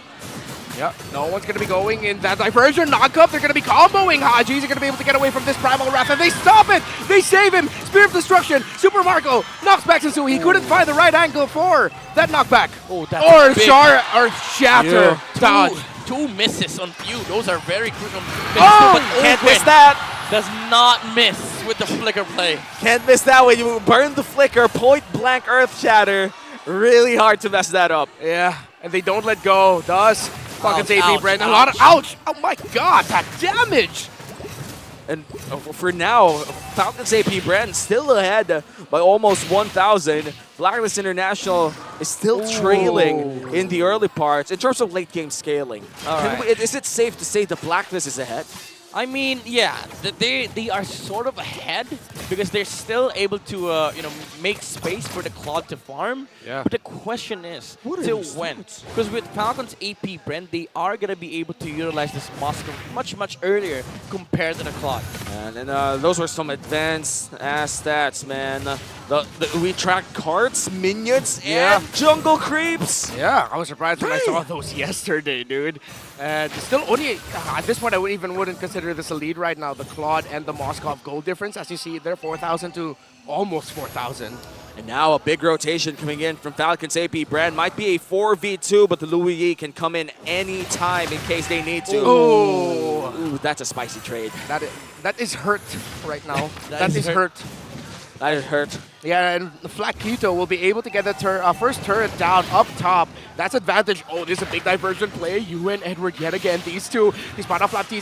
It's not going to land. Flap TZ is going to be able to get away. But he has to get into a better position here. Ogwen and Kyle TZ holding up against the members of Blacklist International. That's 3 versus 4. Ogwen again with no effect with the Flaker.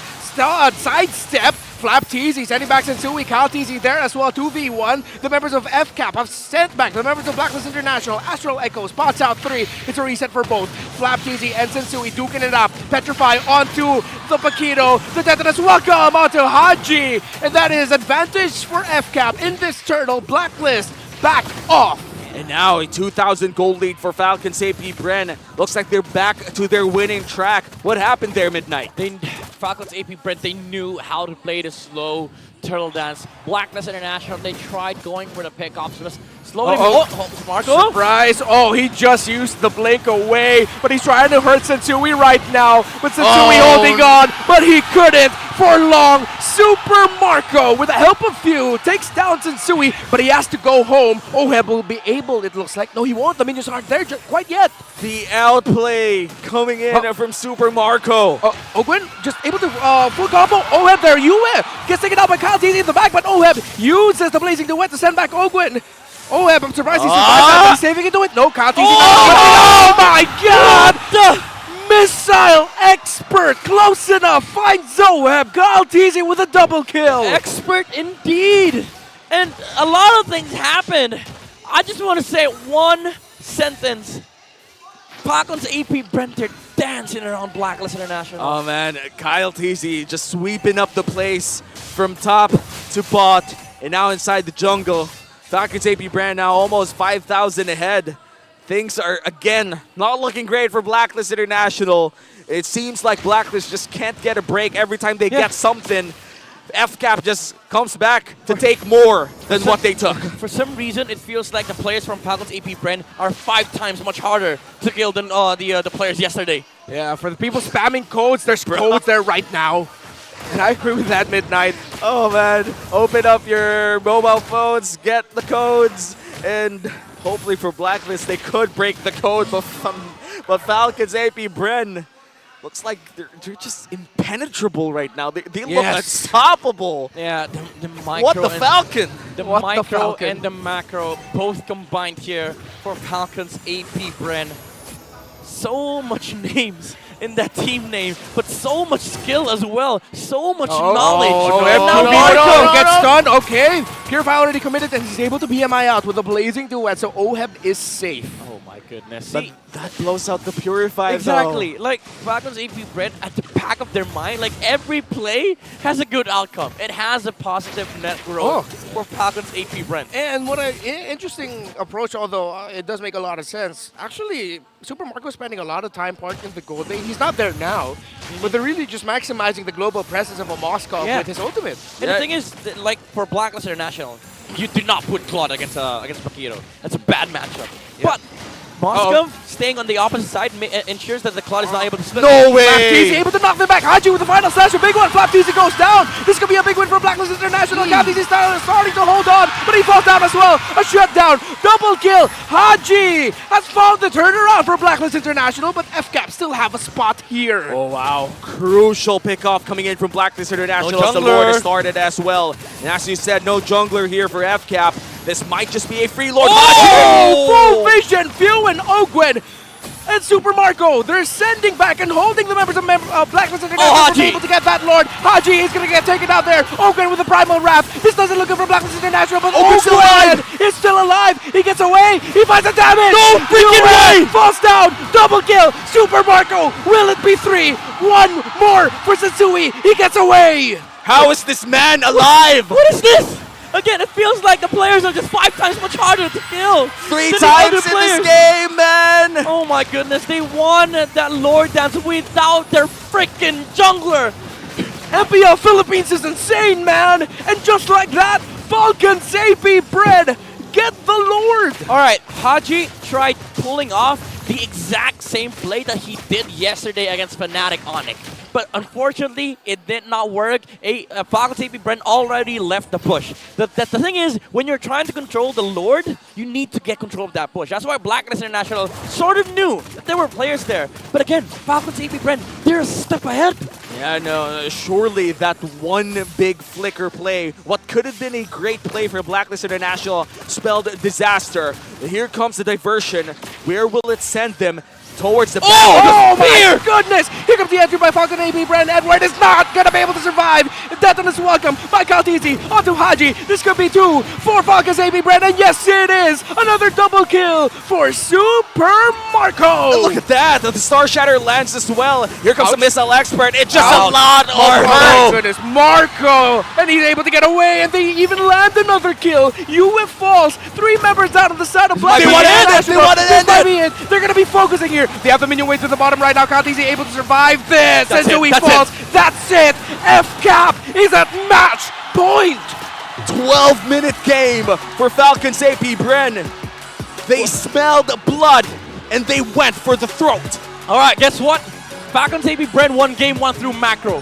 How about we win game number 2 with micro? Woo! World champions for a reason. Falcons APBREN still dominating in game number 2. Blacklist International now facing a match point, a possible sweep in the hands of Falcons APBREN. It wasn't a stomp compared to the first game. Blacklist International fought back. They were fighting this. Yeah. But Falcons APBREN fought back harder. Yeah, the thing is, Blacklist, again, they played the macro game right. They got some plays from yesterday. They tried pulling it off against against Falcons APBREN. Some of them worked. Yeah. But I would say there's one specific word that I can use in this game. They were outclassed. That's true. And I gotta say as well, the Spears of Destructions coming in from Super Marco. how do you? It's like he knows the future. It's like he has the eye of a Gamoda or something. Like he knows where the people are. The Emperor Eye, bro. And it just throws it out there. Yeah, and somehow when he comes out of it onto the other side, it's the perfect angle to knock back someone into the wall. A really good position for himself to actually be able to fight a little bit longer. My goodness. Yeah. And how many times do you have to play this Moskov? And how much map understanding do you have to play that well? Damn interesting. And now we're gonna learn about game number 2 with our analyst. Go on, Butters. Ako pa questionin mo, mas magaling ako sa'yo. Pero guys, ako nga pala si Butters. At ito, ang ating analyst segment. Guys, gets na gets natin dito kung paano nga ba talaga unfold ang larong iyon. But then again, bago tayo umabot dito sa ating analysis, ikilala naman natin sino MVP?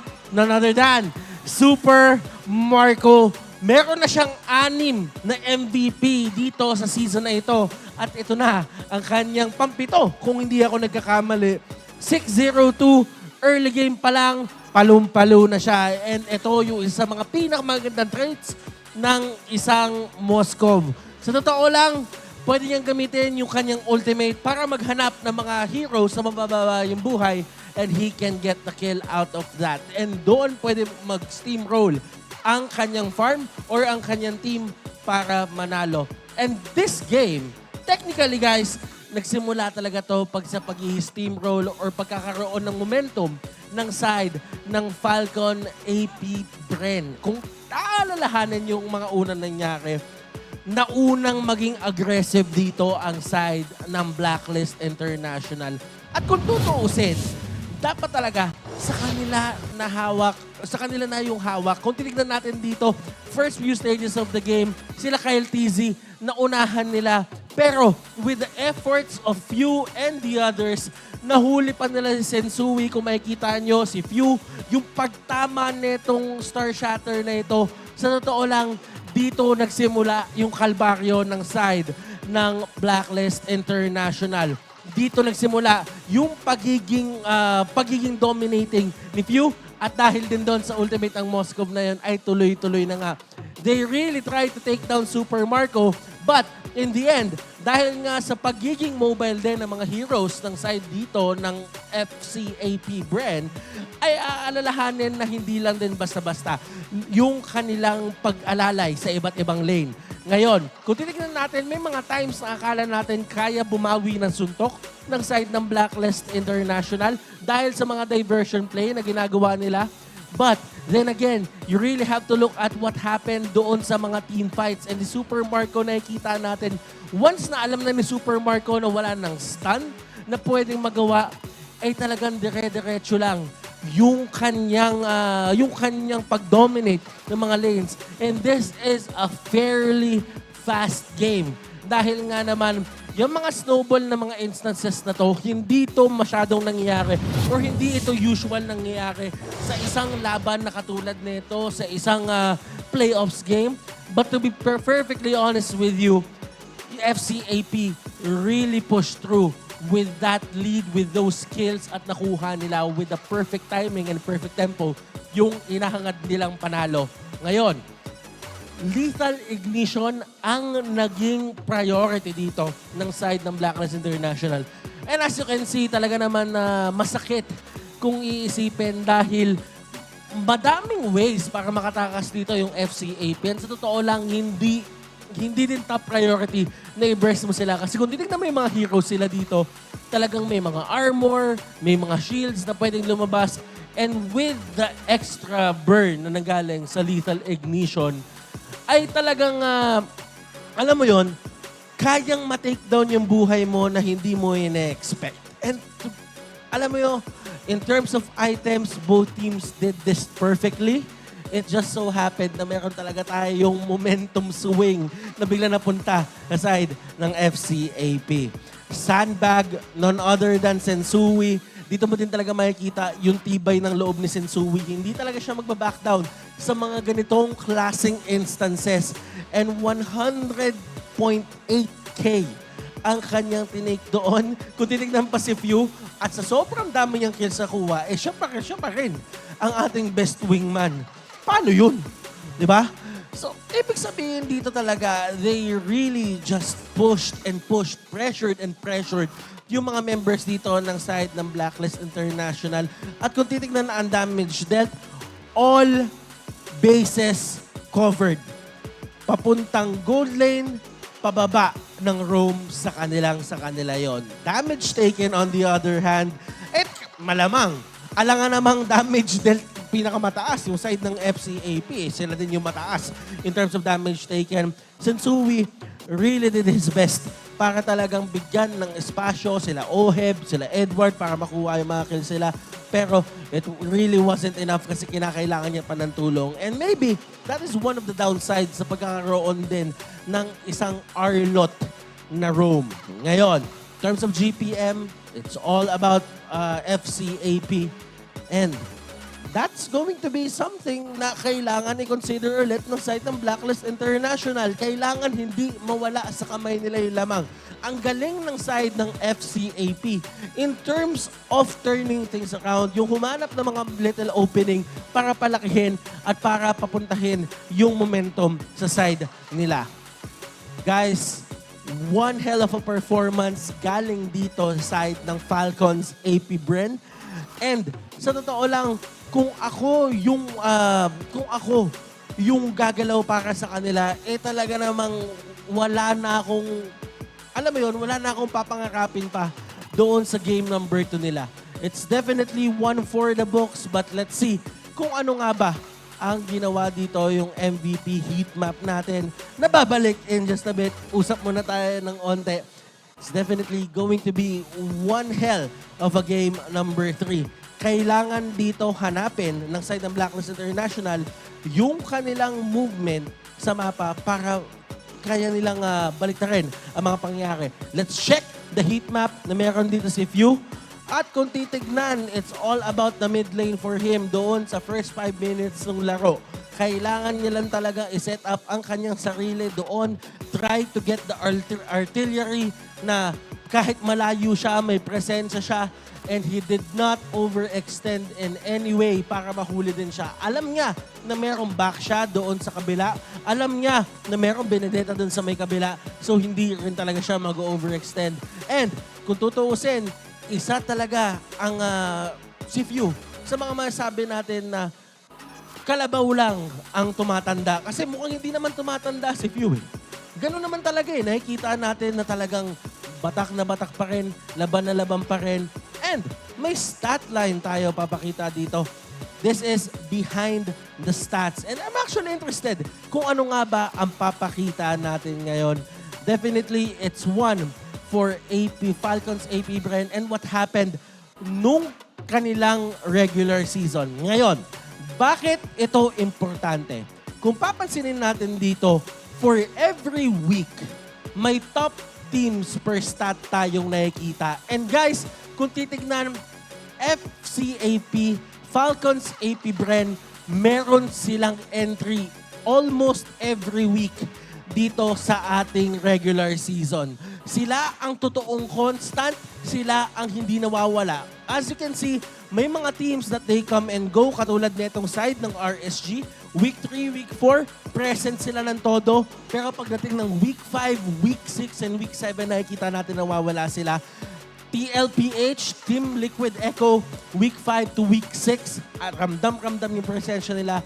But for the side of Blacklist International, Week 7 onwards, Week 2, Week 3, makikita natin sila dyan.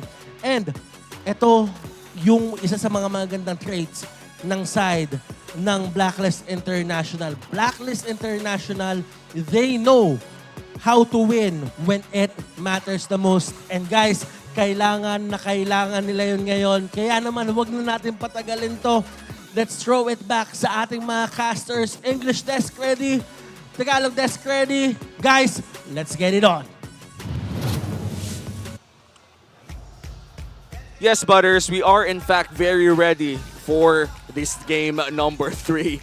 And after that, 2 games of domination coming in from Falcons APBREN, you could say that the arena's heated up with all of the tension in the air. Yeah, that's a perfect way to describe it. There's just a lot of tension. I feel like there's even tension on the side of Falcons APBREN because I feel like even their side didn't expect their team to be this dominating. Yeah, we talked about the tension in the arena. Now we want to see their faces because we're looking for the smart game face of the day. MPL Arena, be the next smart game face of the day winner. Just flash the hashtag the power of smart on your devices in the green background. Put your game face on to win a redeemable in-game code. And a lot of familiar faces who watched. Oh, that's a game face. That's a game face. That's a game face. How do you beat that? That's a game face. All right, I like this. A lot of grit into it. Man, this guy with the Cyclops shades, I like him. And looks like he's gonna go all green with our. It's that Mike Wazowski shirt. Yeah, that's Mike. That's a Mike Wazowski shirt. You know, congratulations for winning the smart game face of the day, and that she will win a redeemable in-game code because she's always watching. I want that shirt. I need to ask that woman where she got Where'd that you get the shirt. Mike Wazowski shirt? Yeah, I love Mike Wazowski, dude. Yeah, all right, same, potentially there is a collab for Monsters Inc. Cyclops, and right? Cyclops, right? Wait, seriously? No. Mike Wazowski? Oh, no, I thought you said that was potentially. For the first time ever, we're Chill. getting for some reason Monsters Inc. Who's gonna be Sully? Masha. Thamus, bro. Masha, Thamus, you know, there's a lot of options. Yeah. Oh, how about the lizard dude? What's the name of the lizard dude? Randall. Randall. Who's gonna be Randall? Do we have a lizard dude, like a sneaky lizard No, dude? no, Hellkurt. No, you Hellkurt. Oh, okay, yeah, Hellkurt. Who knows? Oh, yeah, I'm not Hellkurt. Hellkurt's perfect. Hey Hellkurt's man, perfect. don't bust my my disguise. Everybody knows I'm reptilian with a human skin. You are. But right now, of course, we're going to talk to our hosts because they're going to be connecting with our friends in Indonesia. Mara Aquino and Hans Galleria, your time to shine. Sambal. Hans Grabe, Falcons APBREN came in prepared. They're They were not ready. joking around today. Yup, they were ready because of a 2-0 sweep in dominating fashion as well. Contra sa Blacklist International. And you know, we want to talk to other people all around the region. And one of them, we actually have our Bahasa Indonesia broadcast. They're watching all of us right now. So how about, let's talk to them. All right, Oji, Wawa, where are you guys at? I think they're there now. Hi, guys. Hi. Hi. How are you doing? I'm fine, I'm good. Thank you, Mara and Hans. And magandang gabi, Philippines! Oh, nice. Magandang gabi. OG and Wawa, I don't know if you could hear them cheer. I think they're saying magandang gabi also with their cheer. Magandang gabi rin sa inyo, Oji and Wawa. I just want to ask you guys, what do you think so far about the series of Falcons, APBREN, and Blacklist International? I don't know how to say in the game 1 and the game 2, but I have advice. Turn off the internet from APBREN. What's the advice?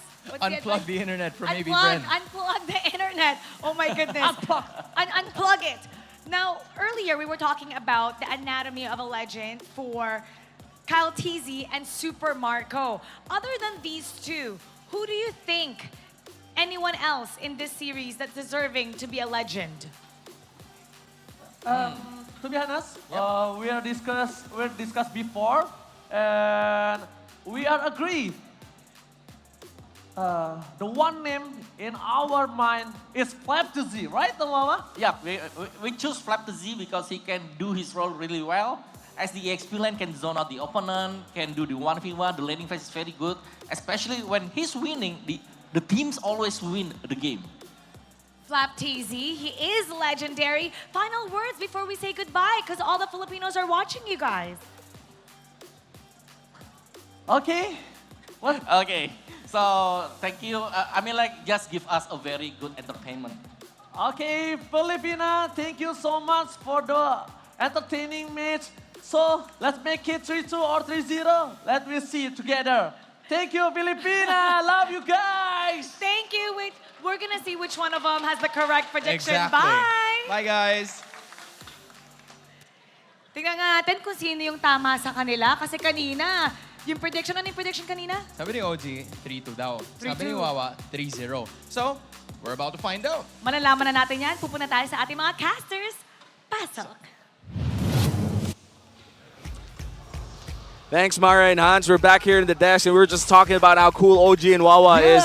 They're just, they feel like cool uncles, right? Yeah, OG's the uncle who wants to be young. Wawa's the uncle who's taking care of the uncle trying to be cool and young. Dude, I want to be friends. No, but they are both cool. I want to Well, be friends with if you're hearing this, we hope to be friends one day. And it looks like Falcons APBREN will be picking blue side, and this means Kyle Teasy might get the Fredrin. Yeah, might get the value. That's true. Oh, that's always on the case. Blacklist 24/7. International better take it out, y'all. Yeah, copy what Falcons APBREN did in game 2. Ban the Fredrin. Yeah, maybe force the Baksha versus Barrett's matchup once again. Yeah. And, you know, one jungler I miss a lot. What? Martis. We have not seen Martis for the longest time. He's still searching for planets, bro. You know what? Yes, Yeah. 3,000 worlds. He's now not a single worthy planet. He's on 3001 right now. Yeah. Yeah, I mean, still no planet where he is within top 3. Because statistically speaking, he is top 4 or 5 in our jungler so far. To be fair, he might have found Philippines and gave up. That's true. You see all the Baksha mains, all the Barrett's mains, and even the Fanny mains waiting for their time to shine once again. Yeah. You know the funny part about our best junglers in the Philippines? What? Almost all of them are Fanny gods in their days in the amateur scene. And first letter K. And then suddenly they debut in the professional scene and they become Fredrin gods. All right. It is what it is, you know? There you go. Good respect. Good respect. for Respect Blacklist to International. Uno for Blacklist International. But my next big question, though, is the first pick of Falcons APBREN. There's Mathilda, there's Barats, there's Arlott, and also they might just steal the Moscow. And they're going to take away the Louis. The chip is still open. One more teleportation beast is still there. All right. Barats, Chip, Moscow, Arlott, Minnow.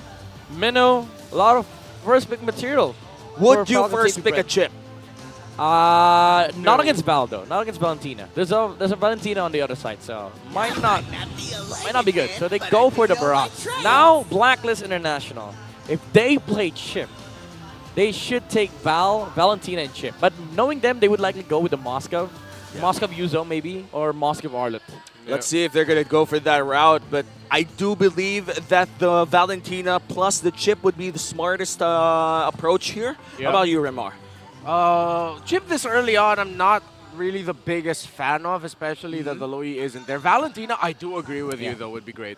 Valentina, let's see if they're going to take that. Maybe just the Val. Val Arlott, Val Moscow, I thought you were Val gonna- Carmilla. I thought you were going to say just the Val and that's it. Don't pick the other Just one. Valentina, let Let the the timer random run out. stuff- Yeah, wait, you mentioned it, Val Carmilla, though. I wouldn't mind. Or Val Nathan, yeah. Yeah.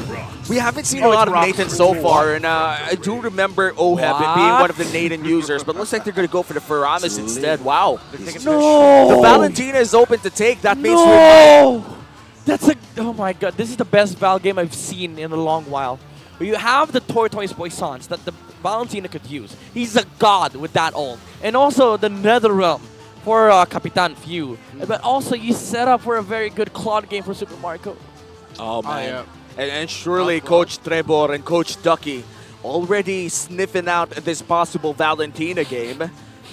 Yeah, they're sniffing it. You just go Claude Val here, right? The falling stars. Well, looks like they're going to go for the Nuvaria route. Oh, wow. Screw the Val, right? Yeah, screw the Val. Let's talk about why the Nuvaria is there. Is this going to be more so of a safety pick? Said there are no shortcuts. All right, Chip. No wonder. Yeah. That's why, that's why. Yeah, they're going Chip. I was Nova. like, Navaria does not make sense against Varamis, but with Chip, because you get that vision, you get that, your ult provides a lot of vision for your team, and then you have Chip. Yeah. So, what is it going to be, an Arlo or a Minnow? Florin? We have seen Florin Faramis do a lot of damage in the regular season, especially in the hands of Minana Evos, but yeah, they looks like they're going to go for the Minotaurs. Yeah, the last time I saw a Florin Chip matchup, it was in MPL Indonesia in the last week, and the Florin did not have a good time, man. Damn. All right. That's tough. It was very tough. So for Blacklist International, their first pick, second phase, Claude is still up for the taking. I think it's going to come down to Claude Moscow or Claude Roger. for both sides. Yeah. But Blacklist International, they get dipped. I see lots of And it looks like, as you mentioned, Roger's to out. Roger, they will take it out. In terms of the Gold Lane matchup, we haven't seen both marksmen yet. But are we going to see marksmen? There you go. I Yeah. think we haven't seen mages so far. Like the Harith is always banned. The Lunox is very particular, you know? Yeah, it's only TNT that played it, I think, in the Gold Lane. Yeah. Now, both teams, they understand. It'll come down to those two, Claude and the Moscow. Maybe some Natan there for Blacklist International. But I do feel like Falcons APBREN, whatever marksman they get, they're gonna be happy with that because they are playing into a chip and Navaria. What concerns me is the XP. Oh, all right, they're forcing the Claude and Natan. Yeah. I don't know. I feel like this is Blacklist International trying to force a Nathan ban. And then they'll be Maybe. left with a Moskov. But if I'm Falcons APBREN, just take out an EXP lane hero. Take away a hero from Edward so that you face less surprises in the last pick for Blacklist. Yuzong, maybe? Yuzong, Bene, those two. Yeah, because even though Blacklist International are not, historically not a Yuzhong team, that's why I was surprised yesterday. Edward picked it up. Oh, they closed out the marksman. All right. Nathan's still up, though. Will this be the Nathan lock-in? Here's the thing, Nathan, Brody, whatever Blacklist picks here, Falcons APBREN takes Yuzong. Oh, it's the, oh my goodness, what an approach. And look at this. And that forces out the Bennett too. Yeah. Coach Bonchan in a pinch right now, discussing things with Haji. I think you take Yuzong here because you don't have any option, I think. Yeah. All right, they go the Natan route. All right. Paquito, Yuzong, they're open for Falcons APBREN Either or. alongside potentially the Bruno or the Brody. And this is a choose your poison type of bit for the side of Blacklist International. Will it be the Yuzong here for Falcons APBREN? You talked about the Bruno and the Brody. Which one do you prefer? I'd say Brody just for the Netherrealm, or maybe they're gonna go for the Nova Trix combo too. We haven't seen for the longest time. And looking at the Novaria win, is this real? Yeah, I think so. That's should be. That's 2 games. Oh yeah, okay. This series only. All right. All right, but still wait. 100,000. 100,000. I mean, Did he play 100%. Nova twice already? Or just Doesn't once? feel like it. No, in this game, just once, right? Yeah, Just once. All right, yeah. so 2 games in total. Yeah, 2 games in total. So still a very high win rate regardless. Paquito, Khalid. Oh, they did go for the Nova Trix.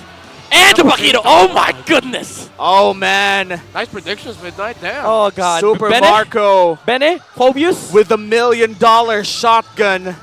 But if they go, oh my goodness, if they go Phobius, it's all magic. They need a physical. They need Bene. It's either Bene or Yuzong. Yuzong probably with the Agent Zero, what will you choose? It's the Arlet for Agent Zero. I don't understand it that much. Yuzong would have been a much far better pick, I feel like. A Yuzong would have been a far better pick. Remember last year when Arlet was very, very popular in the XP? Yeah, what no happened? marksman wanted to fight into the Arlet except the Beatrix. Yeah. And in terms of burst damage as well, gotta say, Super Marco with the switch up from the rocket launcher all the way to the Nibiru just gives a lot of AoE damage as well, clearing out potentially an entire bar of Netherrealm with just 2 abilities. Yeah.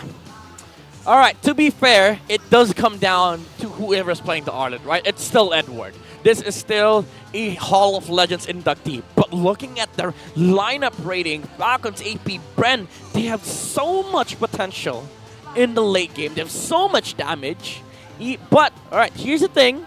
Blacklist International, they have good early game, but they have to cover for the Natan. It's a weird composition to play against what Falcons APBREN has, because as much as you want to get the early game advantage, you have a Natan. Welcome. And let's see if it's going to be a sweep here for Falcons APBREN. We already saw a sweep in our first series. Could it be the same story here for our second one? Blacklist International played so many games yesterday. They looked mighty, they looked strong, but in the face of the world champs, it feels that they've weakened even just for a bit. It's not too doom and gloom, though, for Blacklist International. They still have signature heroes in their pockets. Across the board, those are Blacklist International Season 13 signatures. Yep. Specialties. And when all else fails, remember Blacklist International, when they were in a very tight spot, about to lose the playoffs contention, they pulled off the Natan. Yeah. This guy has been able to mount so many comeback games for the agent. And I think that is where that's the thing that you want to be able to break the momentum of what Falcon APBREN has right now. And for Blacklist International, the goal is to get a reverse sweep. Oh, and no. how do you No. start a reverse No. sweep? No! Pressure, Oheb stuck here. He has nowhere to go. First blood for the Barons. And just like that, a quick rotation coming in from FCAP secures a good laning phase for the Beatrix. Dude, again, the macro, they knew there was no point staying XP. You rotate to gold, make sure that Oheb does not have an early game, because guess what? With Barat's clear speed, he is able to do that. But XP though. Great rotation there by Blacklist International. They take down the Paquito. Ogwen trying to hold on here. Edward flicker! Misses because Ogwen was able to flicker away himself, but this looks like a good spot for Blacklist International. Nice cross-map play coming in from Blacklist International, just making sure that whatever they took in gold lane, we might take back in the XP. And that means they might even have turtle priority, but looks like FCAP is early to the party. Astral Echo rush here by FCAP, but Blacklist International are here. Kyle TC is going to be able to get the retribution onto that. Edward misses the final slash. Here comes Ogwen from out of nowhere. Finds Edward. Flicker forward by Flap TC and a clutch. Netherrealm by US saves Edward. Dude, that's so smart. They knew there was no flicker on Edward. There was no way Blacklist International would have enough time to contest that turtle. 2 star shuttles were thrown, by the way, by Few, just to make sure that the turtle gets poked and leashed enough for the Barats to be able to take it quickly. And look at this, just a lot of trading in the mid lane. And another potential big rotation once again up top. Oheb already getting ready with Haji here. Looks like FCAP, they already signaled everyone. The Blacklist knows that they're on to Oheb. Haji. 4 heroes on the Oh! No! Stolen! No! Stolen by Few! Oh my god, everything has gone wrong! Tragic. Blacklist. Very tragic for Blacklist International. Alright, I was about to say, Falcons APBREN with 4 players sitting at the top of the gold leaderboard. That's already bad. You lose Orange to what's supposed to be a late game or mid game scaling composition, and you have a better early game. Now you're put in a situation like this. It's gonna be very hard for Blacklist to come back. Well, at least they didn't die in that fight, you know? Yeah. At least they still have themselves, and they'd be left asking, "An Orange, you glad that the fight didn't break out?" Yeah, but that was, you know, the cost for Falcons APBREN was just 1 star shutter. I stayed silent there because I really was trying so hard to come up with a response to the Orange You Glad thing that Womi just dropped. I came up with nothing. That's all right. You know, I was cooking that up for like 5 minutes or so. And now 10 seconds from now, the last turtle of the game, or rather the second turtle of the game, will be spawning. It looks like there's going to be a big 1v1 here. What the hell? There's a whole level difference between Flap and Edward. Yeah, Flap TZ was the one who got ganked earlier. Let's see now. Falcons APBREN have the vision here first as Haji and Yue, 2 members of Blacklist here. And the funny part is they have shortcut, so they could just do their own stuff while Ogwen holds post. You know what's crazy? Falcons APBREN is positioned here, right? There's one Paquito on the opposite side. Edward has to go to this turtle fight because he knows that the Paquito is just going to be able to get there. They can freeze this turtle, by the way. And then guess what? Ogwen, after this, can just pour it in bottom lane, use shortcut for the Paquito. All right, never mind. Flap is here. Oh. He's here. He's just hanging out. All right, how's it doing here, guys? We all good? Oh, he's actually, because of the wave that he was able to manage here, Edward had to go back. It could be 5. It is 5 for Falcons APBREN up top. And they might even just abuse the movement speed bonus coming in from the river after the turtle. Yeah. Well, looks like they're not going to fight for that instead. Flap DZ will be in time for his wave, just losing just a bit. Entropy used up. Oh, good dodger. Actually, no, that wouldn't have hit. There's no Astral Echo onto that Nathan. Yeah, so better safe than sorry, I guess. Yeah, better safe than sorry. But that's like the ultimate expended, though. Yeah. By Oheb, he can't even push the tower. Things are still looking hard here for Blacklist, and now Super Marco in trouble. Okay, in a really bad spot here. Look at the aggression of Sensui already forcing the flicker out of the Beatrix. As Oheb is able to push up top, Edward in a difficult position right now. Is he going to be able to get away? Yes, he does. But the tower, no! Flap TZ with the flicker, with the punch, knocking out Edward. All right, he could have just flickered second skill, but for the style points, He used second skill first before flicker. Yeah. Just for style. Was it even the second, like, was it the jab flicker? It almost felt like he went for the flicker left hand. It's like the worst combo possible, but it was needed. That was MMA, man. Oh, that was a lot of mixing and a lot of martial arts. Oh And my goodness. Off-cam kill and OHEM too. Oh, the win condition has just been taken down. Not great for Blacklist International as Falcons APBREN. If earlier we mentioned game 1 was macro, game 2 was micro, this is both now. Because now you have the chip. And you have heroes like Novatrix that requires micro abilities to hit their shots. Okay. Oh, Ogun saw Sensui, so they're not going to be committing it. Ouch. That's a lot of skill shots. And IG, now, flicker forward. What a play there by the captain of Blacklist International, but Super Marco able to get taken out there by Blacklist. A little bit of a bad positioning there by Super Marco as Blacklist has found reprieve, taking down the gold laner of FCAP. that's pretty huge. It Super is. Marco rarely dies, and this is one of his first deaths ever. Oh, Flapteezy finds Oheb though yet again. Flaquito showing why he has the finals MVP skin for M5. Oh my Just like that, Marco is back in the map. Yeah, 0-3-0 on Natan. And you're right, this is the first time Marco has died in 20 games according to Renmar. Yeah. It wasn't a streak. Oh yeah, it wasn't a streak. It's just a record of it's 20 games that were where Falcons won. Yeah, still. Still, yeah. And he didn't die. And still, it is a big deal that he died. It is a big deal, you know. The positioning coming in from Super Marco's always been clean, but he was caught flickerless, and now Haji might just pay the price, but looks like they're not going to go for it. Astral Echo lands in. Yikes! He doesn't want beef for today. He wants something else. Maybe he wants chicken. And who knows, you know? For FCAP, they're just taking what they want.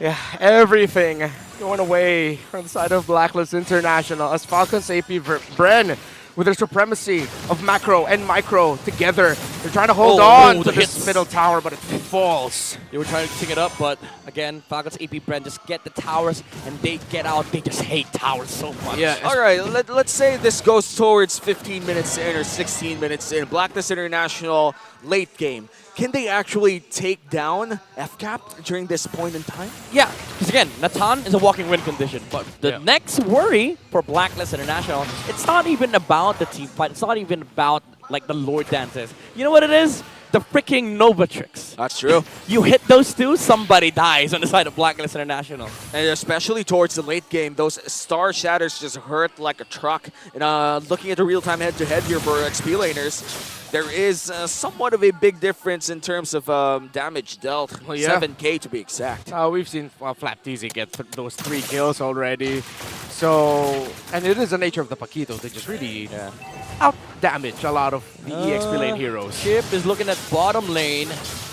There's 5 heroes here from the side of Blacklist International, but that is sort of like a free lord for Falcons APBREN, I would say. So now they move towards the opposite side of the map. They have to cover that for Ogwin, and while Ogwin charges up the cooldown and maybe walks towards top or just ports in. Yeah, there we go. They're going to reset to the Lord, and Ogwin is already providing vision. Astral Echo not yet used here for the side of Falcons APBREN. And Flapteezy is not forced to respond to whatever's happening towards that Lord, because like again, he has shortcuts. And this is the beauty of a chip composition. It looks like Super Marco checking the bush with the rocket launcher. Oh, it looks like they're going to go for Ogwin instead. That's not a fucking final slash flicker, but Ogwin able to flicker away. No knockback there with a missile expert. Isn't that a weird attempt to go against a chip? It quite was. Haji finds Haji. Look at this. Tenderizing the beef. Super Marco picks up the blade of the Heptasis. Ouch. And that hurts. The damage coming out from the Novaria. Shortcut drop down, blocking them. Yeah, just a portal. Put it right in front of their face. Oh, random portal. Everybody's here already, but it's there if you want. Yeah, it's scary because like if you see a portal in front of you, you might consider hitting it, but like 2 seconds after, 5 heroes are gonna be popping out that portal. Yeah, if the barriers popped out of there, I would have been terrified. And when you look at the portal, it's just so menacing. Even if you have like 4 people already hitting the Lord, you kind of think, huh, will there be someone popping out? Yeah. And when you ask that question, you hesitate for just a bit, and that's enough for Falcons APBREN to secure these buffs, secure so much and steal away from Blacklist International. All right, Blacklist International, right now you're locked inside your base. There's no way you could step out, especially with Ogwen and Flap just guarding these portals and also controlling both side lanes. Kyle TZ currently lives in mid lane. And the rest of Falcons APBREN flying around the corners of the base of Blacklist International. Nothing to do if you're Blacklist. You have to defend and you have to dodge. Oh, Jesus. That was one snipe. Imagine if the Star Shutter hit. Yeah. Oh, Edward with the final slash. Ogun in a really bad spot. He doesn't have the flicker available for him. 20 seconds. That's a good pick off there for Blacklist International. Edward finding another good play. Edward has been, I would say, the hope of Blacklist International since last game. All right, that was quite funny because like you saw the despair from Ogwen. He was trying his best to walk out. He was like, wait, where's my exit? Yeah, it's like, All right. Where I go? I can't flicker. Right. I'll just die. Yeah, I guess I'm gone. Yeah, but still, just a 7K gold Oheb? here on this. Oheb. Oh, no! Flap TZ the damage. Here comes the Nova combo. Nothing's going to land. Flap TZ gets taken down. Falcons APBREN getting a little bit sloppy as Blacklist International are surprising FCAP. Yeah, that's two crucial pickoffs for the last minute or so. And that essentially trims the gold lead from 8 to 5. Yeah, that was NetherRealm though. Burned by Yue. Imagine just the sheer presence of the Paquito. One hero is able to force out the NetherRealm on the side of Blacklist International. I mean, man, look at him. Hunter Strike, Sea, Halberd, Malefic Roar. Yeah, that is going to force out the NetherRealm. Yeah, you're worthy. Those are items to bring opponents to the NetherRealm. But the point is, like, next time they're fighting, it's around Lord. It's 5v5. Yeah.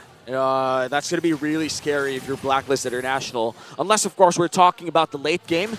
Mainly when Oheb has already scaled up. Yeah. I feel like Blacklist International, they got to do everything in their power to slow this game down. Yeah, matter of fact, it's not actually 5v5. It's 5v4 with a parenthesis, asterisk +1. That's a lot of math. That's a lot of math, That sounded man. like calculus to me. I like that. I did not understand anything, sorry.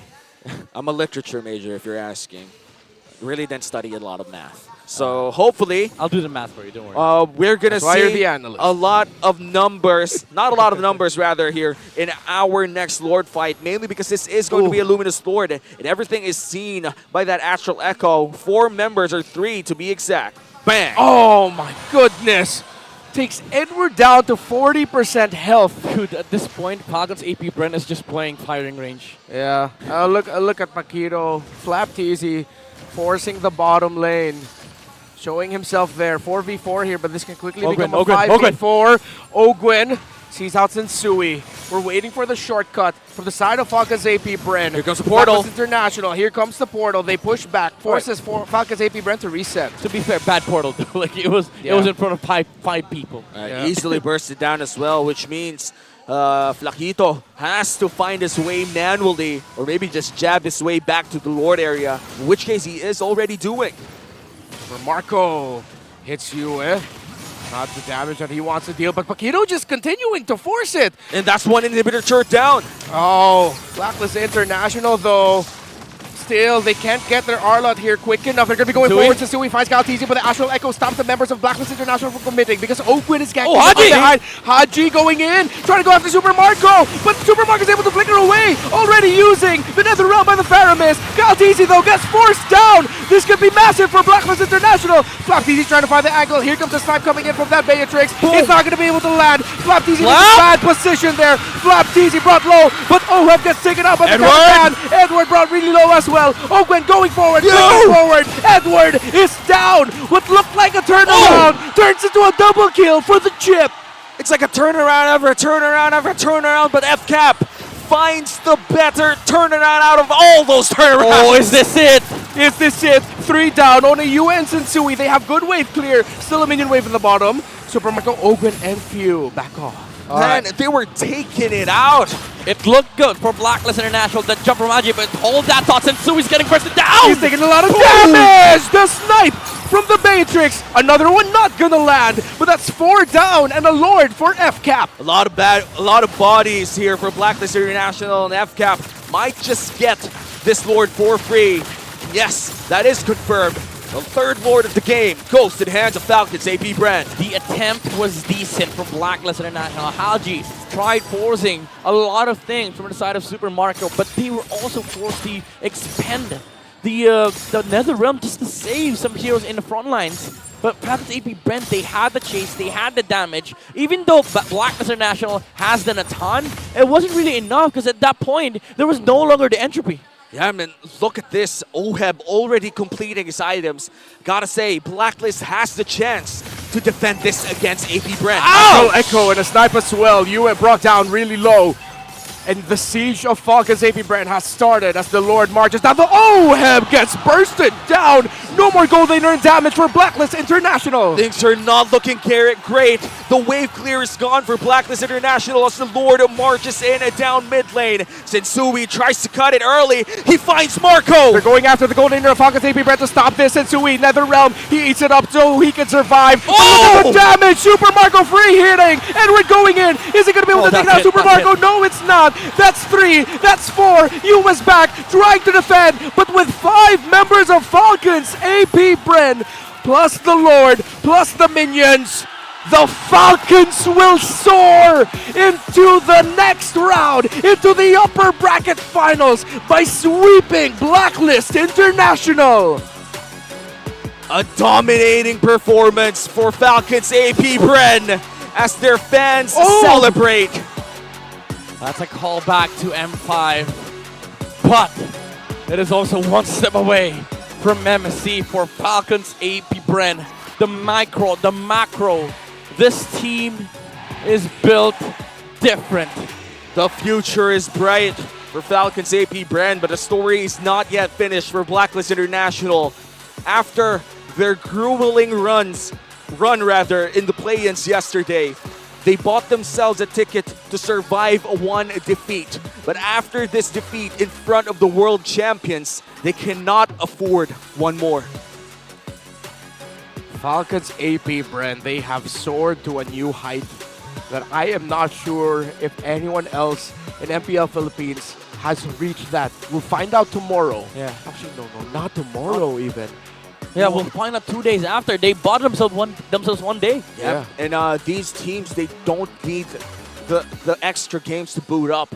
The moment that they're locked in, they know for a fact that they could play this certain level of MLBB. In which case, if I'm an international viewer, if I'm from another region, I think about Falcons APBREN, I think about the final boss of MLBB. All right, actually, never mind. They do play it tomorrow. Yeah, tomorrow. Second series. I was like, wait, we have 6 days? Now we have 5. Right, All right. That's right. Have 5, man. Blacklist International, a valiant effort, but there's no shame in losing to a team that's just clearly top of the cream of the crop of the world. That is just a very, very dominating series coming in from Falcons APBREN. And now we're going to send you over to our host, Mara Aquino and Hans Galleria. It's your time to shine. Congratulations to Falcons APBREN! Their first win as the Falcons. Congratulations. Ogwen, I'd like to give the mic to you, Ogwen. Napansin namin na maganda na yung jersey nyo dati, mas gumanda pa ngayon. Okay, talk to us about the partnership with Falcons and paano sila nakatulong in terms of your preparations para sa dumarating na playoffs or your debut today. Patingin ko si Coach Daki po magsasagot dyan.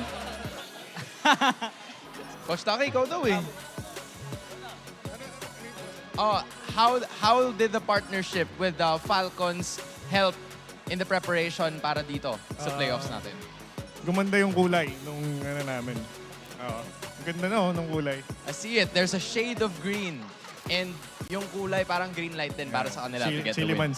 Oo nga, parang sobrang motivated nyo. Ang ganda ng performance nyo. Actually, this one is for Flap TZ. Flap, nung regular season, you said you wanted to face Blacklist International. You wanted them to survive the play-ins and go head-to-head with them in the playoffs. You got what you wish. Now, is this the result you were expecting? Did you, from the very beginning, have in mind that you wanted to sweep them? Gusto lang namin sila makatapat tas mabigyan ng magandang laban. Pero hindi ko in-expect na maisip namin sila. That was not expected at all. Opo. Great performance. I think kasi Falcons, yung name Falcons talagang na-boost. Na-boost sila doon. There's always something about that. And speaking of which, Few, this is going, or yung susunod nyong laban will be a chance for you to get to MSC 2024 as the first spot and also the Grand Finals. For APBREN or for Falcons APBREN, yun na lang yung titulo na hindi nyo pa naiuuwi. So, how will we or what will we expect from Falcons APBREN sa darating yung laro kontra sa Liquid Echo? Ayun, focus pa rin kami tulad ng ginawa namin preparation ngayon sa Blacklist. Kasi kita naman na na ang ganda ng performance ng Blacklist ng day 1 eh. So paghahandaan din namin talaga yung Team Liquid kasi nga na 3-0 rin nila yung RSG na malakas din na team. So ayun, focus pa rin kami sa sa goal na makapag-qualify muna ng MSC. And Few, you've been so focused because you know what? You are the MVP for Game 3.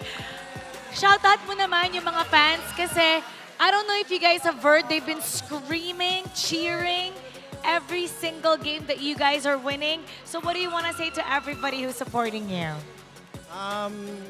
Salamat sa lahat ng fans na nanonood dito sa South Mall, yung mga nagpunta pa, lalo na yung mga galing pa ng North, sobrang layo. Tapos sa buong family ko na nanonood nandyan, salamat din sa pagsuporta sa akin palagi. May shoutout ka rin, di ba? Shoutout din sa family kong nanonood dito. Tsaka sa family ni Kyle TZ, tapos sa girlfriend ko. Mahal na mahal ko kayo. Congratulations! It's a great start to the playoffs. You may now take your bow and take your walk of victory.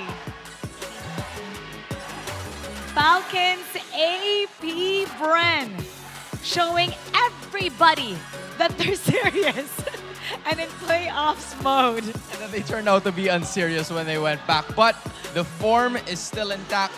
And, you know, what they say, champions still having a heart of a champion, especially in this season. APBREN was amazing in this series, and we're gonna break that down with our analyst, Butters. Awesome.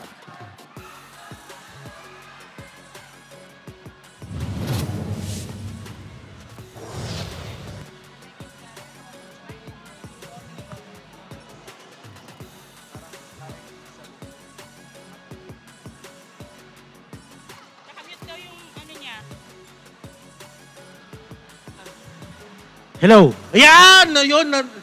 What a way to end the series para dito sa Falcons APBREN versus Blacklist International. Although it was a 3-0, nakita natin yung effort that it took for Falcons APBREN kung paano nila inaral yung mga strategies na ginagamit dito ng side ng Blacklist International. Definitely to end etong streak na ginawa bigla-bigla ng Blacklist International kahapon. Definitely, it is one for the books. At sa totoo lang, this has a lot to do with the chip. Grabe yung pag-utilize nila ng chip doon. Pero before we head to that discussion, let's give the proper, sabihin na natin, regard sa ating MVP. It's none other than Few. Nakita natin kung paano yung pagkakagamit sa kanila. Nakita natin yung sinasabi na ng ating mga casters kanina, Few vision overload. Yun na po ang pinaka nangyari kanina. Lahat po ng pwedeng puntahan ng mga miyembro dito ng side ng Blacklist International is covered at mas nagiging kampante at mas nagiging confident si Chip or si Ogwen na kumuha ng spots para sa kanyang ultimate. And as we can see right now, yung mga early fights natin ay nakikita natin, nahuhuli din naman yung mga members dito ng Falcons APBREN. But at the same time, yung mga huli na yon ay hindi rin gaano nagtagal. Kung aalalahanin, yung Astral Echo, nakikita natin na ginagamit yan, the Novatrix Duo, may mga times na bigla-bigla na lang tumatama yung Star Shatter at yung sniper dito ng ating Beatrix. Tapos bigla-bigla na lang natin nakikita, nawawala na yung mga miyembro dito ng side ng Blacklist International. And definitely for the draft ay kailangan din natin bigyan ng pansin to. Kasi kung titignan, meron kang Baksha, meron kang Minotaur, meron kang Faramis, at meron kang Arlot. But then again, you really have to look at it this way. Sino ang main damage dealer para sa side ng Blacklist International? Siyempre, si Oheb yung magiging main damage dealer nila. Kaya naman hindi na nagdalawang isip ang mga miyembro dito ng side ng Falcons APBREN na kumuha ng Pakito. Kasi it only takes a Pakito para mag-take down ng isang Nathan. Sa sobrang mobile ng isang Pakito, kahit yung entropy, kahit meron pa siyang flicker, madaling abutin ang isang Nathan. And looking at the things na pwede natin makita dito, Quantum Charge, meron pa siyang agility dito, talagang movement speed kung movement speed, Festival of Blood. And there were times na akala natin masasalba bigla-bigla si Oheb. Pero dahil nga na sobrang bilis ng damage output, merong si Halberd, merong Malefic Roar, merong Hunter Strike. It only takes one full combo para talagang makita natin na tumutumba na lang bigla dito si Oheb. Oheb did a perfect job dito sa kanyang itemization. Meron na siyang Wind of Nature. Ito na yung kailangan niya para mag-survive. Pero kung tutuusin, nung mga bandang dulo na hindi na siya pinapansin ni Flap TZ, ang pumapansin na sa kanya is yung Beatrix at yung Novaria. In terms of the best wingman, the carry, the rich guy, it's none other than Super Marco. Isipin mo, ang taas ng damage dealt mo, ikaw pa yung best wingman, ang tibay mo. Tingnan mo naman yung mga pinagagawa niya dito. Nagsama-sama yung mga stat line na yan na hindi dapat nagsama kasi nga napakataas ng damage mo. Pero then again, you really have to look at it this way.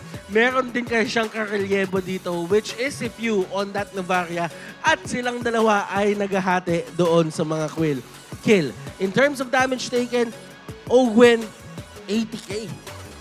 80k ang total na nabawas dito kay Ogwen. Pero dahil nga naman sa mabilis na pag-alalay dito at mabilis na panggugulat ng mga members ng FCAP, ay talaga namang masasabi natin na nasasalba siya. Kahit sabihin natin na parami si Yue dito, ay yung mga extended team fights ay pumapabor pa rin sa kanila. Guys, this is a masterclass para sa side ng FCAP. And definitely, kailangan ng magbantay ng Team Liquid Echo bukas or sa next na laban nila na mangyayari. And sa totoo lang, it definitely has to be, alam mo yon, you really have to look at the strategies na ginamit nila ngayon. And I feel like hindi pa to yung lalim ng pwedeng ilabas ng Falcons APBREN para dito sa laban na ito or sa playoffs na ito. Guys, pinapaalala lang din namin sa inyo na maging parte ng kasaysayan at makiisa sa selebrasyon ng Filipino values, talent at sportsmanship. Tunghayan ang MPL PH Alamat Award sa May 25 at 4 p.m. kung saan papangalan ang mga icon na bumubuo sa MLBB PH esports scene. Grabe, ang dami talaga natin nakita. Nakita naman natin yung mga graphics natin kanina, yung mga alamat, anatomy ng mga alamat. Kaya naman, ang dami ng mga taong nagtaguyod talaga ng MLBB dito. And we're not stopping there. Tuloy-tuloy pa rin tayo dito. Guys, kailangan natin ipasa to sa ating mga hosts, si Mara at si Hans Galleria. Guys, kayo na muna.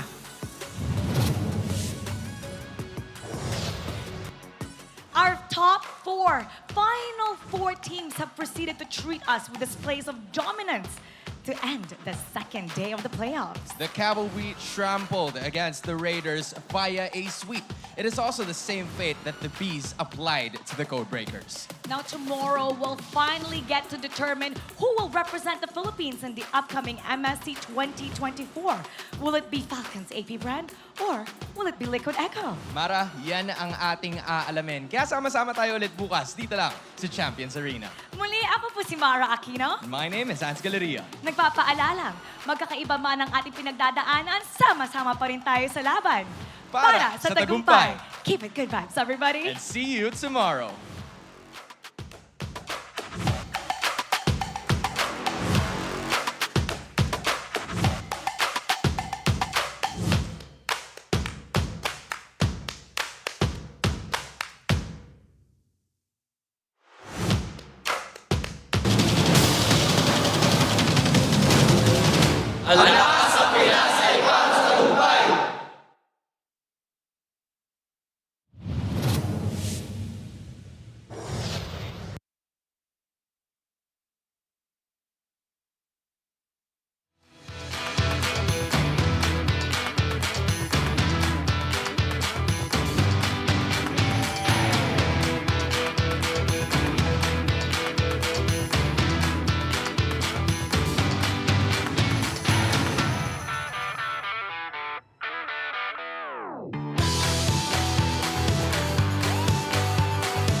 the perfect tournament with the search option. Find all the details about your chosen tournament and register.